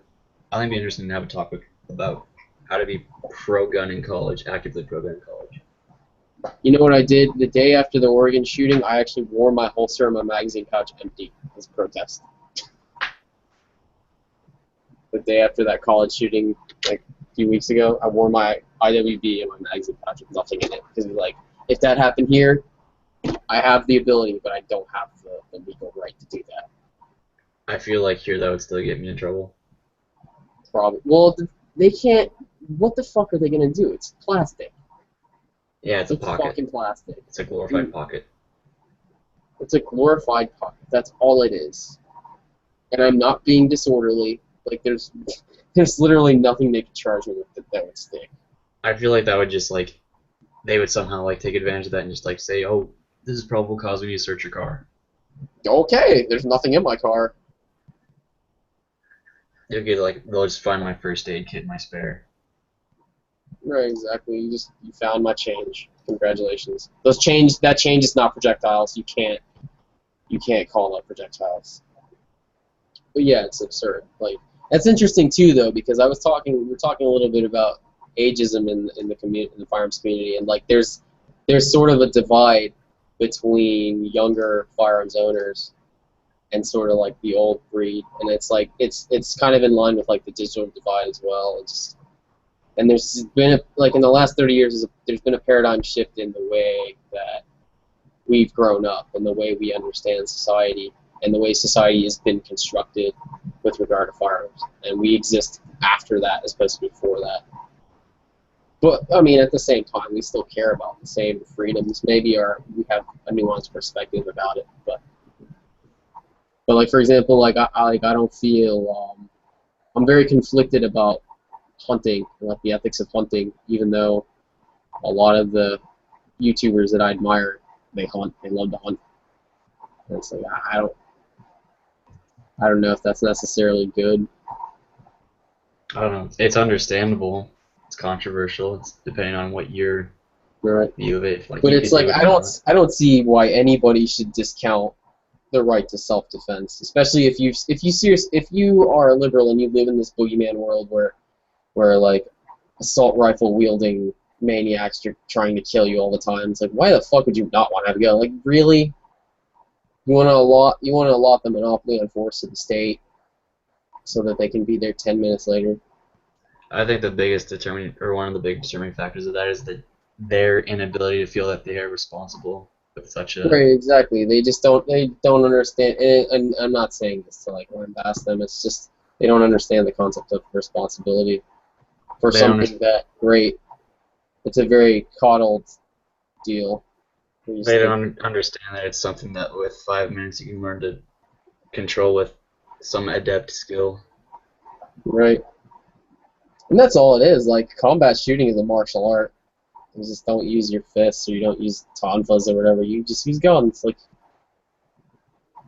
it's a form of combat. Like, it's just it's something that you can become good at. Like, my teacher thinks that people can't become skilled at using firearms. He thinks that everyone is so retarded that there's no such thing as a responsible gun owner. And it's like, how, like, that's so stupid, because the military brings in, like, 18-year-olds that know how to do nothing. And, like, that's kind of a stark example, but at the same time, you know, they bring in a lot of, like, young dudes who have no skills, and they turn them into soldiers.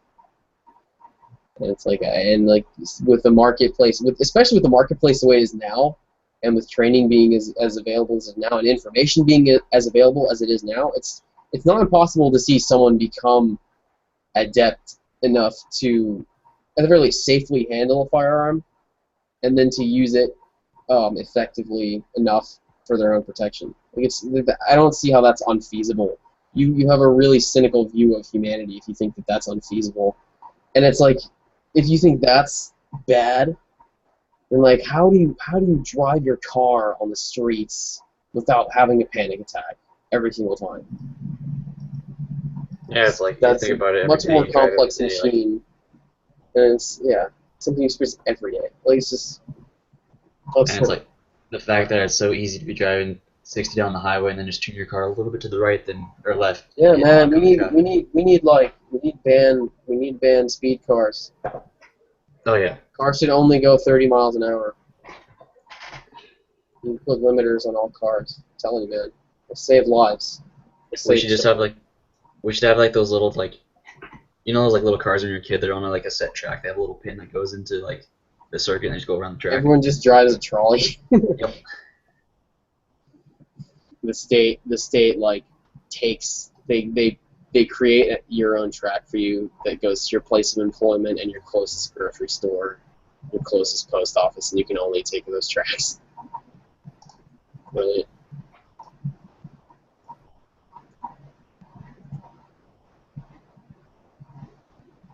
Oh, I'm sorry, chat, dude. I'm 23. I keep forgetting to look over, but then again, late nights are not usually I don't have it like very active. visible. Yeah, it's late at night. I'm old. I'm very old. I feel very old. Like, I'm in college and like everyone's still like 18 or 19 or 20, and I just feel so fucking old. And they all act like teenagers, and it's just like, and it's like South Florida, so everyone's like, I was talking about this earlier, like everyone's just kind of like a party animal, and they're just all drinking and screwing. It's like, hey, I want to learn. Yeah, I know. I just want to be done with it. Get it over with. Yeah, I'm one more semester, dude. But luckily, I took college classes in high school, so I only have to take 3 full years. How old are you? Ralph? Me? Oh, Ralph. Guy typing. Yeah, I can figure it out either. I think just here's the link. I just said posted the link. I don't know if it's a static link. Like I don't know if I click on that tomorrow if I can come in or what. I'm afraid to ask though. I don't want to seem like a noob.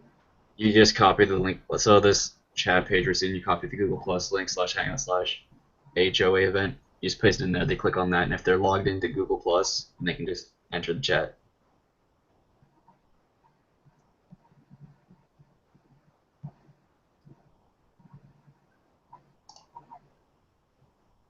I know how much longer I'm gonna stay awake though because I have to like. I don't know. I got class tomorrow, and I gotta drive an hour every day. Goddamn.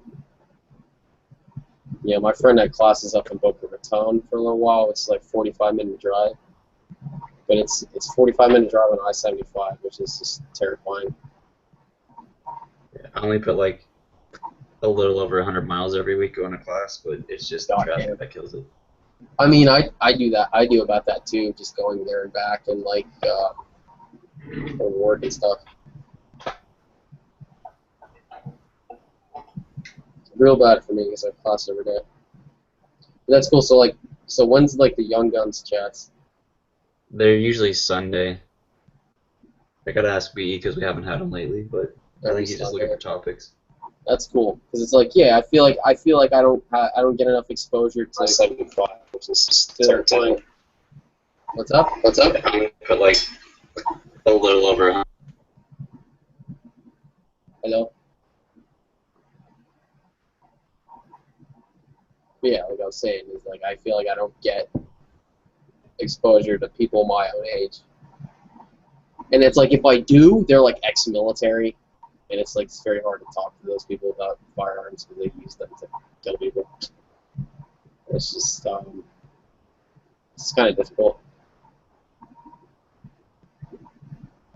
This is a very difficult community because it's very a lot of people invest their egos into the things that they like, and Well, it's just like there's a bunch of different like niches within the gun community. There's like the uber tactical guys, the old guys with the shotgun. yeah, there's a lot of like subculture within the culture and a lot of infighting.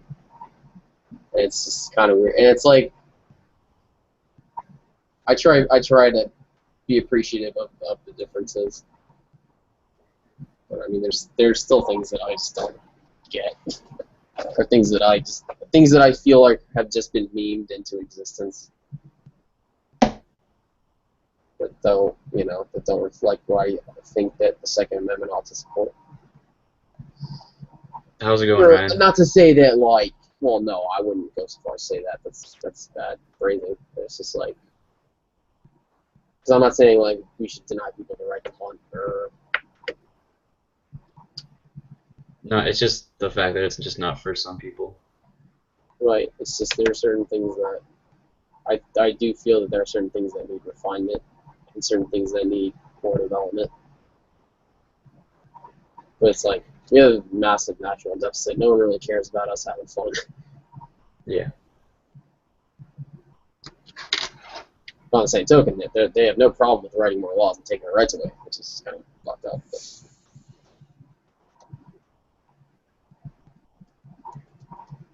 How's it going, Ryan? Yeah, what's up, dude? Not too bad. I like your belt. Thank you. Belt. That's what I do for a living. Oh, you make belts, really? Belts, all other work. Nice. All custom. Bullets? Oh yeah. Cool. Wallets, Yeah, belts, whatever you Like a need. website? Facebook really is about it. Okay, I don't do social media, but that's cool. Yeah, I don't have enough going right now to do a website. It's all made to order. I gotcha. Yeah. That's cool. I spent forever looking for a new wallet, like an American-made wallet, and I found like a little company that made them, and I got it for like $28, so I didn't even pay that much money, and it's a decent little wallet. That's pretty cheap. Yeah, it's not the best leather, but it's not bad leather. It's just like calfskin, I think. Yeah, I don't know how well that will. Well, calfskin will do pretty good. Yeah, it's just not what I'm used to. If it's But I $20, mean, I'd be surprised it's calfskin though. Calfskin ain't cheap. Yeah. Yeah, I was very skeptical when I ordered because I'm like, this is an American-made leather wallet that looks to be good quality, and they're charging $28. That seems very suspect. But I mean, I had it for a while. It's holding up pretty good. And it's like wearing in now too. So it's got that kind of like worn look. It's getting kind of like shiny. Yeah, calfskin hides aren't cheap. I would be a little skeptical on as far as what they've all used. Yeah, I'm gonna keep an eye on it. I mean, if I get like years worth of use out of it, then that's fine by me. For $28, it'll last you well. Who cares? Yeah, pretty much. You could get yourself Like, a the nice last- American-made duct tape wallet. Yeah. Nah, they Duct don't. tape wallet. My buddy used to make those in high school. My sister makes some badass wallets. But the problem is I'm in Arizona, so they just don't last. Yeah, it's so hard. They melt within a few months. They wouldn't stay together here either. The bane of Yeah, most the of my last- wallets has been one the- trip through the washing machine. Yeah. The last wallet I had was just like a Columbia wallet. It was Yes, it's just a cheapo $20 piece of shit. the faux leather with like the little canvas little patch. Faux, exactly. That's all it was, and it was faux leather. And it like after a month, it wore the faux leather off the front. Like it, it still works. It still does what a wallet's supposed to do. It just looks like shit. But it's like I also try to get wallets that have like multiple ID slots so that I can quickly access my like school ID or my permit or anything like that. So I don't have to like pull it out and be like, here it is, officer. I can like hold it like it's a badge or something, like this is my permit or this is my ID. So it's like When I find a product that does everything that I ask of it, it's like a fucking red letter day. That's like, oh my God. And this thing did everything I needed to do. Although I will say that like the one thing that kind of annoys me is that like the little ID holder doesn't stay in very well, and like the wallet itself doesn't fold perfectly. But It's like a politician. If they do everything you want, then it's probably not all that great. pretty much, I mean, it does what I need to do, and I can say that it's American made and it's not a piece of Chinese shit. It's like, all right, I'll take it. American made crap isn't always good though. That's true. There's definitely Fucks the rest of us over. yeah.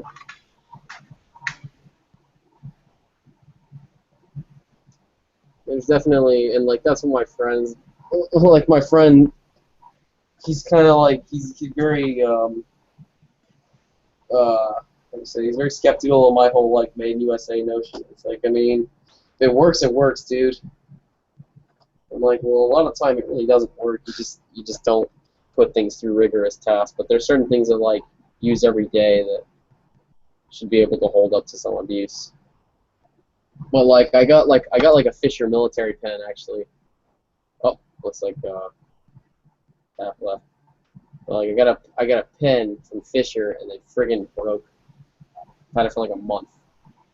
Are you talking the space pens? I have a space pen and that one still works.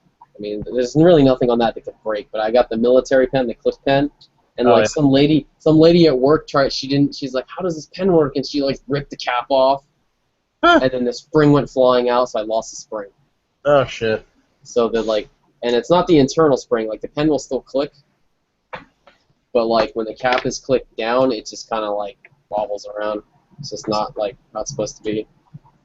So I'm gonna call and be like, hey, give me a spring. But if they're gonna be like, well, it's gonna cost us $6 to ship you a spring, then what the fuck?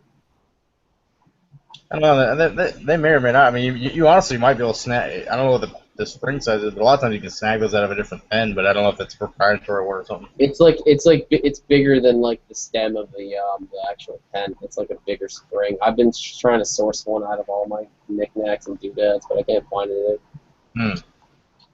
But yeah, I don't know. It's not that big of a deal. Well, it kind of is because it's like, oh man, I went through all this trouble to get a US-made pen, and then this pen turns out like a piece of shit. Yeah. Shit. How much was it? It was like $12. Yeah, I'd call them, see if they can send me a spring. We just send me a spring or send me a pen, like do something, man. Like the cap shouldn't just yank off like that. Yeah, I mean, at least they can throw in an envelope. Yeah, do something. Even if I got the spring back, I don't even know if I really want to use this pen because like the stock spring in it wasn't even that good too. I tore the spring out of a Bic pencil and stuck it on to give it a little bit more clickiness. So it's like, yeah, it's like I don't want to spend like an uber amount of money on the pen because I don't want to have high replacement cost. I'm a pen nerd. But like so. the space, I like the space pen that I have too, but it's almost too small when I pack it away. And then I also dropped it, and there's like a dent in it. I had it for like 2 weeks, and I dented it. And at the same time, I've had a Sharpie pen for like 5 years, like the little Sharpie pen, the refillable ones where you can unscrew it and screw a new one in. Look like a Chinese pen, but it's lasted 5 years, and I love it. And everyone compliments me. I was like, that's such a nice pen. I've got a Parker pen that I use all the time. That thing was given to me by a buddy of mine. It's probably 10, 15 years old, at least. Yeah, I was looking at their selection too, but I couldn't find anything that I like. I just wanted something that's like an all-black pen, and like no one makes an all-black pen, which is crazy. I guess using the Parker the Jotter, little Jotter ballpoint pens, and they were great. Yeah, I was looking at them. The cartridges are a little expensive, like $6, but I mean they last like 3-4 months. Yeah, you can use Fisher cartridges, and I bought a bunch of Fisher cartridges. Just a Jotter. I've got it right here somewhere. I managed to lose that thing. I don't know how many times, and it keeps popping back up, which is good. Yeah, mine's just in my pants pocket every day. Just, it's part of my EC. What kind of guns you got? What was that? What kind of guns you got? Sadly, only 2 right now. I got Glock 19 and a Winchester 1200. Oh wow, 1200. Cool. Yeah. My buddy had a 1300, but he lost a part, and so whenever he fired it, the magazine tube would come loose. That's not good. Yeah. No, I actually just got this thing about 2 weeks ago. 3 weeks ago. Does it have an extended tube? No, it's got the standards 5+1. Is it like a hunting model with like a really long ass barrel and shit? Yeah, it's a long barrel one. I got it really actually for hunting and I've been kind of screwing up. Okay.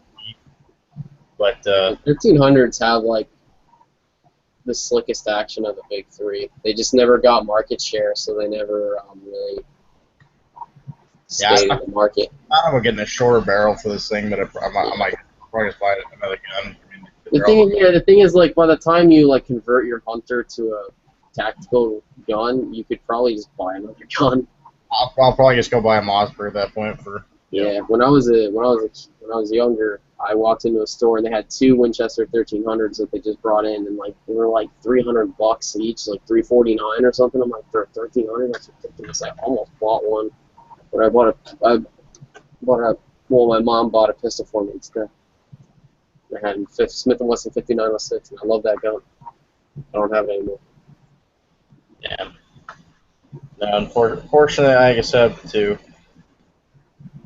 Yeah, I mean, hey, it's better than none. Yep. Yeah. Like if we're being broke. Do you have your permit? No, I'm only 20, so yeah.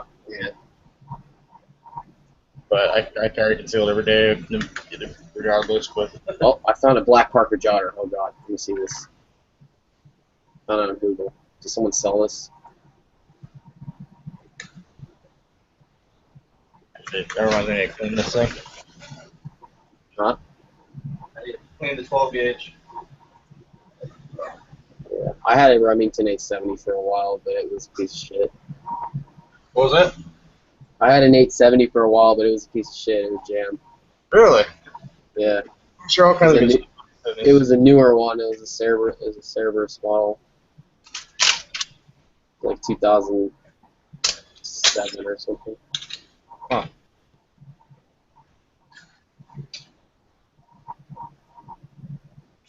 I'm not gonna bother with this.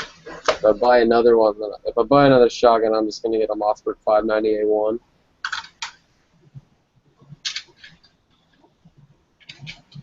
I'm stuck at this point. If I buy another shotgun, it might be an autoloader. Yeah.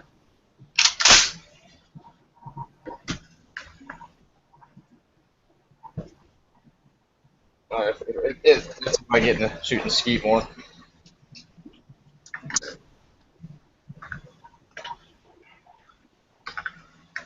Yeah, they don't make like an all black Parker Jotter. That's so stupid. Yeah, they usually have the silver top to it. Why would you do that?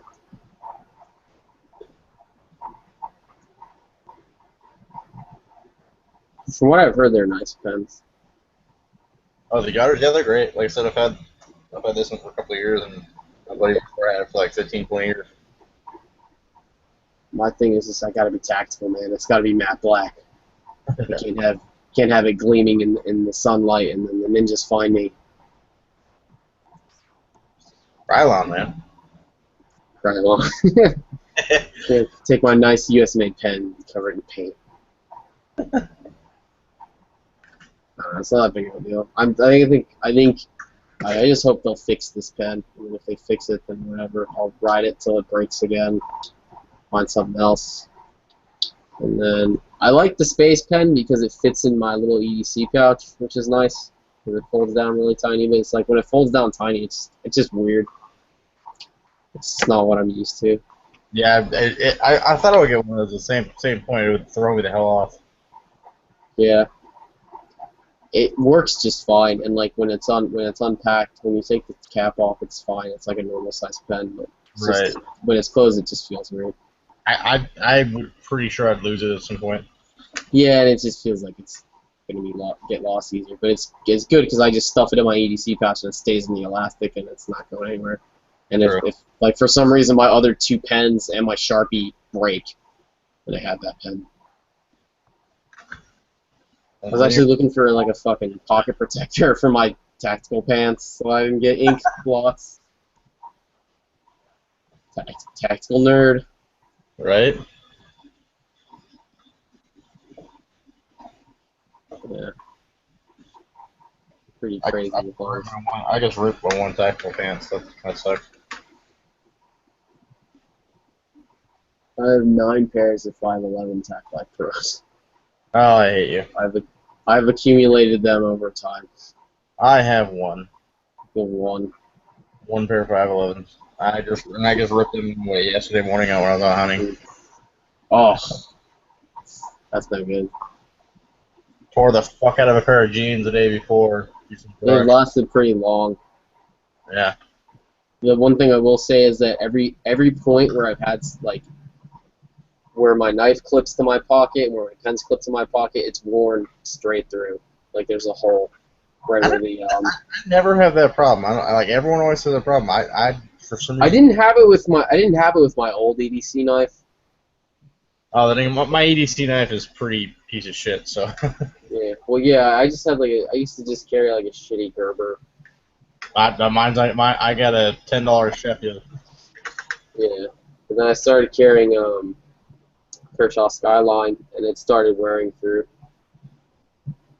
And it burned a hole through it pretty fast. And then on the other end, I think my pen's finally burned a hole through the other side. It's not that big of a deal. I'm gonna get one of those Kershaw, the Emerson knockoffs of the Kershaw makes. What's it called? I cannot remember, but they're basically an Emerson style knife with the oh shit, what the hell they call it? I don't know much about Emerson. I don't know much about the Emerson knives. I know of them. I haven't looked into them. I've been kind of knife shopping recently. What kind of stuff you looking for? I want to get a fixed blade for my LBE. Just a general fixed blade. I got a guy here makes them. He's on gun channels. He hasn't been on. I know he hasn't been on in a while, but he does some great work. Really solid fixed blade. I just want just like a clean fixed blade knife with like some nice checkered G10 handle. That's all I want. Without having to pay like $150 for a Benchmade. Yeah. And actually, like, I don't know why Kershaw didn't stop making the 1760 fixed blades, because I would buy all of them. There's one on eBay right now for $90, and I'm kicking myself because I didn't buy one when they sold them for like sub $20, and now I'm considering buying this one on eBay for $90, and it's like a factory second. I'm trying to think of this as one. Hold on, I've got a Kershaw here. Hold on a second.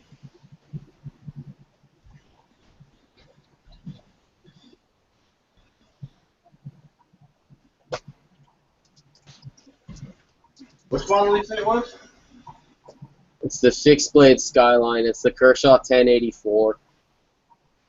Oh, I got 1028.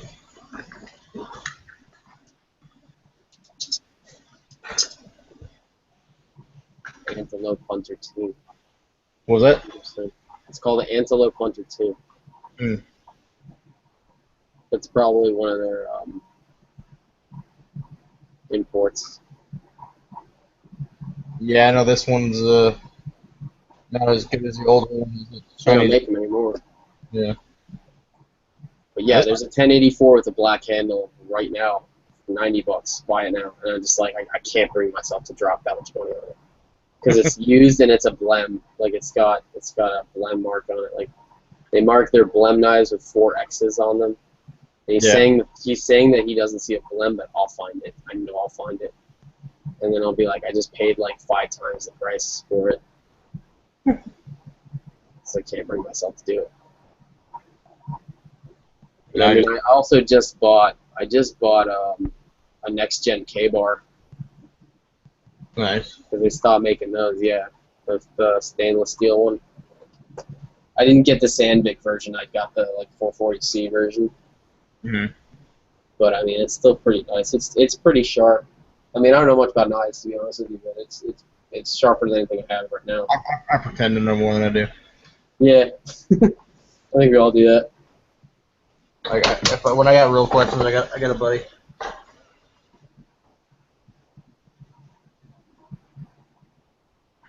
I don't know if he's been on here in a while. I know he told me today he hadn't been on in a while.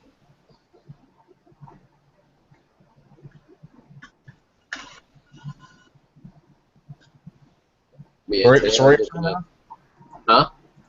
Where are you from? Florida. Ah. Way South down. Florida. Way down, yeah. It's either South Florida or North Cuba, whatever you want to call it. Yeah, right. I'm not complaining, man. Swimming is involved. Cuban chicks are fine as hell. No complaints there. But yeah, it sucks. I lived in Oregon for 3 years though, and like we had like a stretch of land where we'd go shooting, and it's like there's no range officers. You're just outside, and the weather's nice, and you can set up your target stands, do whatever the fuck you want. We'd do draw practice in Mozambiques and stuff like that. And down here, it's just all like indoor ranges and stuff like that, so you can't get I to hate follow it. the policies. Yeah, it's very restricting. I miss the landing very much. So I usually just go out to Passion Desert nearby, or there's a handful of outdoor ranges. yeah, like the thing is in Florida, I'm sure there's some spaces outside city limits where you can go, but a lot of the non-urban land is like all federally owned, like all the Everglades and shit. Not to mention there's alligators and shit. And it's like, yeah, I'm at the gun range. I have my M4. If there's an alligator wants to fuck with me, then he can step to me. But it's still like, nah. I don't want to get my leg bitten off. I'll bring it back. I use about it. We can have shooting practice and a barbecue.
Shit, it's like 3 in the morning there.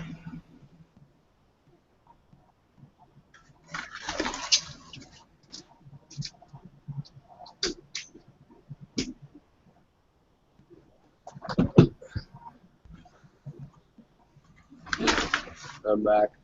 It's really I forgot to put my rifle back in the case. So it's sitting on my bed. Okay. Let it breathe.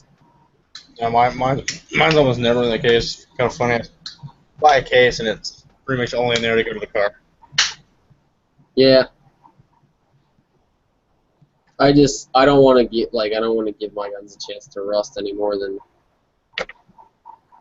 like they already because it's like the climate down here just sucks, and like it gets really humid in my room specifically because the AC in my house doesn't work very well. And like one time I was I just got home from school and I was like really tired, but I was messing with I had a Springfield 1911 at the time, and I like fell asleep for like half an hour, and then when I woke up, I had it was still in my hand and it was under a pillow, and then I pulled it out from under the pillow and it's fucking rust all in the backstrap. Ooh. Yeah. and I cleaned it off, but like it ripped all the park rising off, and at some point, like it. Another reason what's why I don't 1911. Yeah, it rotted the park rising right off. And then, but I got the gun refinished. Eventually, it's pretty cheap to get it refinished from the factory. But then I sold it anyway and keep that gun. Just another reason not to have a 1911. Yeah. Well, no, dude. I'm seriously considering buying a World War II Colt right now because, I mean, the prices are only going up. True. Kicking myself for not buying a Colt Python when I had the chance. I'd own a 19, a Colt or 1911 or something like that, but there are many other guns on my priority, and that'd be a way collector secondary thing. Yeah, I have my own little list of what I want, and it's what order it's in. I have a 1911 on there, but like the one I wanted a Series 70 reproduction stainless. That's the one I wanted just for shooting. But I'm thinking about just saying screw it and just throwing down an extra like $500 to $1,000 and buying a World War II Colt because I know it's going to go up in value. Yeah. I'm trying to think ahead because like Python's tripled in price in the last 5 years. And it's like I bought a Smith & Wesson revolver. Like I had like revolver fever, and I begged my grandparents like, please buy me my own 357 Magnum, please do it, and they did it. I had a 357. And it was a nice 357. I somewhat regret selling it. But that was my dad's first. Like he kind of got in a gun, well, probably kind of later than I did, but he bought one right before I did.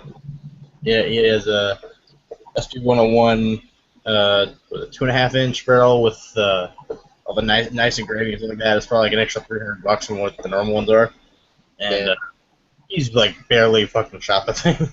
Well, 101s are cute. Kind of ironic. He went and got a revolver because he wanted a revolver like that, and then bought a Glock like a year or so. Right, it never shoots it. Yeah, this is my Smith & Wesson Model 19 that I had. I don't have it anymore. It's rare. It's a 6-inch barreled version with the red front sight. Most of the 6-inch guns have a partridge sight. Nice. It's like a little dirty, hairy gun, and not 44. I liked it.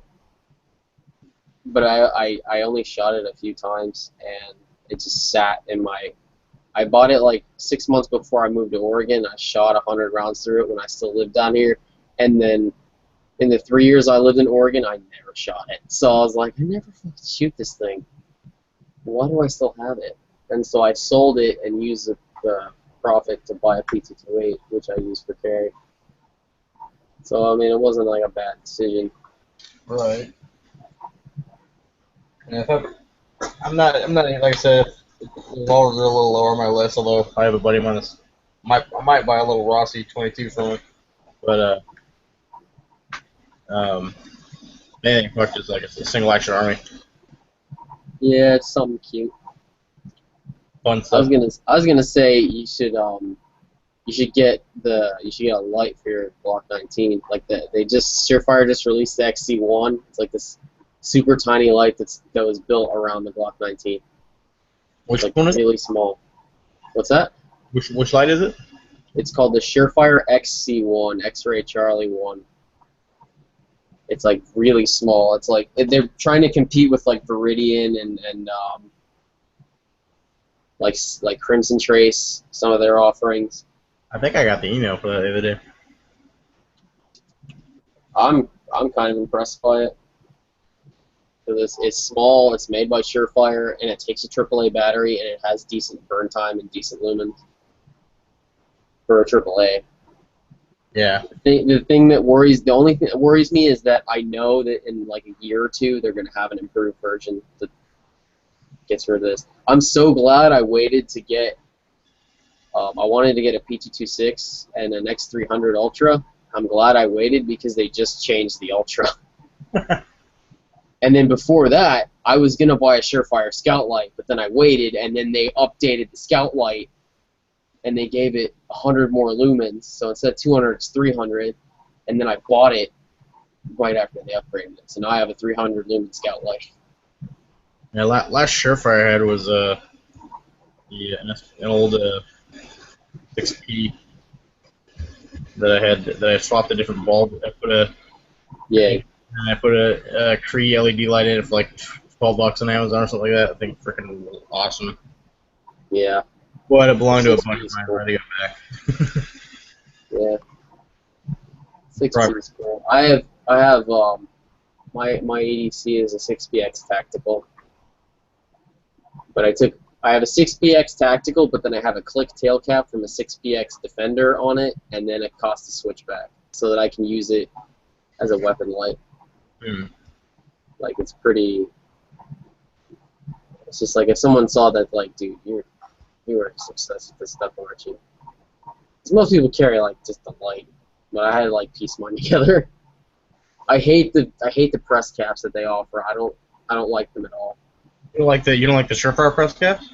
Like the momentary tail caps. I don't like them. That's the main reason I go with Surefire. I do not like clicky caps. Well, the thing is, like the pro model has dual output and a clicky tail cap, but I don't want dual output. And then the Defender has that stupid bezel, and I had a Defender for a while, and then it cut through my pants pocket, fell down, hit the fucking sidewalk twice, and so I traded that. But I kept the tail cap. I put my tactical tail cap on it when I took it to the pawn shop, and they didn't know any better, so they took it. Right. So I kept the tail cap for that. And so now I have a press, and like for when you use the switchback, if you use the press tail cap, you have to put a lot of pressure on it to activate the press tail cap. With the click tail cap, it's a lot less pressure to activate it, so it doesn't like hurt my hands. Yeah. Like I haven't used it that much, but it's like I like knowing that if I have to, I have a light for my non-railed gun. The tactical tail caps, though, I mean, if you set it right as far as the tension on it, it doesn't take much. Well, no, I had mine screwed like all the way down, as close as I could, because like the way the switchback installs is like you have to bolt the tail cap over it.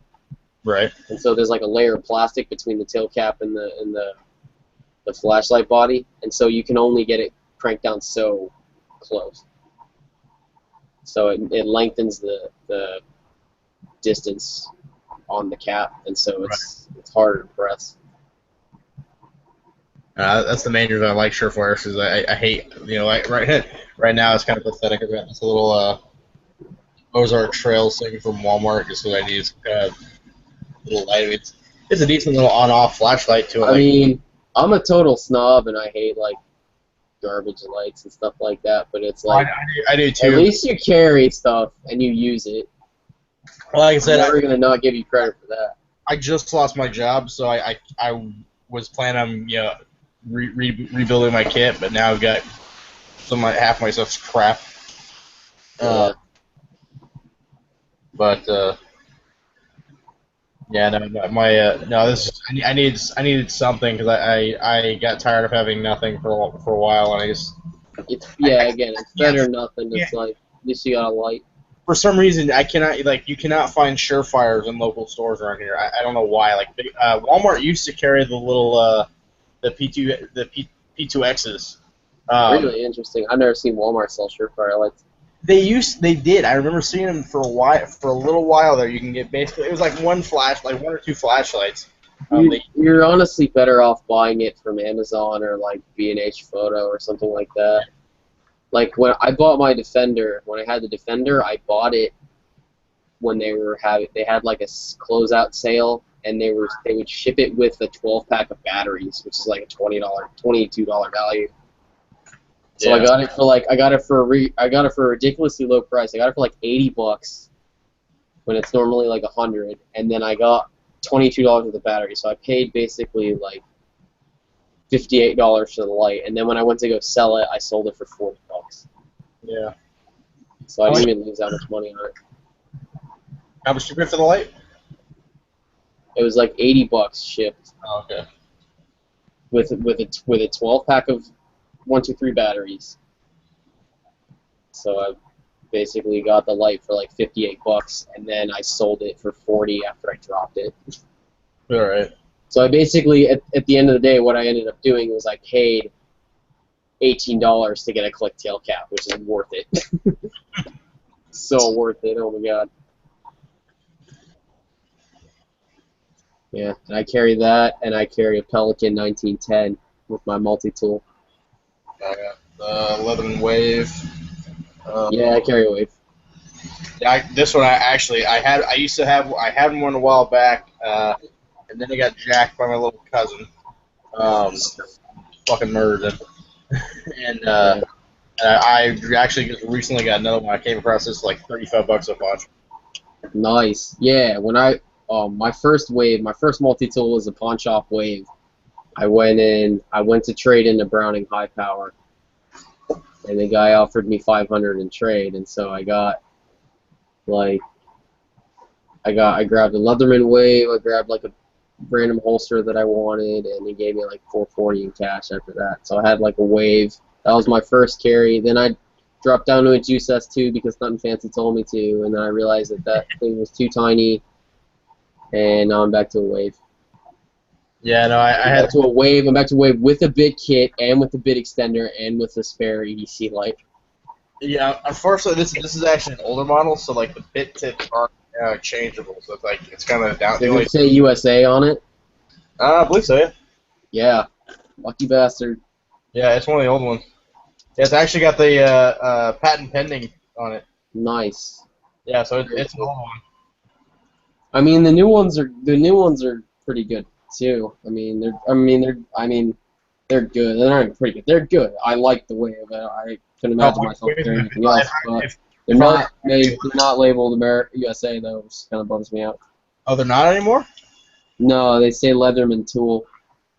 Oh, last one, not last one. It's only because like there's like one like the diamond file is like made in Switzerland, and that's like the only reason why. It's like there's 2 parts that are made in Switzerland, so they can't call it US made. Yeah. That's it. Like that's the only. So it's not even like Chinese or outsourced or anything like that. It's like it's made with like Swiss parts, which is better, honestly. Yeah. See it. Yeah, the patent pending on it. I almost bought a Super Tool 300 at a consignment shop because it was a US labeled one. Oh man, I'm super jelly. The old one has better roll marks too. Do what? It has better roll marks. It's cleaner. It doesn't look all like. Yeah. I'm a stickler for that kind of stuff. Like The roll only marks. thing I don't like about this one, opposed to the newer ones, is the newer ones have the lock release for the tools. This one doesn't. It's just. Oh. Yeah. I see. And I've heard that like they're not as comfortable to hold as well. It's been a while since I had my old one, so that's kind of hard to say. It feels about the same, to be honest. But I'm looking at a picture of one right now. It looks almost the same. The scissors are different. The only downside, I think, the newer Waves have the 6-point security screwdriver for it. This is a 5-point. It's a fucking bitch to find a tool for this, and it's slightly loose. Oh, it's like a 5. It's not a Torx. It's a 5. Yeah, it's a 5-point Torx. Like what? Doesn't yeah, like it doesn't. I gotta call Leatherman this week and see if they can send me. You could probably buy another Leatherman and then buy the bit kit and you'd have it. No, like that bit kit. You buy the bit kit and fix your Leatherman with your Leatherman, but you can't do that. No, it doesn't come with like the bit for that does not come with it. Like, because the newer Leathermans are 6-point. Right. Yeah, it's got this 5-point. It's like it's ridiculous. Right. It's super proprietary. That's annoying. Yeah, I like the Wave. I'll need to send it back to Leatherman, just have them basically refurb it and tighten it up for me.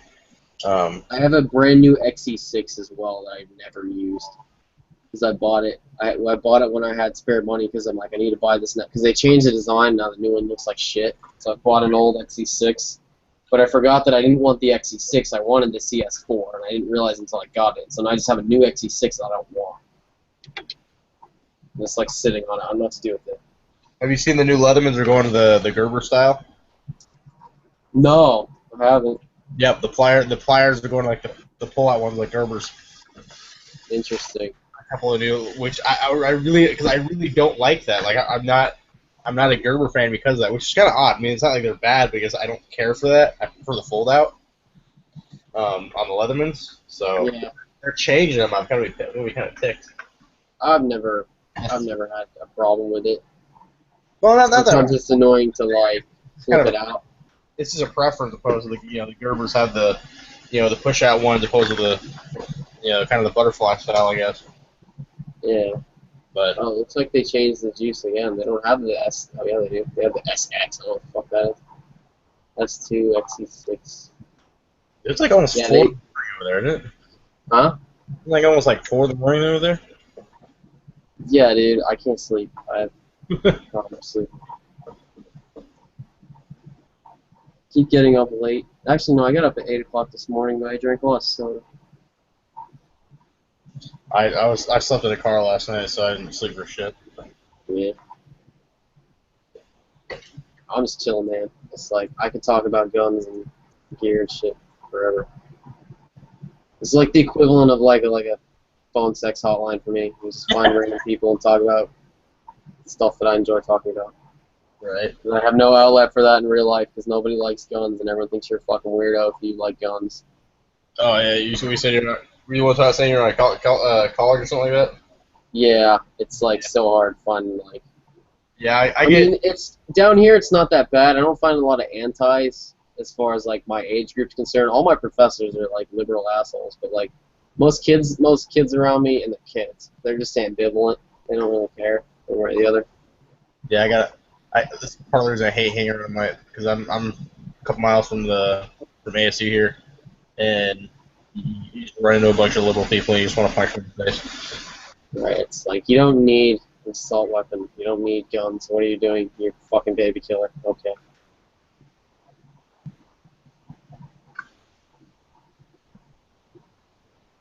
Yeah. I haven't been on here about a year or so. Really? Yeah.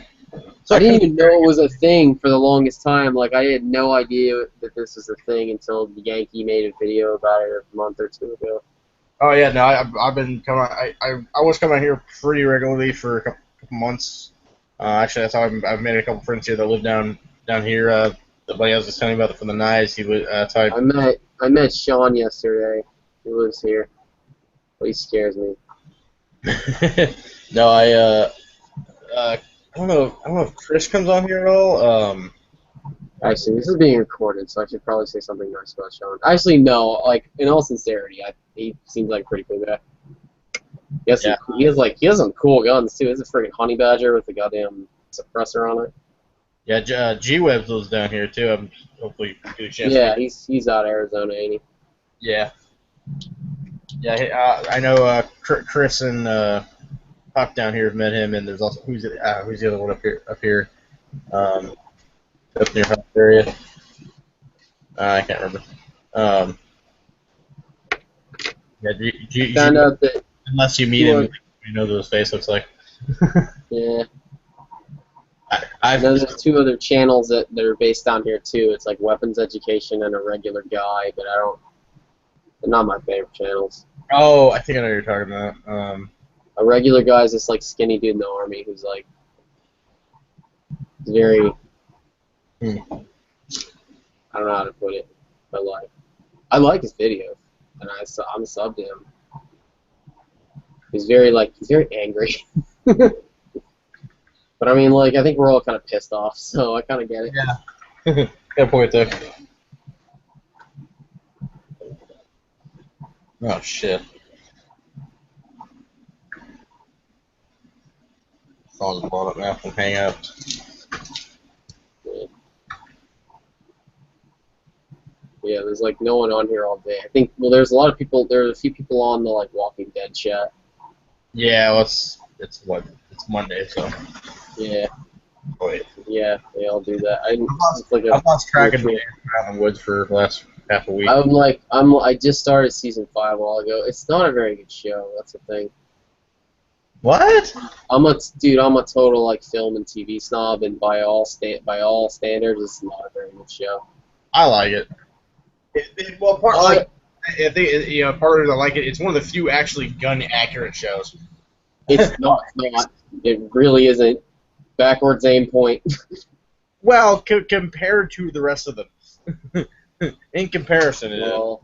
Yeah, I mean, Except for the opening episode. off my head, I can't think of any television shows that portray firearms accurately. But there's like, I mean, no, I wouldn't call it a gun accurate show at all. There's so many mistakes. You can't use the Maglite as a suppressor. You're not going to find access to fully automatic weapons that easily. You're not going to have an aim point mounted backwards. You're not making 75-yard headshots with a snub-nosed revolver. You're not, like, in the first few seasons, yeah, but, like, the last few seasons, they just totally jumped the shark on that. I haven't seen past season 4. I don't know. It was season 4, season 5. And like Glenn had a fully automatic LR300 in one episode, and it's like, where the fuck did you find that? Dead military people all over the place. Not an LR300. I don't know. Who knows? So somebody got it somewhere, and somebody had it. It's just like the makes likelihood of that.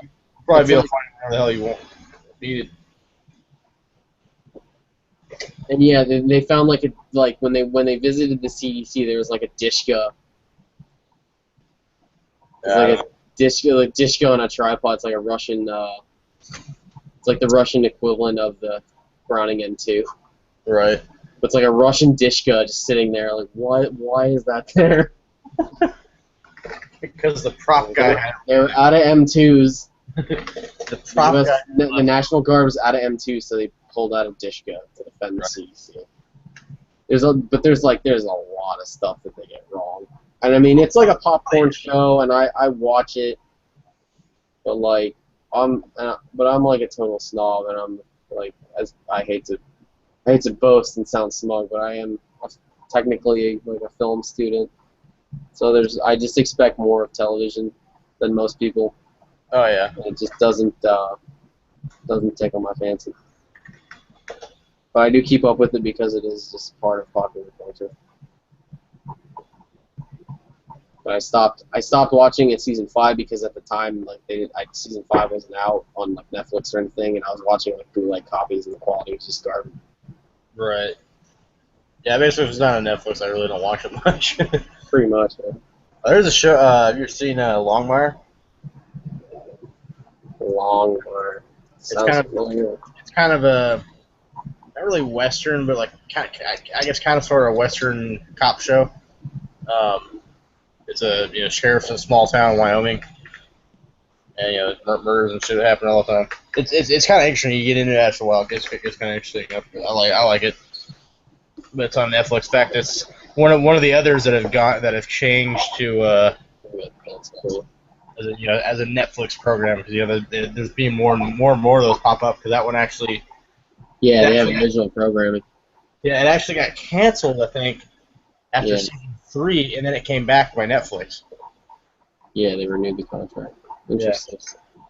Yeah. I'm gonna see that more and more. I'll take a look at that. I still gotta finish the X-Files. God. That show. Dude, I love the X-Files. It's hilarious, and like it's just like 6-hour porn the whole show. Mulder carries the 226 and Scully carries the 228. I have 2 PT-228s and I've named them Dana and Jillian. I should actually talk about the Netflix show. Holy crap! My wife's been watching Orange Is the New Black. Yeah, that's I've seen pretty much softcore porn like half the time. Pretty much, yeah. It's like what the fuck? It's not a horrible show, but it's like. It's pretty good, honestly. I think it's decent. I think it's a bit too preachy at times. Yeah, I mean it's a little over the top on some sections, but overall it's very like didn't do nothing. Like this whole notion that like I have a very hard time believing that every single criminal in prison is just like a victim of circumstances or a product of their environment. I think there are people like that, but I think that a lot of people deserve to be in prison. Like they probably did something. There are the few and far between that really need to be there, but in general it doesn't work. But in that show, it's like every one of them is a victim of circumstance. It's like it's very didn't do nothing. It's like okay. Well, they're women, so they were forced into it. They were forced to make it. It's an okay show though, and like yeah, there's like dudes everywhere. Yeah, so yeah, boobs and lesbian fucking like all the time. Alright, I gotta like do some reading before I go to bed. I have to get up at like not too early, but I do have to go to class tomorrow and rant about movies and how like books are better than movies or whatever. I'm taking a class on literature and film.